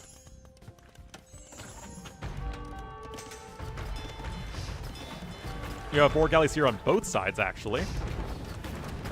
And it does look like Nikov will be starting to push back the siege workshop. So, I don't know, guys. Whose position do you prefer? Nikov has already picked up a couple relics. The scores are basically dead even. Okay, you have all those docks here at the back. It's 4 fishing ships to 10 in favor of our red player. Clean up the ship count. Well, I mean, the demos are going to be hard to make work, though, against galleys. Because the galleys just snipe the demo ships. And the logboat numbers will be slowly climbing at this point. Resources collected are still in favor of Sitaux, although we'll have to see how long that's going to last. I mean, Sitau's done a good job of getting his eco upgrades. Koreans should be way better? Yes.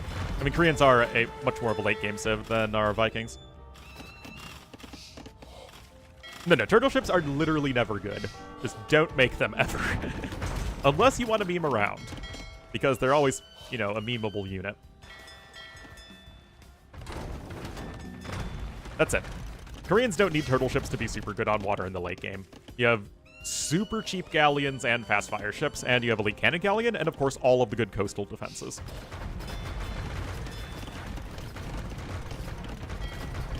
Anyway, Das Boot coming in. Look at that. And on its way for blue. I don't know, maybe, is there a world where all the ships get clumped up on top of each other where turtle ships become good? Probably not.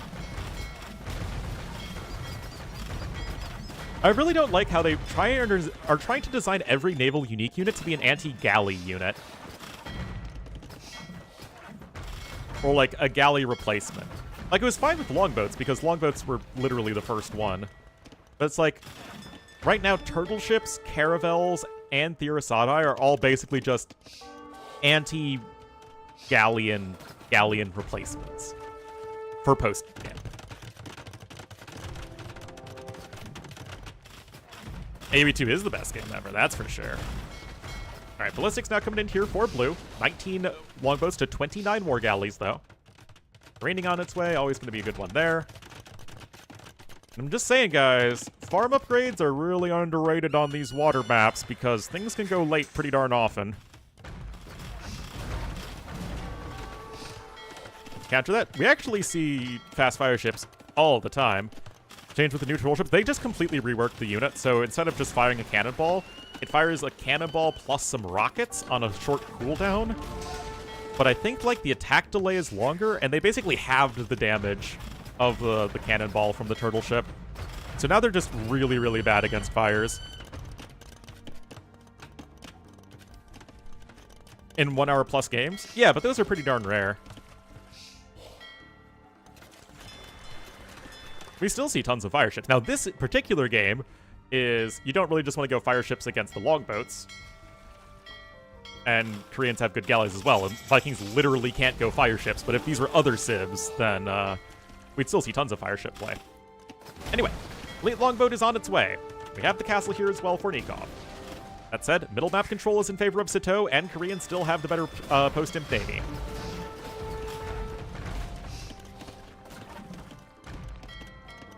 Racer is on its way. Nikov does have quite a lot of stone, interestingly. Vikings actually have decent towers.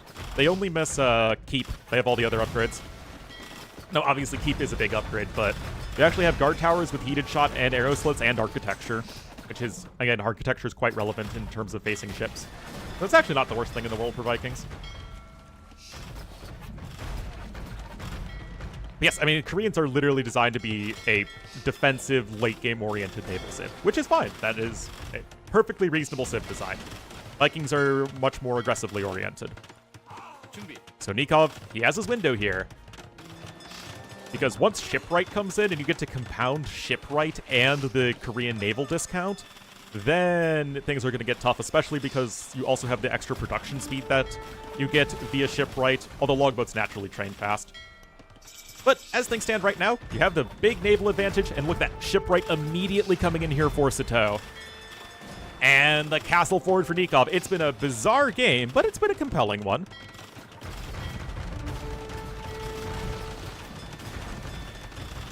Two relics now in for each. Of course, the last relic is here in the middle. And that castle still ain't happening yet. 29 longboats to 28 galleys. Raining is in for both. Chemistry as well. Chemistry not in yet for Nikov.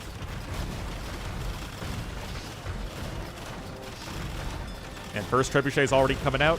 Of course, Koreans with those towers are so freaking good in the late game on this map. But right now, Nikov able to leverage his advantage, which is the longboats, their fast production speed, and the fact that their bonuses are much more front-loaded than are the Korean bonuses. Yeah, this castle ain't happening just yet either. They still need chemistry, though. And Volkswagen, for that matter. Because Galleons actually now have one more anti-ship attack than the elite longboat because of the 1 damage from Volkswagen. They just made it so longboats were harder to fully upgrade. They aren't really much better at all in the naval fights, although they are slightly better versus land units. Anyway, we're looking at 2 castles here from Nikov. His population is 20 higher. Despite being behind in resources, the fights are excellent. Nikov way ahead in units destroyed, and he is looking pretty darn nice here in game number 2 here with the Vikings. Of course, Koreans don't like trebuchets, that's for sure. You rely on your defenses, but one of the biggest weaknesses of Koreans is always going to be situations where they are slower to Imperial Age,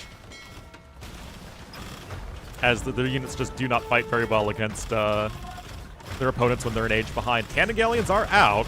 ECG is going to be here too. There's going to be 4 Cannon Galleons, actually. That's not half bad.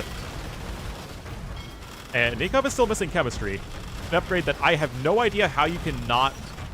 Oh, he deleted those. Interesting. I have no idea how you can sort of forget chemistry. I mean, it literally changes the arrows to being on fire. Oh, Cannon Galleon running into the castle, though. There's now only 2 left at this point. But the elite Cannon Galleons are doing their thing. And now things are going to start to get spicy, guys. I actually really like water maps in the late game, so long as it's not like a Portuguese stalemate. Castle's under heavy, heavy pressure. And how long can Nikov keep this up when he is behind in those resources and you just have an insane efficiency in the long game with the Koreans? Rydok's going to be a good one to pick up, although I still would prefer chemistry, especially since chemistry is significantly cheaper. It's literally half the price. Nice snipe there onto the Cannon Galleon, though. As for violence, I mean, when late game is not just a bunch of galleons running into each other on both sides, it's actually pretty interesting. And Vikings versus Koreans is a totally reasonable matchup here. Trebs, of course, still have the longest range of all, although Cannon Galleons are only 1 off of that. And it's actually the same with Siege Engineers versus no Siege Engineers, but that's getting already very specific. Very quick movement speed for those long... Whoa! Going for the big snipes. The big snipes for Big Nomad. Stone is running low, because you're having to use all these bills that would be mining stone to repair the castles. Heated shot coming in. Guys, heated shot is not the same as chemistry. It's good to have. even for castles, the 4 extra damage is very helpful. Well, I mean, it's not, I guess, that helpful, but it's something. It's only 4 damage on the first arrow, remember?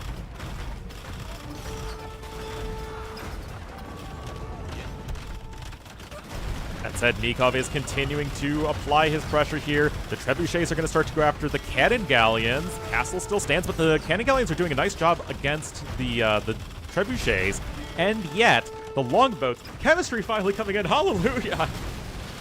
Nikov, look at this island's eco balance. 77 on wood, 7 on food, 28 on gold. That is an eco balance for late game islands if I have ever seen one.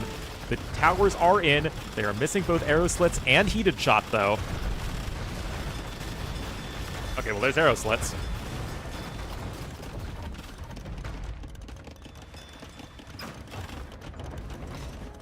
Very good in play here from Nikov, in fact. I mean, this is, again, another point in favor of water maps in moderation. It can be a lot of fun. It's hybrid maps that just feel really meh so much of the time.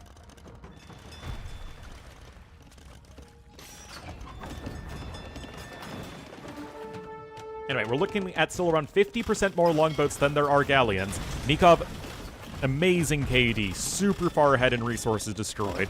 Only a little behind in eco, and he's still maintaining control of the middle. I mean, it hasn't been easy. Sitaux is making his opponent work for it, but Nikov is doing great. And of course, it's so much easier now to ferry a bunch of villagers to the middle, although I guess I suppose Nikov has dry dock anyway, but even so. And the longboats, with their fast movement speed and long range, able to just dip in, snipe the cannon galleons, and get out. Really, really nicely done here from Nikov, and we could have a tied series on our hands.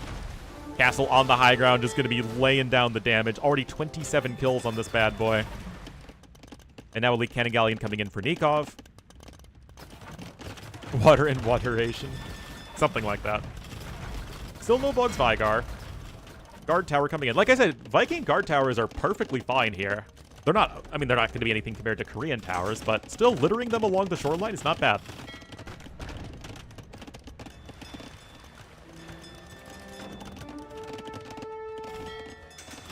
Oh, that poor monk. He just wanted to dip his toes in the water, man.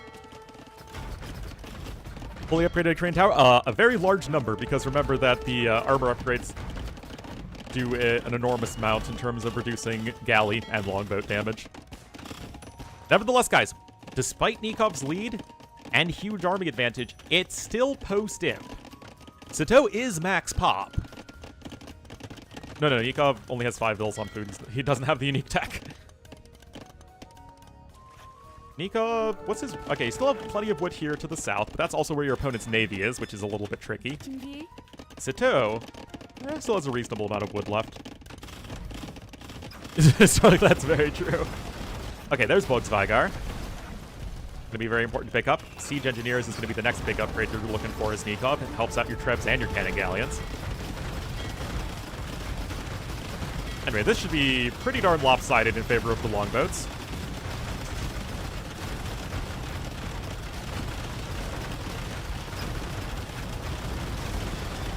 It can be pretty hard to judge fights, like naval fights in late game, but yes, this is going to be a hearty win for Nikov.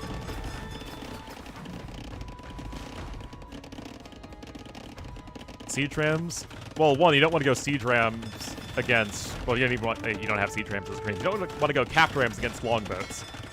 You could theoretically do it as Nikov, but probably not. You'd rather just have more ships, especially since you have so few bills on food.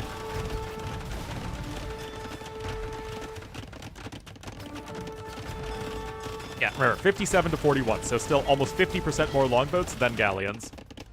Now the cannon galleons are going to start to go to work against those keeps. They don't even have upsong, by the way, because you don't actually have a castle as Sitaux. Feels bad, man.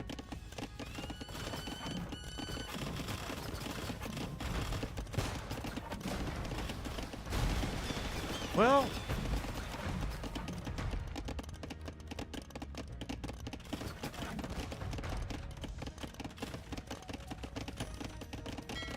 Nice hit there indeed. By the way, guys, longboats, they do train faster than galleons, but after shipwright, the galleons actually have the edge again. It goes from 25 seconds for the longboat to 23 and change seconds for the galleon.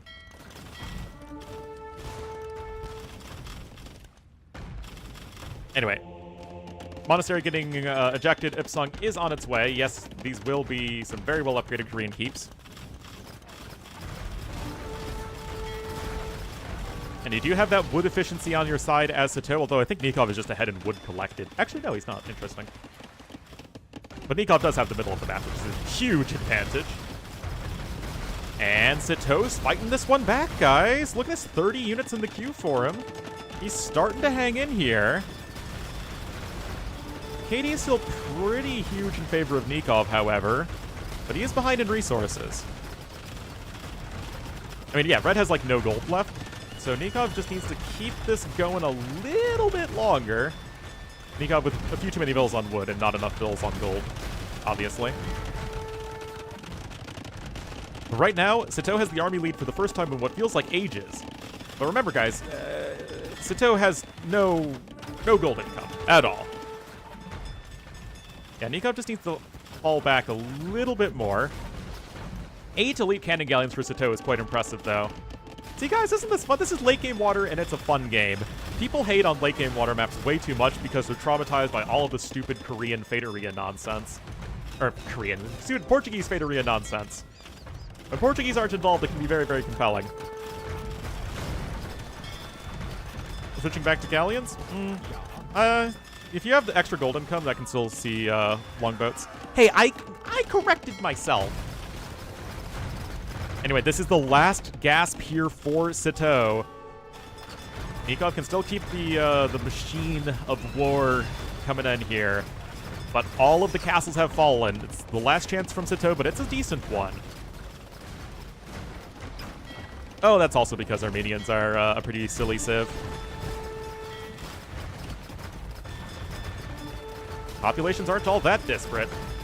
But I still think that if Nikov can just get his units together, it's still going to be just fine for him. You're not going to be able to take anywhere near as much wood at this point as Sitaux. Using towers, though, that would be horrible. More docks on the way. Nikov still should have this game, although, again, we have to give Sitaux a lot of credit. He's playing this one pretty darn well, all things considered, for being really behind in Imperial Age. Again, the queue is just not going to be anywhere near as good. You still have around 50% more ships here as Nikov than his counterpart. The wood price? That is a great question. Still fairly low, actually. But remember, guys, it's 3 relics to 0 in favor of Nikov.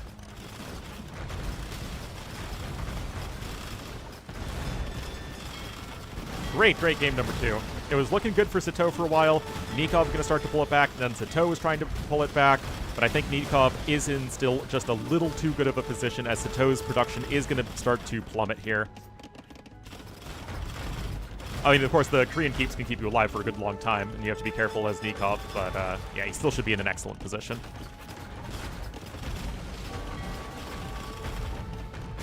Yeah, but selling wood late game on water maps is not something you will ever feel okay about. Oh, where's Nikov's production, though?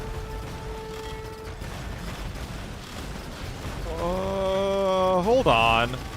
Nikov.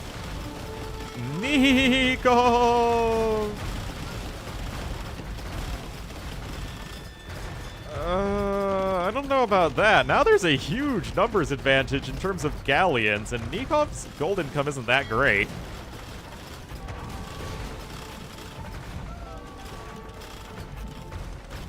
I mean, Nikov's...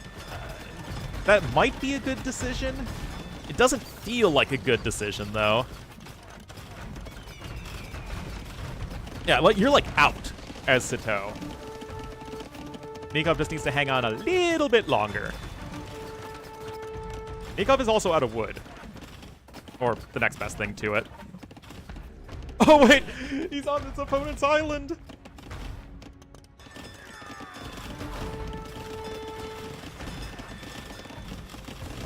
Populations are dropping a lot for both players, but again, Nikov still has resources to take. I mean, I guess you are securing this wood, which is something. Remember, that wood efficiency is excellent, though, for Koreans at this point. Guys, if Nikov taps out, I'm going to be a very, very salty ho. He still absolutely has this game under his control. Still going to be way more longboats on the way relative to the galleons. Nikov still has a sizable score lead, which is reflected at the moment. And, again, you're, like, out of ships. There are 3 ships in the queue versus 9, with obviously plenty more ships that can come in. Sitaux did get guilds, and Vikings do not get guilds. Koreans do, obviously.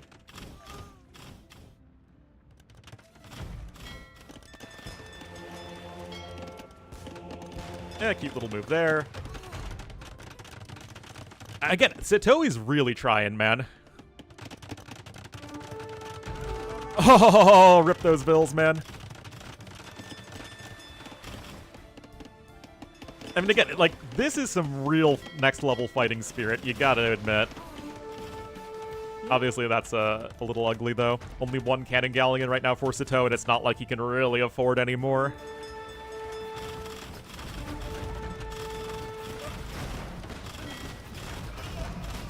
Wanted to dodge Hera?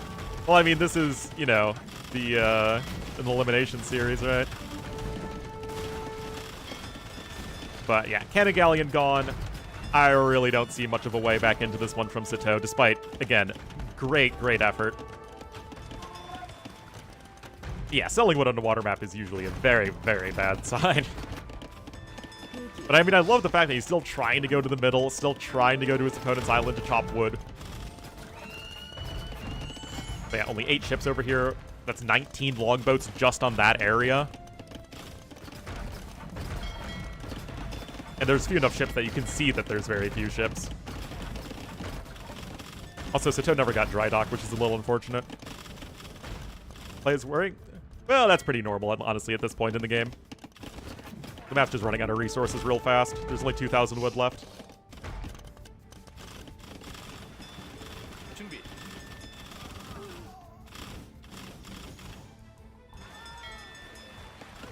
I mean, we're still looking at 48 ships. And remember, guys, it's still 3 relics to 2, which is in favor of Nikov. He has the advantage there.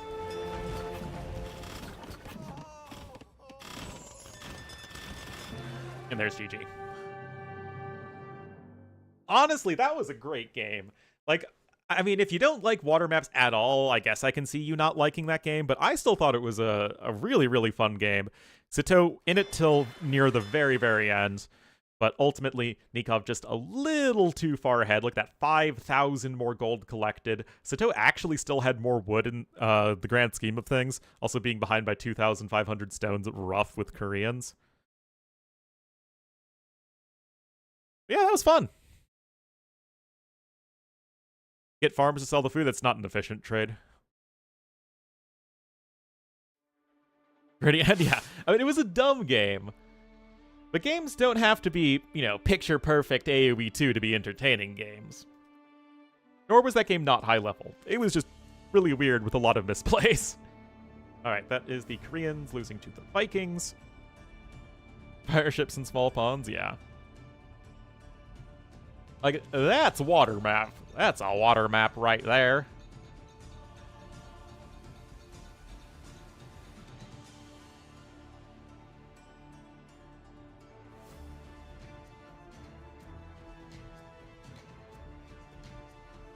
It's a real water map.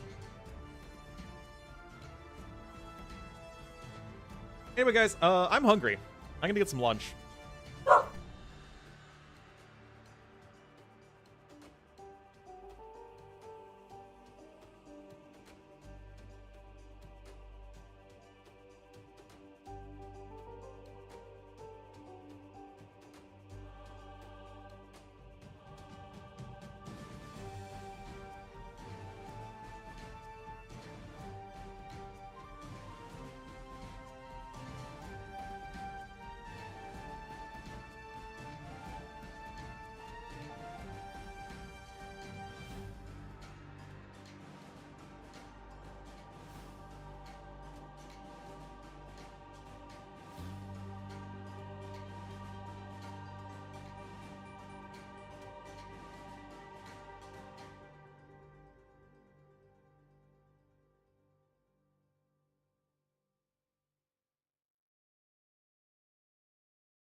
Alright, have I done ruining it in a week?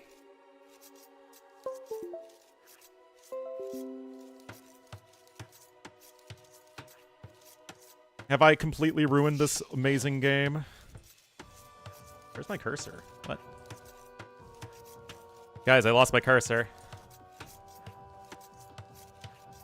What the heck? Guys, I'm missing something.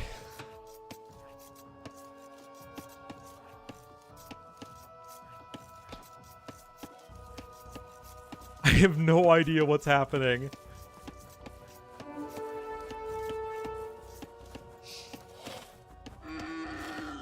My keyboard works. Where did I see it last?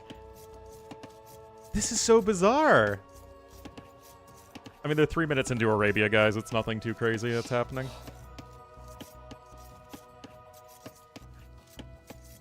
What does one do when they can't find their cursor? No, it's a wired mouse. Yeah, I guess I just should unplug and replug my mouse.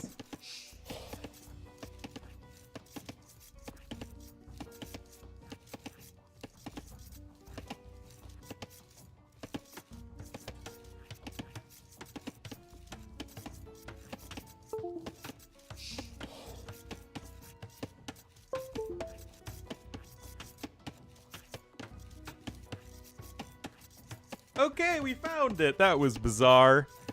This is what I get for not investing the $120 into a Stream Deck. For like the 5 different scenes I use. Anyway, guys, we are here in game number 3. It is all tied up at 1-1. And we'll have Nikov here in the blue as the Mayans on Arabia to the northwest, and Sitaux in the red as the Malians to the southeast.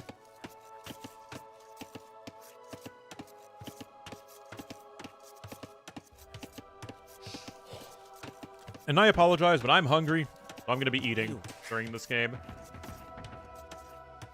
Looks like a drush from Sitaux.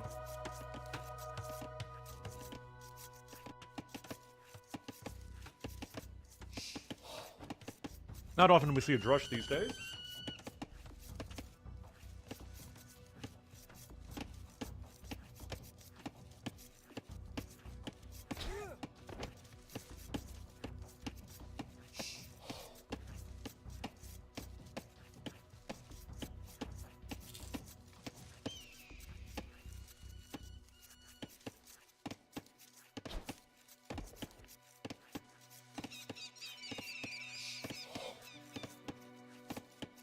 Oh.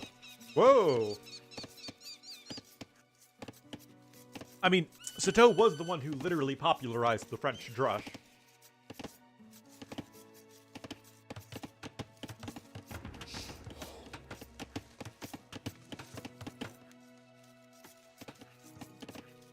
Kind of surprising, though, to go up that fast, or build up barracks that fast, but not, just go men-at-arms.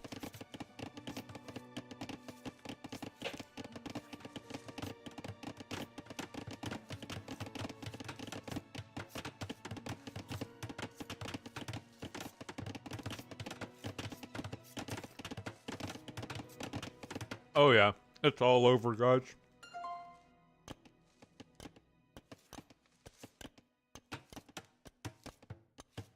Anyway, looks like Nikov's just gonna be going fast archers. Mayans Malians is a perfectly fine matchup.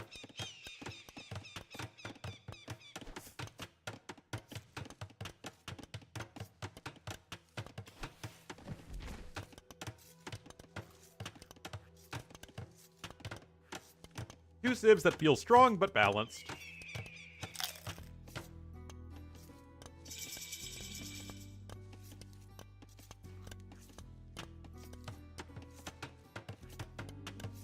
Men-at-Arms and double bit axe both on the way.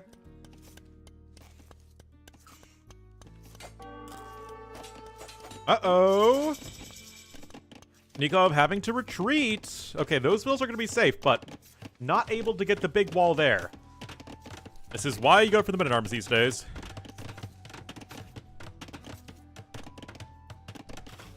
Nerf, nope. Just power creep.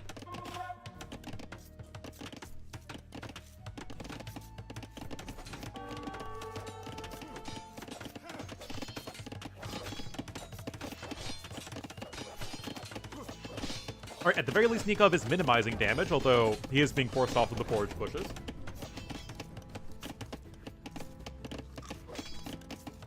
And he did spend a lot of time investing into walls that didn't really do a whole lot.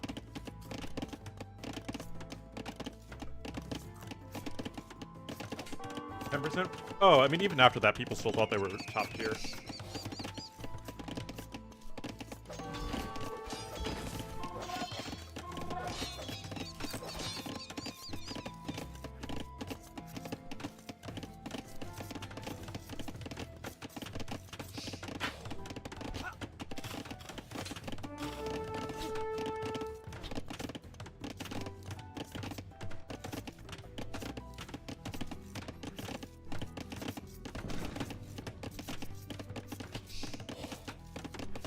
Alright, archers are out doing archery things.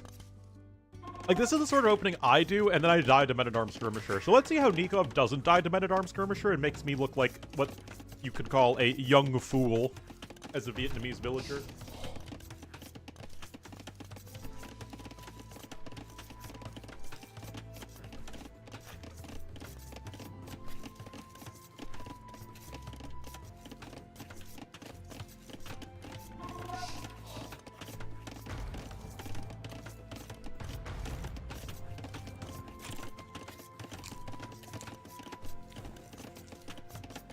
Get wrecked, boom. More Men-at-Arms are coming. Yes, Men-at-Arms Skirm is a very real thing. They cover each other's weaknesses super effectively.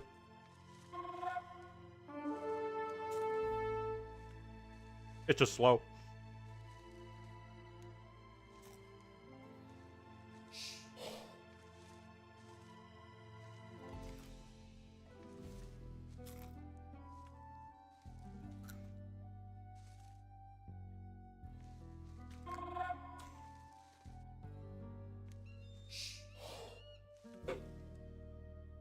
Right. Now for my apple.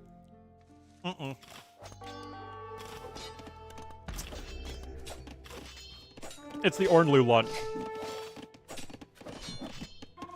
Some deli meat, some deli cheese, some tortilla chips, some fresh green salsa, an apple, and a Greek yogurt.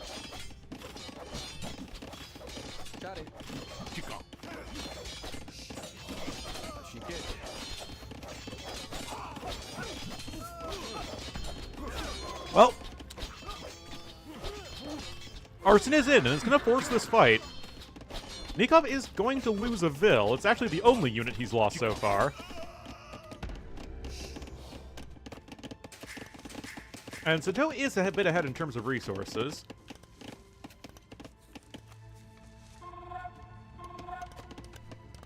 But obviously he's lost resources.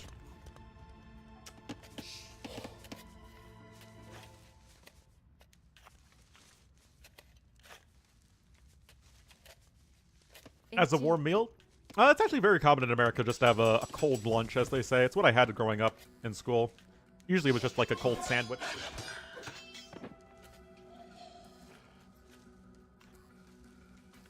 But even for me, or even for Americans, my lunches tend to be a very random collection of snacks.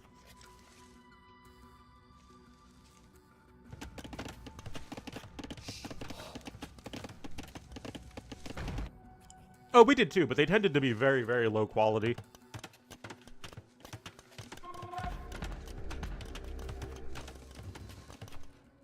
Anyway, as far as things go, Sitaux totally safe here at home.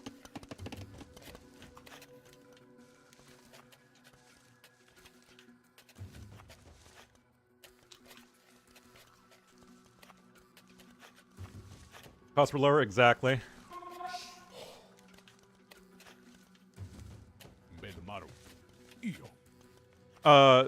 No need for infantry armor right now, but you do have to be careful. Something I would like to see, though, is longswordsmen in Castle Age. I mean, I always want to see longswordsmen in Castle Age, but still.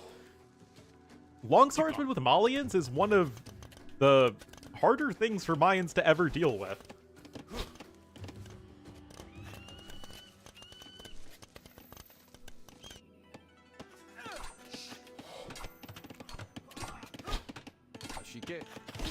One counter kill already, and Nikov is looking to be closer up to Castle Edge. I mean, that's a lot of market usage.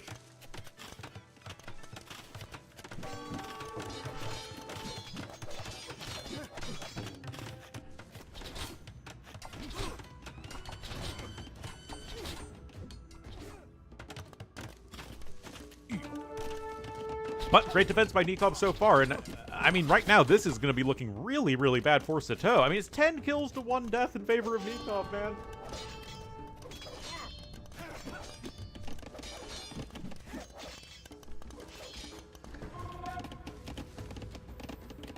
I wouldn't change the price of skirmishers, because that's going to be affecting them throughout an entire game. I would just make them take longer to train in Feudal Age. And then maybe make Elite Skirm more expensive. It's Nikov. You've got no eco upgrades, man.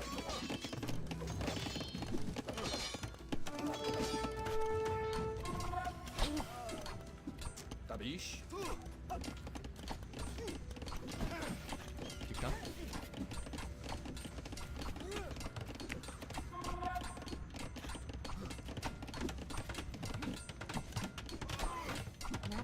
Oh, it's definitely a bit of a Nikov moment. Anyway, the arsenified men-at-arms here gonna be taking down the market. The issue is that Nikov's already clicked up. He's gonna be on 2 ranges. He can go for crossbowmen, no problem. Even the chicken suit men are gonna get some extra attack to punch through the palisade walls.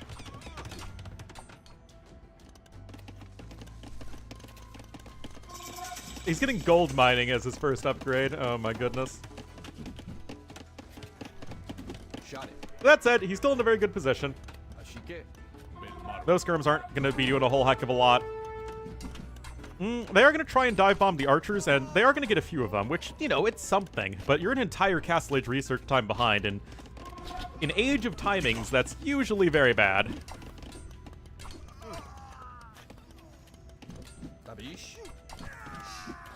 Honestly, guys, really well done from Sitaux. He's going to kill all the archers before crossbowman's in. I mean, there's the archers at home, but that's going to buy a lot of time.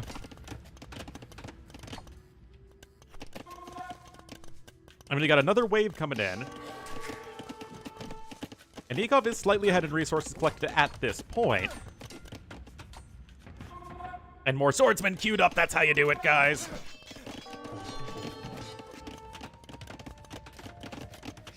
I mean, I would go triple rack swordsman if I was Sitaux, but also I'm not Sitaux and not quite as good a player, to say the least. All right, stone walls up here to the north. Nikov is on the stone resource. Shot it.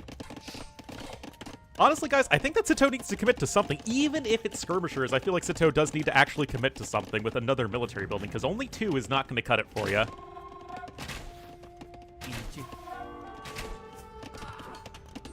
Another dead Bill. That is only the second one to die. Now Eagle Warrior itself is on its way. Otherwise, you make yourself too vulnerable to enemy skirmishers.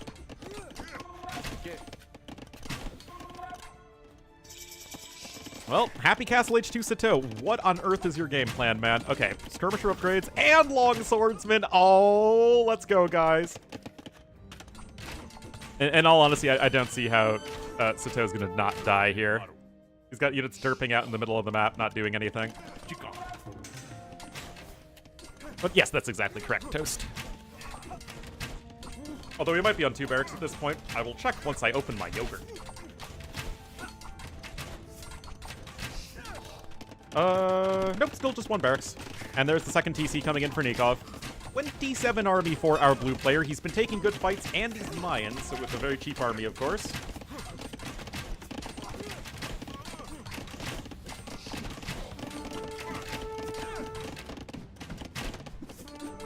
Well, you got the skirms, you got the long swordsman. Oh, he's just going for it, man.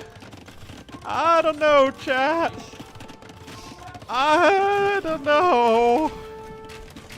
Oh no, Sitaux gonna be getting clobbered here. Oh, tragic.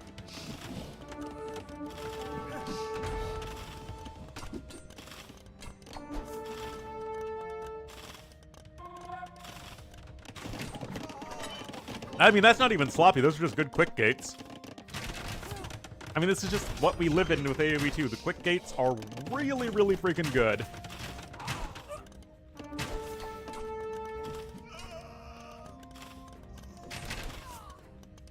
Yeah, obviously you're not going anywhere in this game at this point, Sitaux. Your entire eco's idle.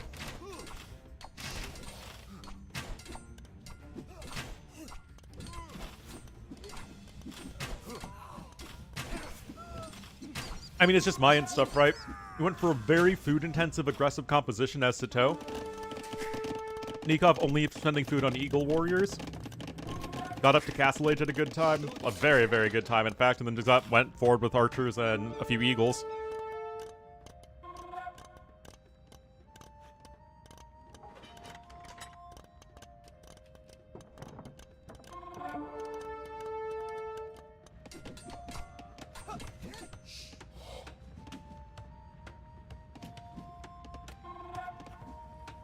All right.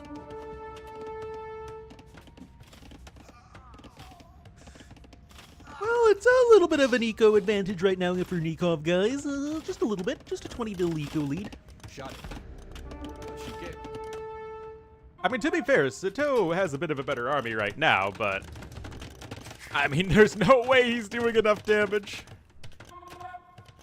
Shut it. This is hopeless. I mean, if you want to look at it, crossbowmen are still good against longswordsmen, and eagles are still good against skirmishers, so it's just about how you take the fights. It's just, again...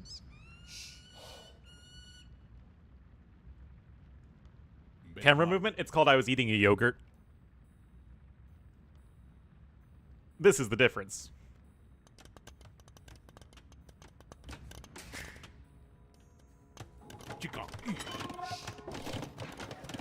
Market on its way. Scorpion coming out. And the thing is, Nikov is so safe at home. It's a janky-looking base,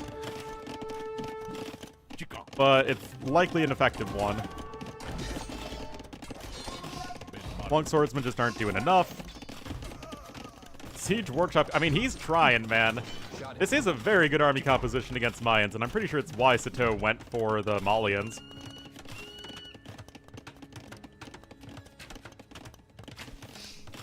Yeah, I mean, obviously Nikov still has no eco upgrades, because why would you ever do that? Oh, no. Oh, no. Oh, no, oh, no, oh, no. I mean, this is just the difference right here. Whenever I play AoE, this is always my opponent's base, and this is always my base. Defensive castle coming in, that'll do it. And Nikov likely going to be getting his first lead of the series.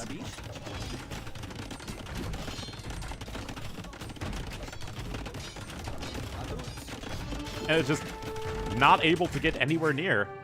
And indeed, 9% more efficient in eco there for Nikov. Gonna be getting the W.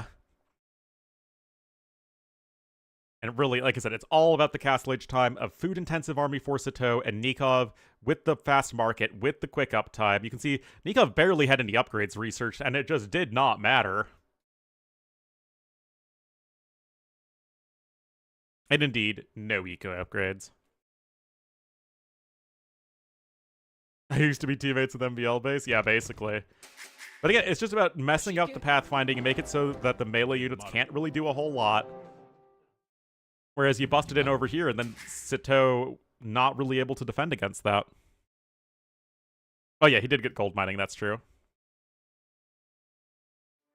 Weather sucks. Actually, it's quite pleasant outside. It's 79 Fahrenheit, so that's like, what, 23 Celsius? Something like that?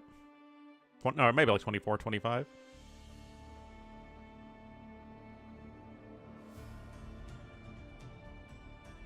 All right, Nikov up 2-1. That is the Mayans over the Malians, so it was a low pick for Sitaux.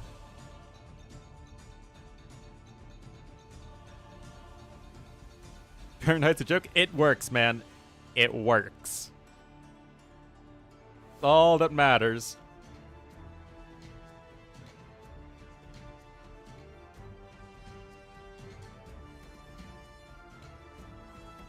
It actually works great as a weather scale. Considering that people in America don't have any issues with figuring out what the temperature is, I actually think it works great.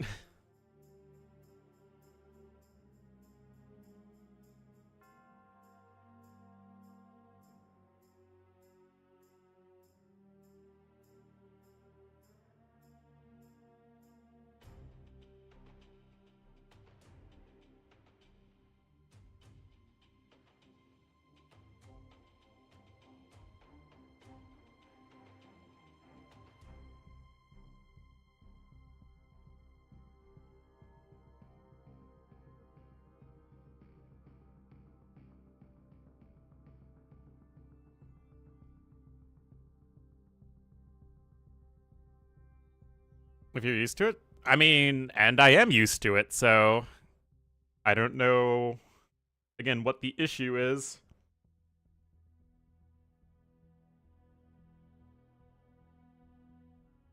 I mean, if I had to do it from the start, yes, I mean, I would use Celsius for everything, but, like, the fact that... I mean, the fact is that it is what I'm used to, so it works. It does its job.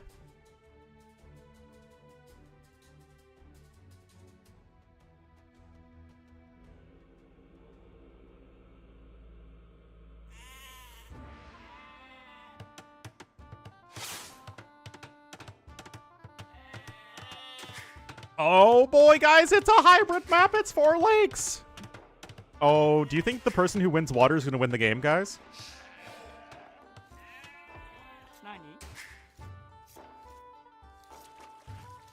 Use it. Why on earth would they use Imperial units? Kawasan? That's true. 4 lakes is better than Kawasan, for sure. If anything, in, you know, STEM classes in America, you still use metric.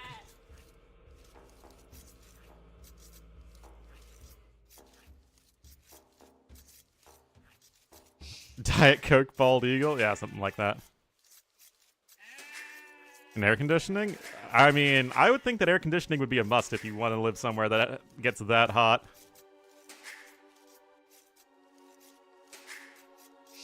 It seems like that would be the healthier thing to do.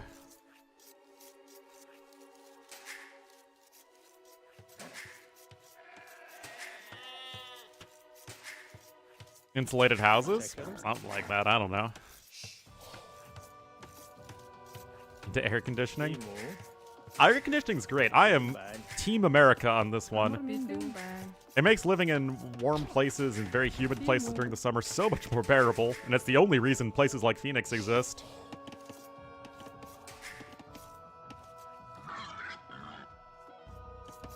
And cubic feet? Yeah, I don't know. I don't use STEM. I don't do STEM stuff.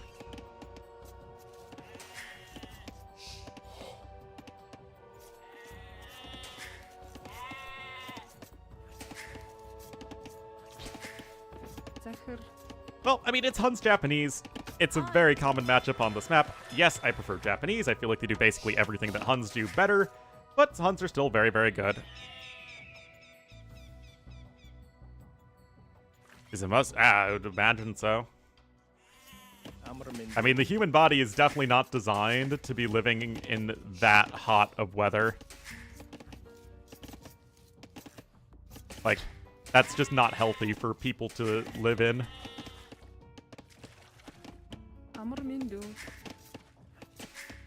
But yeah, it's quite pleasant here, actually. But we still have air conditioning in most places in America.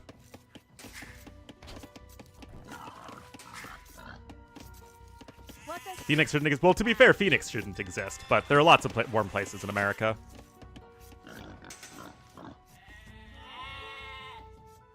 Living near an arid desert? Well, that's how it be.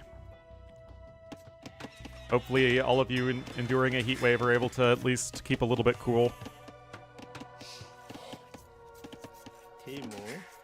Timo. Anyway, I mean, it's early game. Nothing too crazy happening so far. Actually, Sitau's a lot faster with the dock than his Nicov.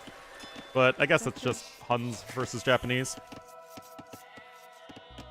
Again, it feels like that would be a must.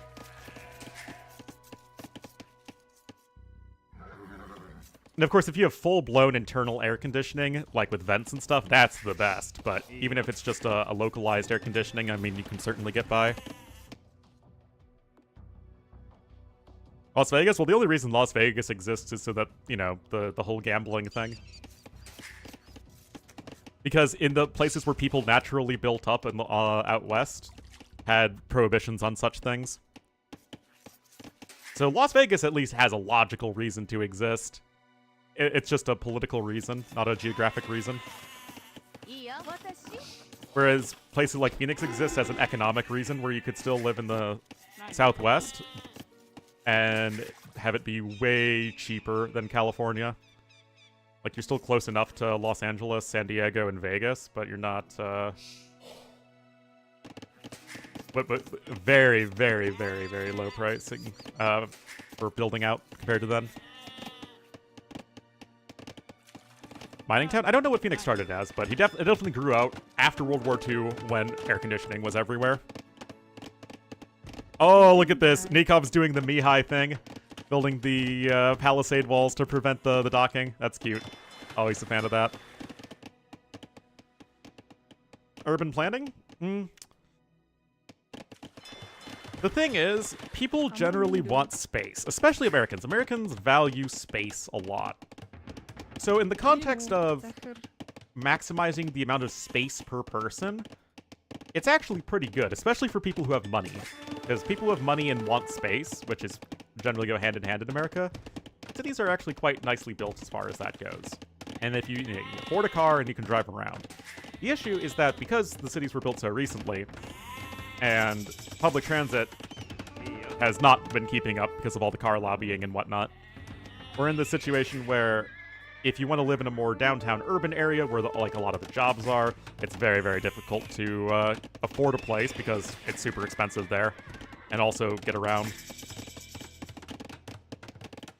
It is a tricky situation.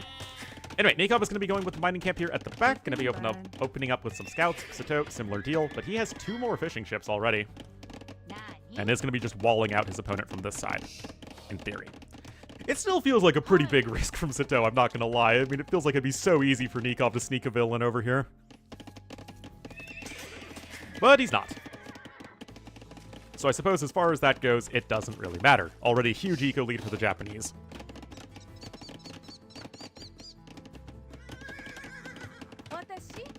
Economically viable in the long run? I mean, America still has a ton of space to work with.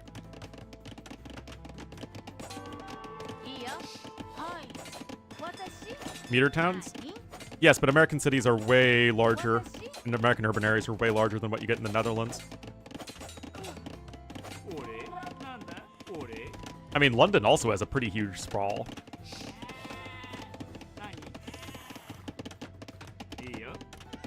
And, of course, London, being a very old city, still has a way more built-up and localized center, but, I mean, it's still pretty darn sprawling.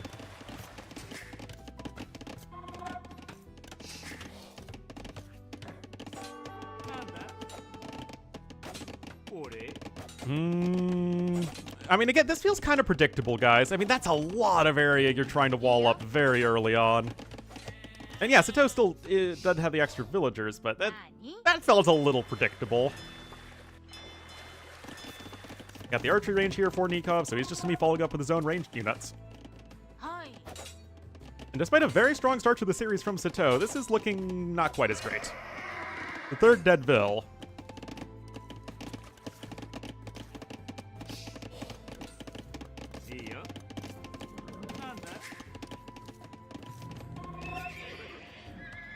Economic papers.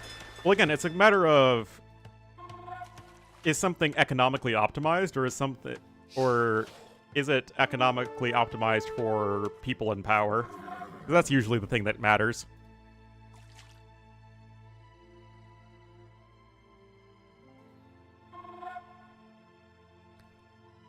A lot more on utilities and services, and the local taxes do not cover their costs. I mean, yes, but that's a problem for poor people.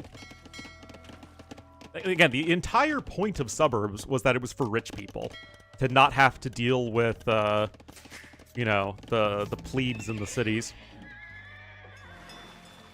I mean, to be fair, Sitaux is still ahead in resources, but now Nikov, with his own fishing ships, is doing quite well.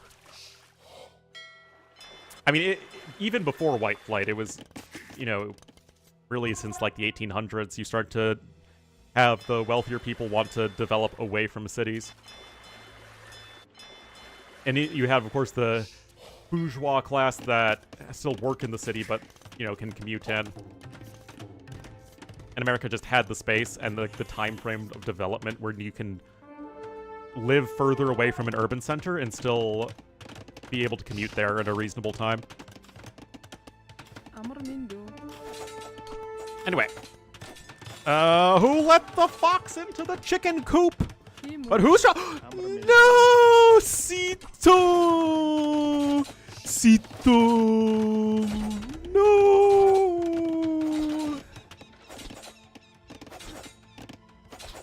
Rich Americans are very boozy. I don't think more or less than people anywhere.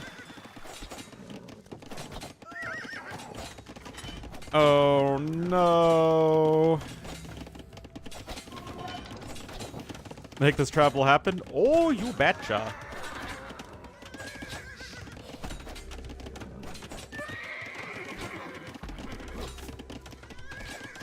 But again, the whole thing with cars is that cars are extremely convenient to your personal schedule, right? You don't need to catch public transportation at a location that is not your house at a specific time that might not be perfectly in agreement with your ideal schedule at every, possible second, right? Cars, generally speaking, they're right there at your house or apartment or whatever. And you can drive away at whatever time you want. And you can put stuff in them. Whereas it's obviously much more difficult to do that with public transportation.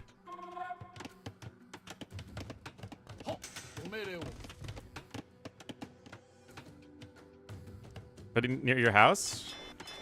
Well, that's not going to be economically viable to do so far away from an urban center. If you're poor, though, this is America, man. Do you see what we just passed through Congress right now? I'm sorry, I thought this was America. Anyway, Nikov, great fight so far, but he is still actually a little behind in resources. But the double dock over here is going to be pretty good.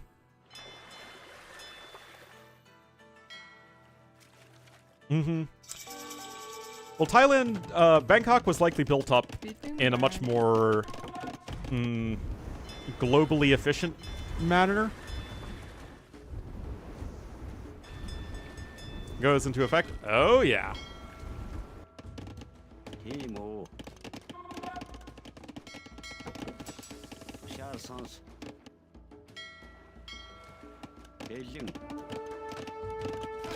All right.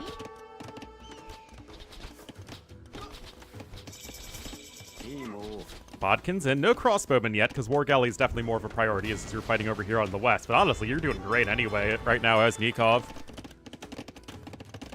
Yeah, guys, I don't think Nikov should be allowed to play in tournaments if he can get eco upgrades. It's too OP. Because he's gonna need it now? Yeah, seriously.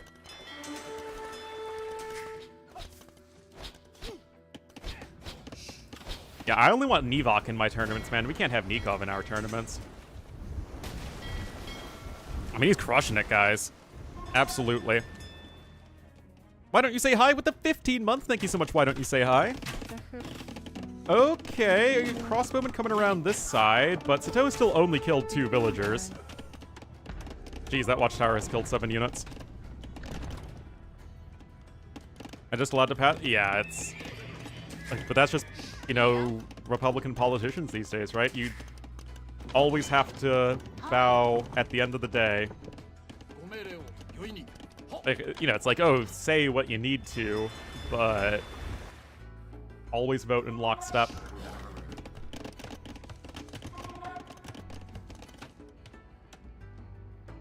Ornlu bucks perks because I don't like dealing with having to pay them out. Probably. I mean, it's pretty wild.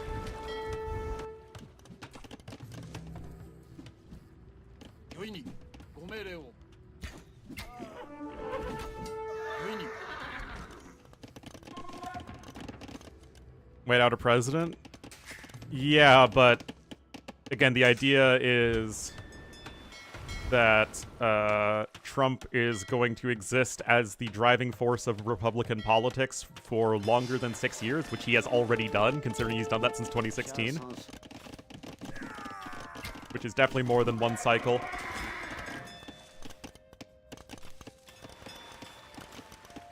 But again, the framers did not do a very good job of predicting how politics would look 200 years after they wrote everything, which is pretty fair because nobody could figure that out.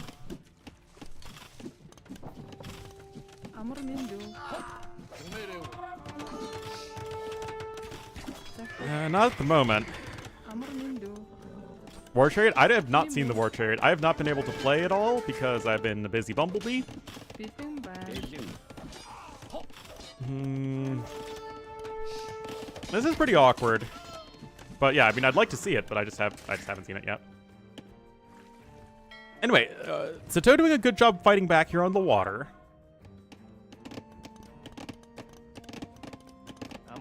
To be fair, I am going to call back the naval recruiter to look at a naval job in DC.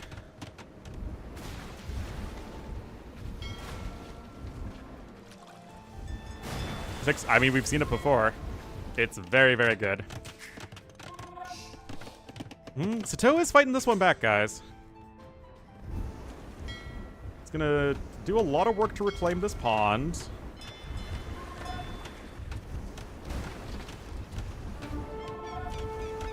Oh!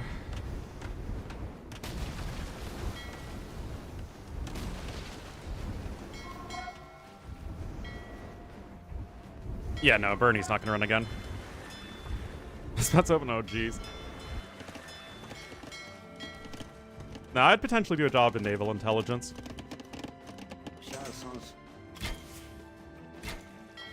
Well, CA there being a little bit annoying. I mean, it's still a good number of fishing ships for each player, so there have been some heavy blows back and forth, but honestly, this game is reasonably even. Nikov slightly ahead in villagers, but he doesn't have that second TC, of course, just as I say that.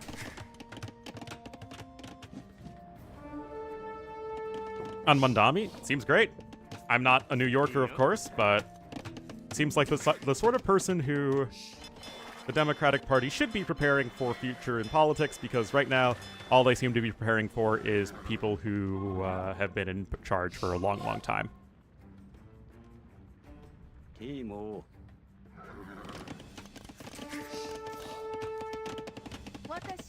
Right? Yeah, like... People say the Democrats have no good candidates. That's because it's not because there aren't any talented politicians who espouse democratic beliefs or even are part of the Democratic Party. It's just that, you know, they're not being promoted. They're not being put in the spotlight. They're not being given the chance to improve their outreach.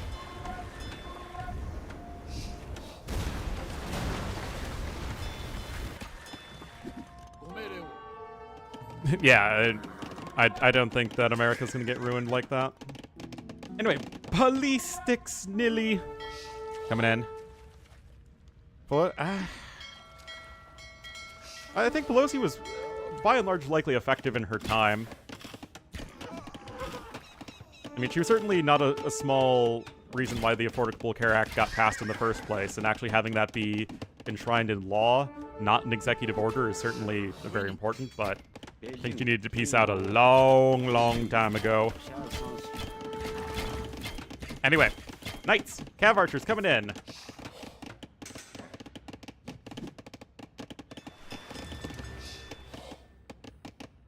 Beeping bad. Amor Mindu. Alright, third TC gonna come in here for both players. Again, the populations are very, very close. Resources collected are very, very close. Nikov has been taking the better fights, though. Out of hedge fund, it's insane. Amor Mindu. 3 branches? Yep. Although, honestly, generally speaking, I support term limits, although I think that it doesn't address the bigger problem, which is, if you have politicians who don't have term limits, they'll just be, you know, the good old revolving door right into lobbying positions. And I feel like you need to, like, okay, after they serve their time, they're just out of politics, but I don't know how you do that.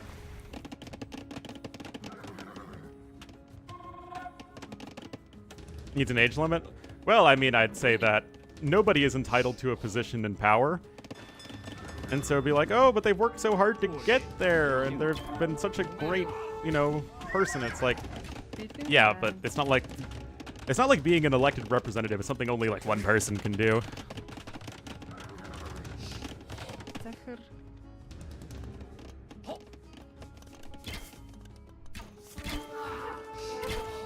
Like making them glass cannons. Yeah, that's exactly how it works, because Japanese are definitely not a better cav archer civ.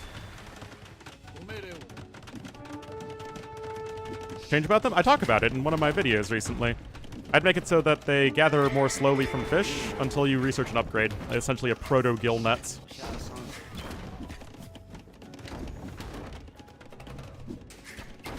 Anyway, that 4th TC on the main gold here is going to be under a lot of threat, because remember, the main gold wasn't taken by Nicov. He took the back secondary gold first, which is good at defending early on, but now you're in a bit of a tricky spot. And again, to his credit, despite not having as good of a fight as his opponent, I mean, this is not at all a bad position here for Sitaux. Honestly, this is incredible control from Sitaux. Wow, hold up, guys. Nikov's in a really bad spot. Doesn't have +2 defense on the skirms. And it's been a janky game here from Sitaux, but you know what? This is absolutely called clawing your way back into this one. Mangonels here setting themselves up a shop on the high ground.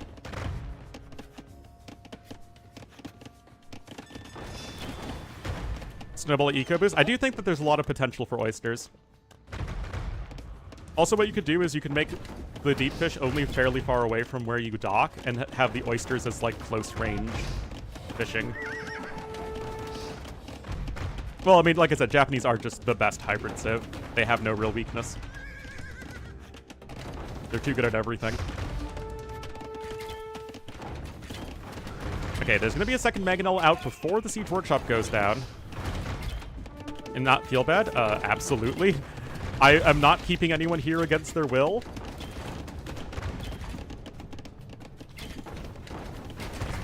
Yeah, all the maps in this tournament are the latter versions of the maps.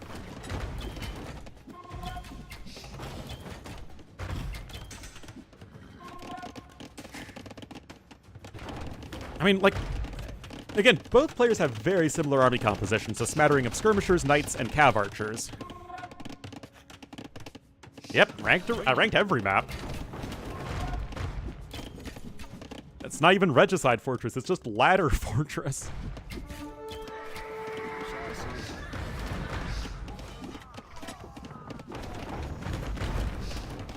Arena maps? Not really, no. Anyway, guys, this has been...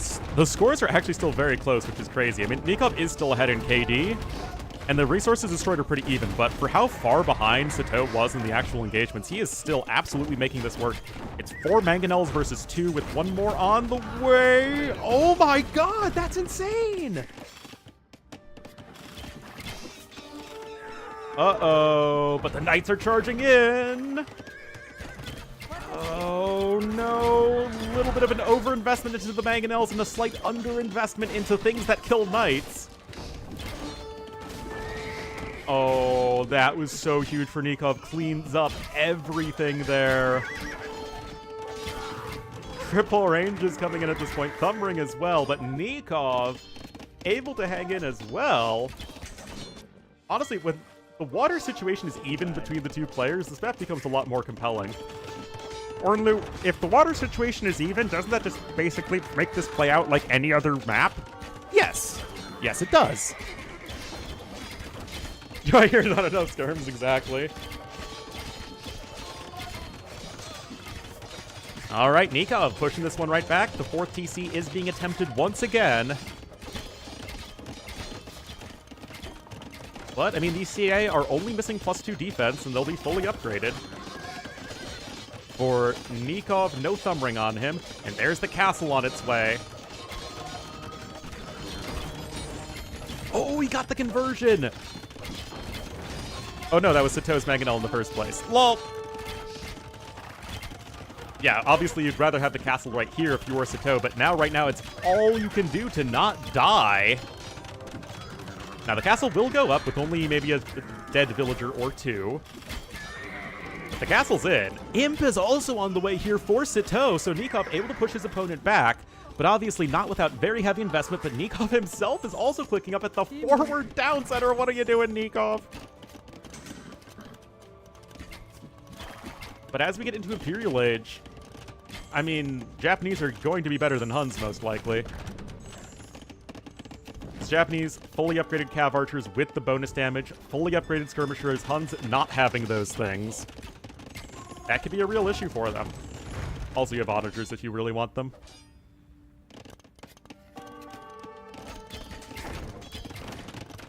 Alright guys, again, Nikov doing a great job taking fights. Sitaux also doing a great job of just trying to hang in there as best he can. Have paladins? Yeah, but I'd rather have the Japanese halbs than paladins in this particular situation. That said, what Huns do have are fully upgraded hussars, which are going to be a nice potential transition unit. Zero relics in, although the first one's about to be in here for Nikov.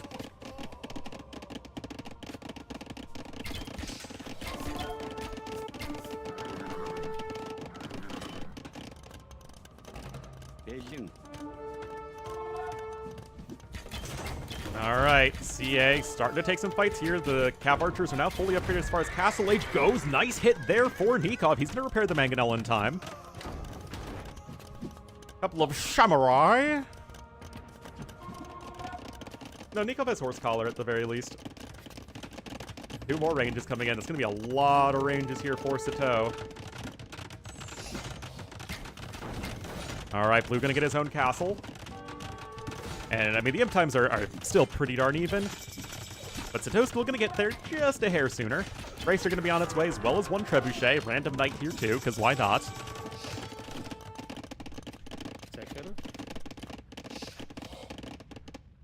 Racer and chemistry, of course. And the castle up kind of on this hill. I actually like this a lot. Between these 2 castles, you really lock down most of this side of the map. And this could be, honestly, a pretty decent angle from which to push if you get to the high ground later on.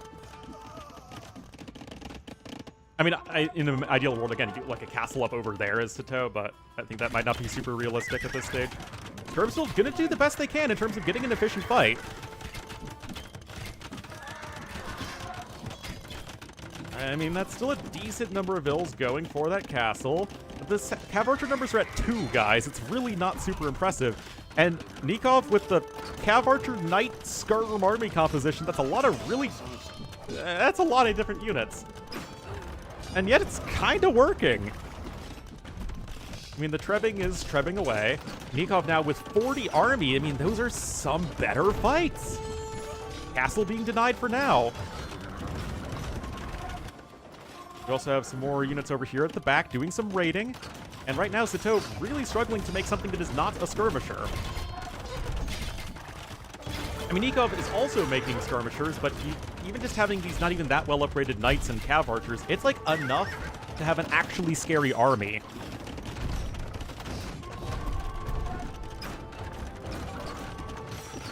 Trebbing continues until morale improves. 2 to 3, so Nikov's actually been doing a better job of keeping the Treb production consistent. Ring Archer armor is about to be in, but Cavalier and Chain Barding armor are going to be in as well. Nikov also taking that gold over there at the far north of the map.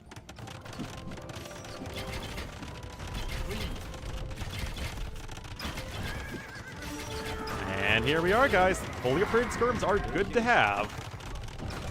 But Cavalier going to be here soon in just a minute.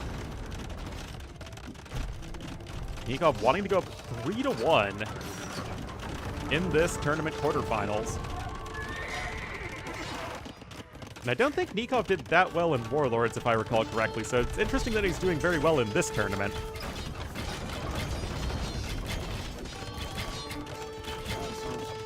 Making pikes, because he didn't have the tech. All of the tech for Sitaux this entire game has been focused on cavalry, or cav archers, and skirmishers. Going for pikemen is like a complete 180 tech switch. When your opponent already has a bunch of different anti-pikeman units. Has good parries, indeed. Anyway, Nikov, maximum population, no castles left. GG is called. Nikov, less efficient of an economy, but wow. That was a very good game. Guys, it's amazing how good hybrid maps can be when early water isn't the deciding factor. Because both players were able to just kind of get through early game with, reasonable amounts of fishing ships.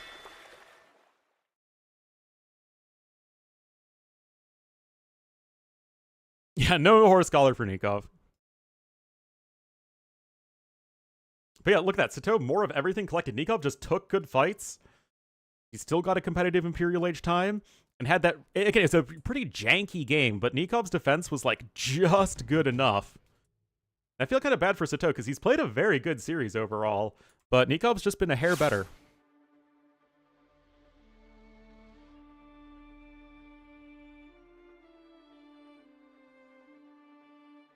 So potentially only one more game today. New sloppy? No, janky is just kind of like messy.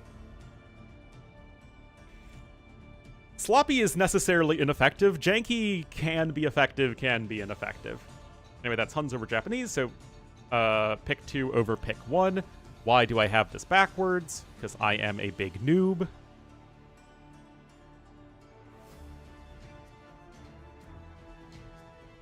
Oh, I never X'd out any of these. Man, I am like super mega noob. Alright, so Arabia lost. Nikov winning Northern Isles and 4 Lakes. Alright, so probably Land Madness next. Jank is just a very, I would say, atypical game state. Right? A weird situation as far as the army compositions go, or the map positioning goes, or like armies that civs don't normally use. And I mean, that late Castle Age weird knight, cav archer, skirmisher all at once making them it was weird. It was janky, but you know, it got the job done.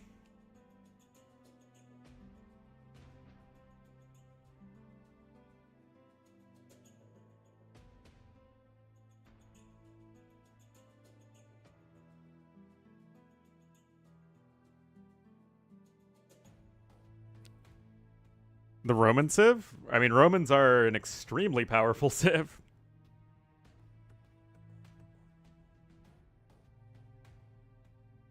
They are very, very good.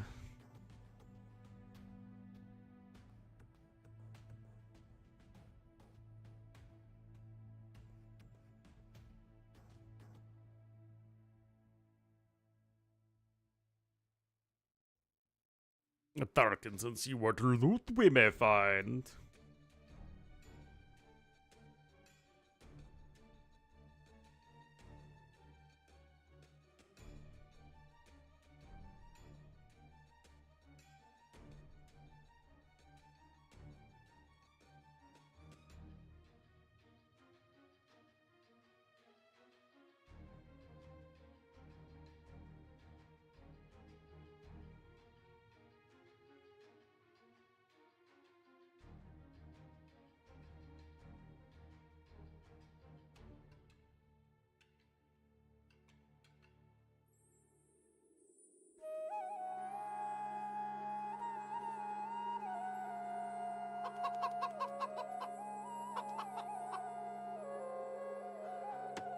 All right, I hear Bengali music. Nikov win 4 Lakes? I probably mis-X'd it. Yeah, no, I actually did put the right X there. Anyway, we are here on Nomad. Could be the last game of the day. We'll have Sitaux in the red as the Italians, pretty darn far to the west. And to the east in the blue as the Bengalese. It will be Nikov. Got a lake here in the middle.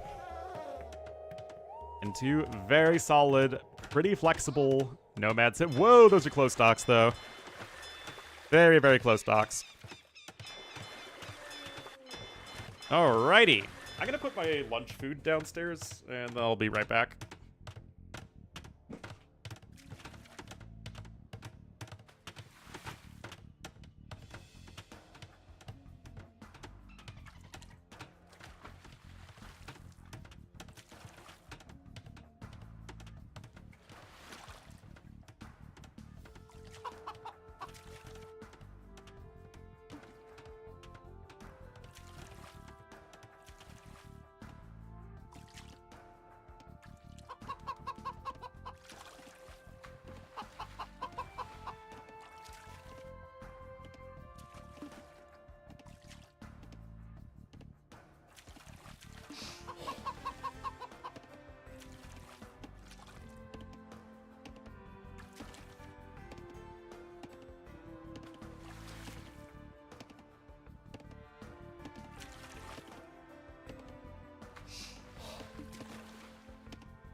All right. All right. Is making co-op scenarios hard? It's definitely going to be a fair amount of work for them.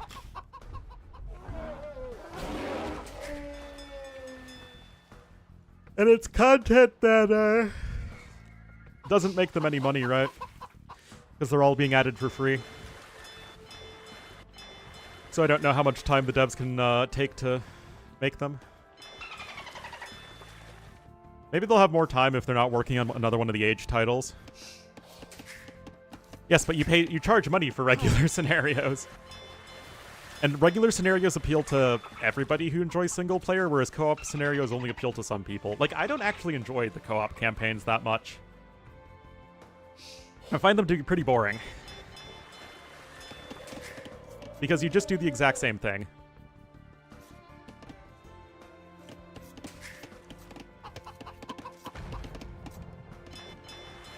I think co-op scenarios would be cooler if you had, like, completely different roles.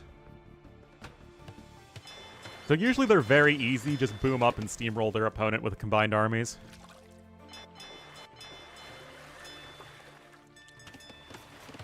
Anyway, it looks like Sitaux has a little bit of a faster start.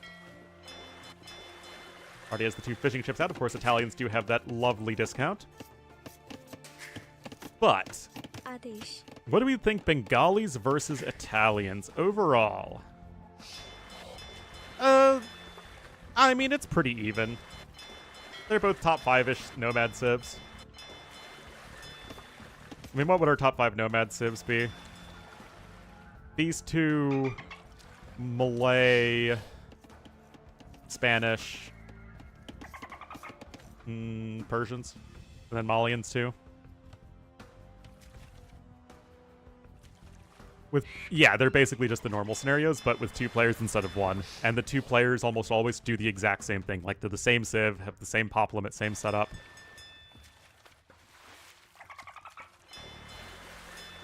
Most balanced 1v1 scenario? What do you mean? Balanced 1v1 scenario? Chinese Koreans? Oh yeah, both of them are still very good as well. There are a lot of actually very competitive Nomad subs.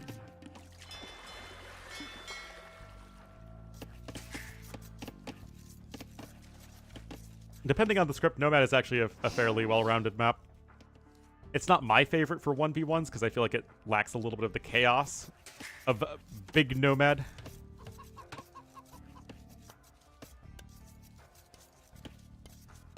Scenarios made for 2 players.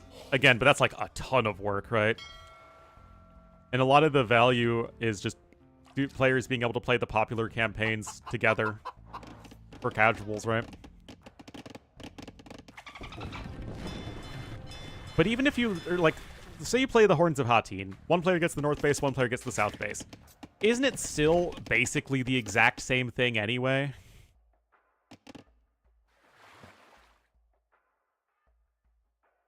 You're both going for cav archers there. Or camels and cav archers. I mean, it's whatever. It's just, you know, slightly different. Charge money? I think they're very hesitant to charge money for single-player content. Or any content that's single-player only.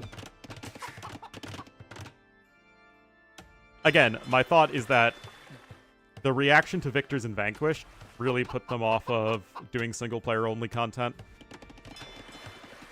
Which I think is the absolute wrong conclusion to draw, because the issue people had with Victors and Vanquished is that it was mod center content, and they were the sorts of scenarios that people don't typically like.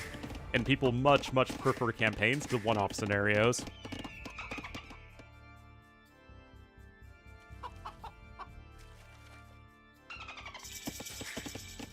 You know, like, they're only going to want to release something as, like, an official DLC or expansion if it's something they're confident people will want to buy. Even if it wasn't a top seller.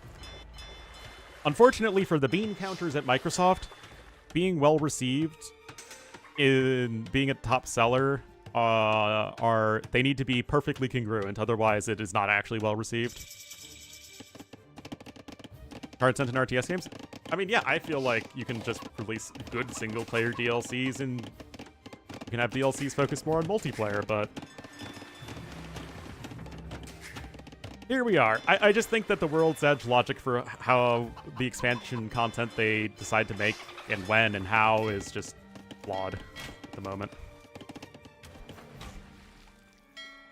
I just think there's a disconnect.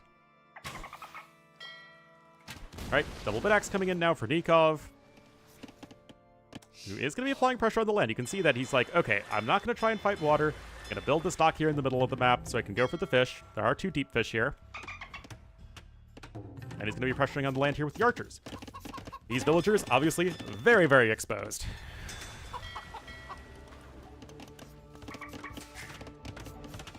Loom coming in at the same time, actually.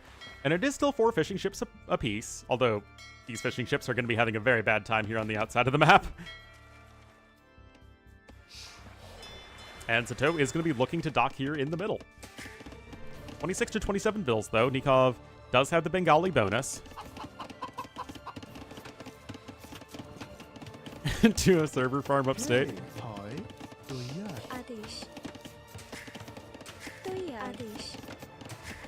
Well, starve to death is more like, it's not about the devs starving to death and more like, again, the bean counters at World's Edge. Or not even just World's Edge, right? The people at Microsoft itself might be like, I don't know if this World's Edge division is worth keeping.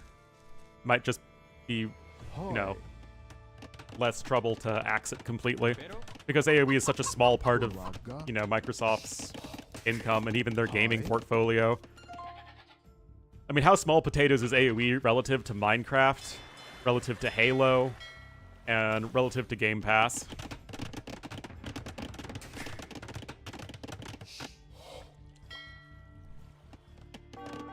Supports the devs? I mean, it's more about supporting the continuation of AoE content so they don't get the money faucet shut off. It's a best of 7. Well, Sitau's going to try and get some walls up over there, but these archers are here. There is already a fire galley out by blue, and the Bengali fire galleys do beat the Italian ones one-on-one thanks to the HP regeneration.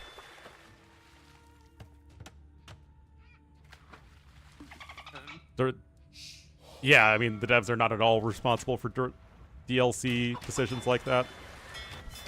I mean, the way I understand it is the devs pitch in a DLC idea or like a general concept to World's Edge, and then World's Edge says, okay, this is the sort of expansion we want to make.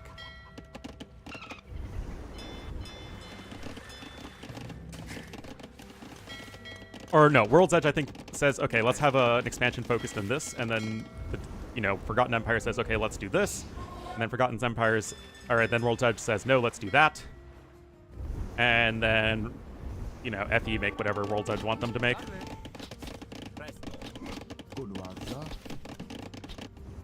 But yes, this is a very an amoeba-shaped map.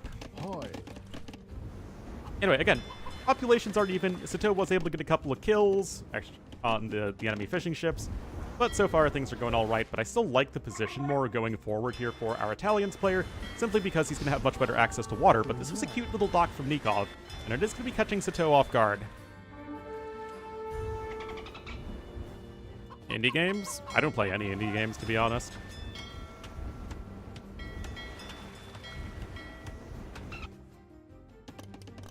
I generally only play games that are like a real time sink, and indie games generally aren't big time sinks.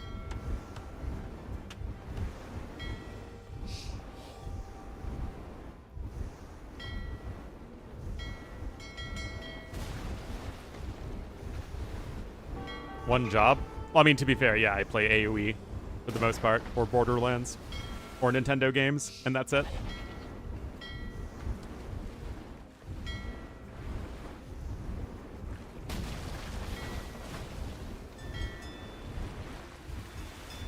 Death Stranding? What is that? Anyway, good fighting back here on the water from Nikov. Blacksmith coming in, and Nikov, honestly, Nikov's resources are looking pretty decent. Yeah, 300 plus food collected ahead. Wow, and Nikov once again using the market. I mean, he is one game away from the semifinals. That would be a very nice result for him. Again, what was his Warlord's result? Stellar Blade. Oh my god, my friend is playing Stellar Blade, and we make fun of him all the time for loving the two major plot points of Stellar Blade. Oh man, we were making fun of him the entire time I was in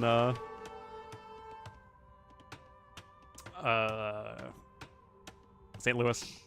Oh yeah, Nikov didn't even qualify. That's right, Nikov didn't even qualify for Warlords, and he's on the precipice of making a semifinals appearance in something that is basically, you know, Warlords Light.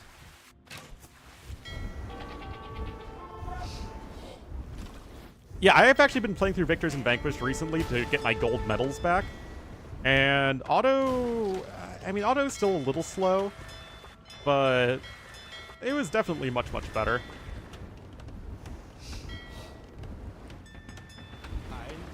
They changed Feta, though, so it's not like a race against the clock anymore, and it just feels so easy. Like, I don't know how you could possibly lose Feta.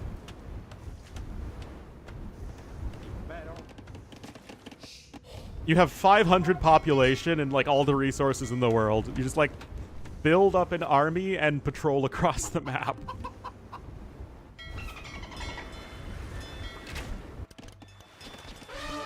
We getting an elephant there.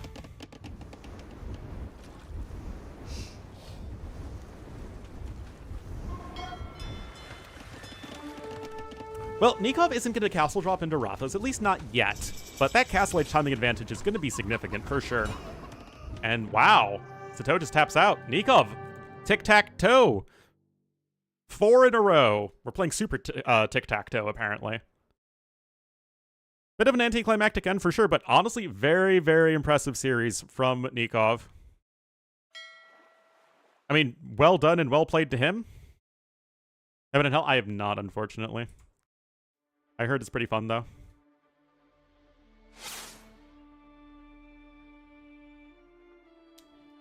Well, guys, that is going to be it for me today. Tomorrow is going to be the other 2 quarterfinals, so it'll be MBL versus Hera and Leary versus Tato. Should be a lot of fun. But thank you guys so much for watching, and I'll see you guys tomorrow. Bye-bye.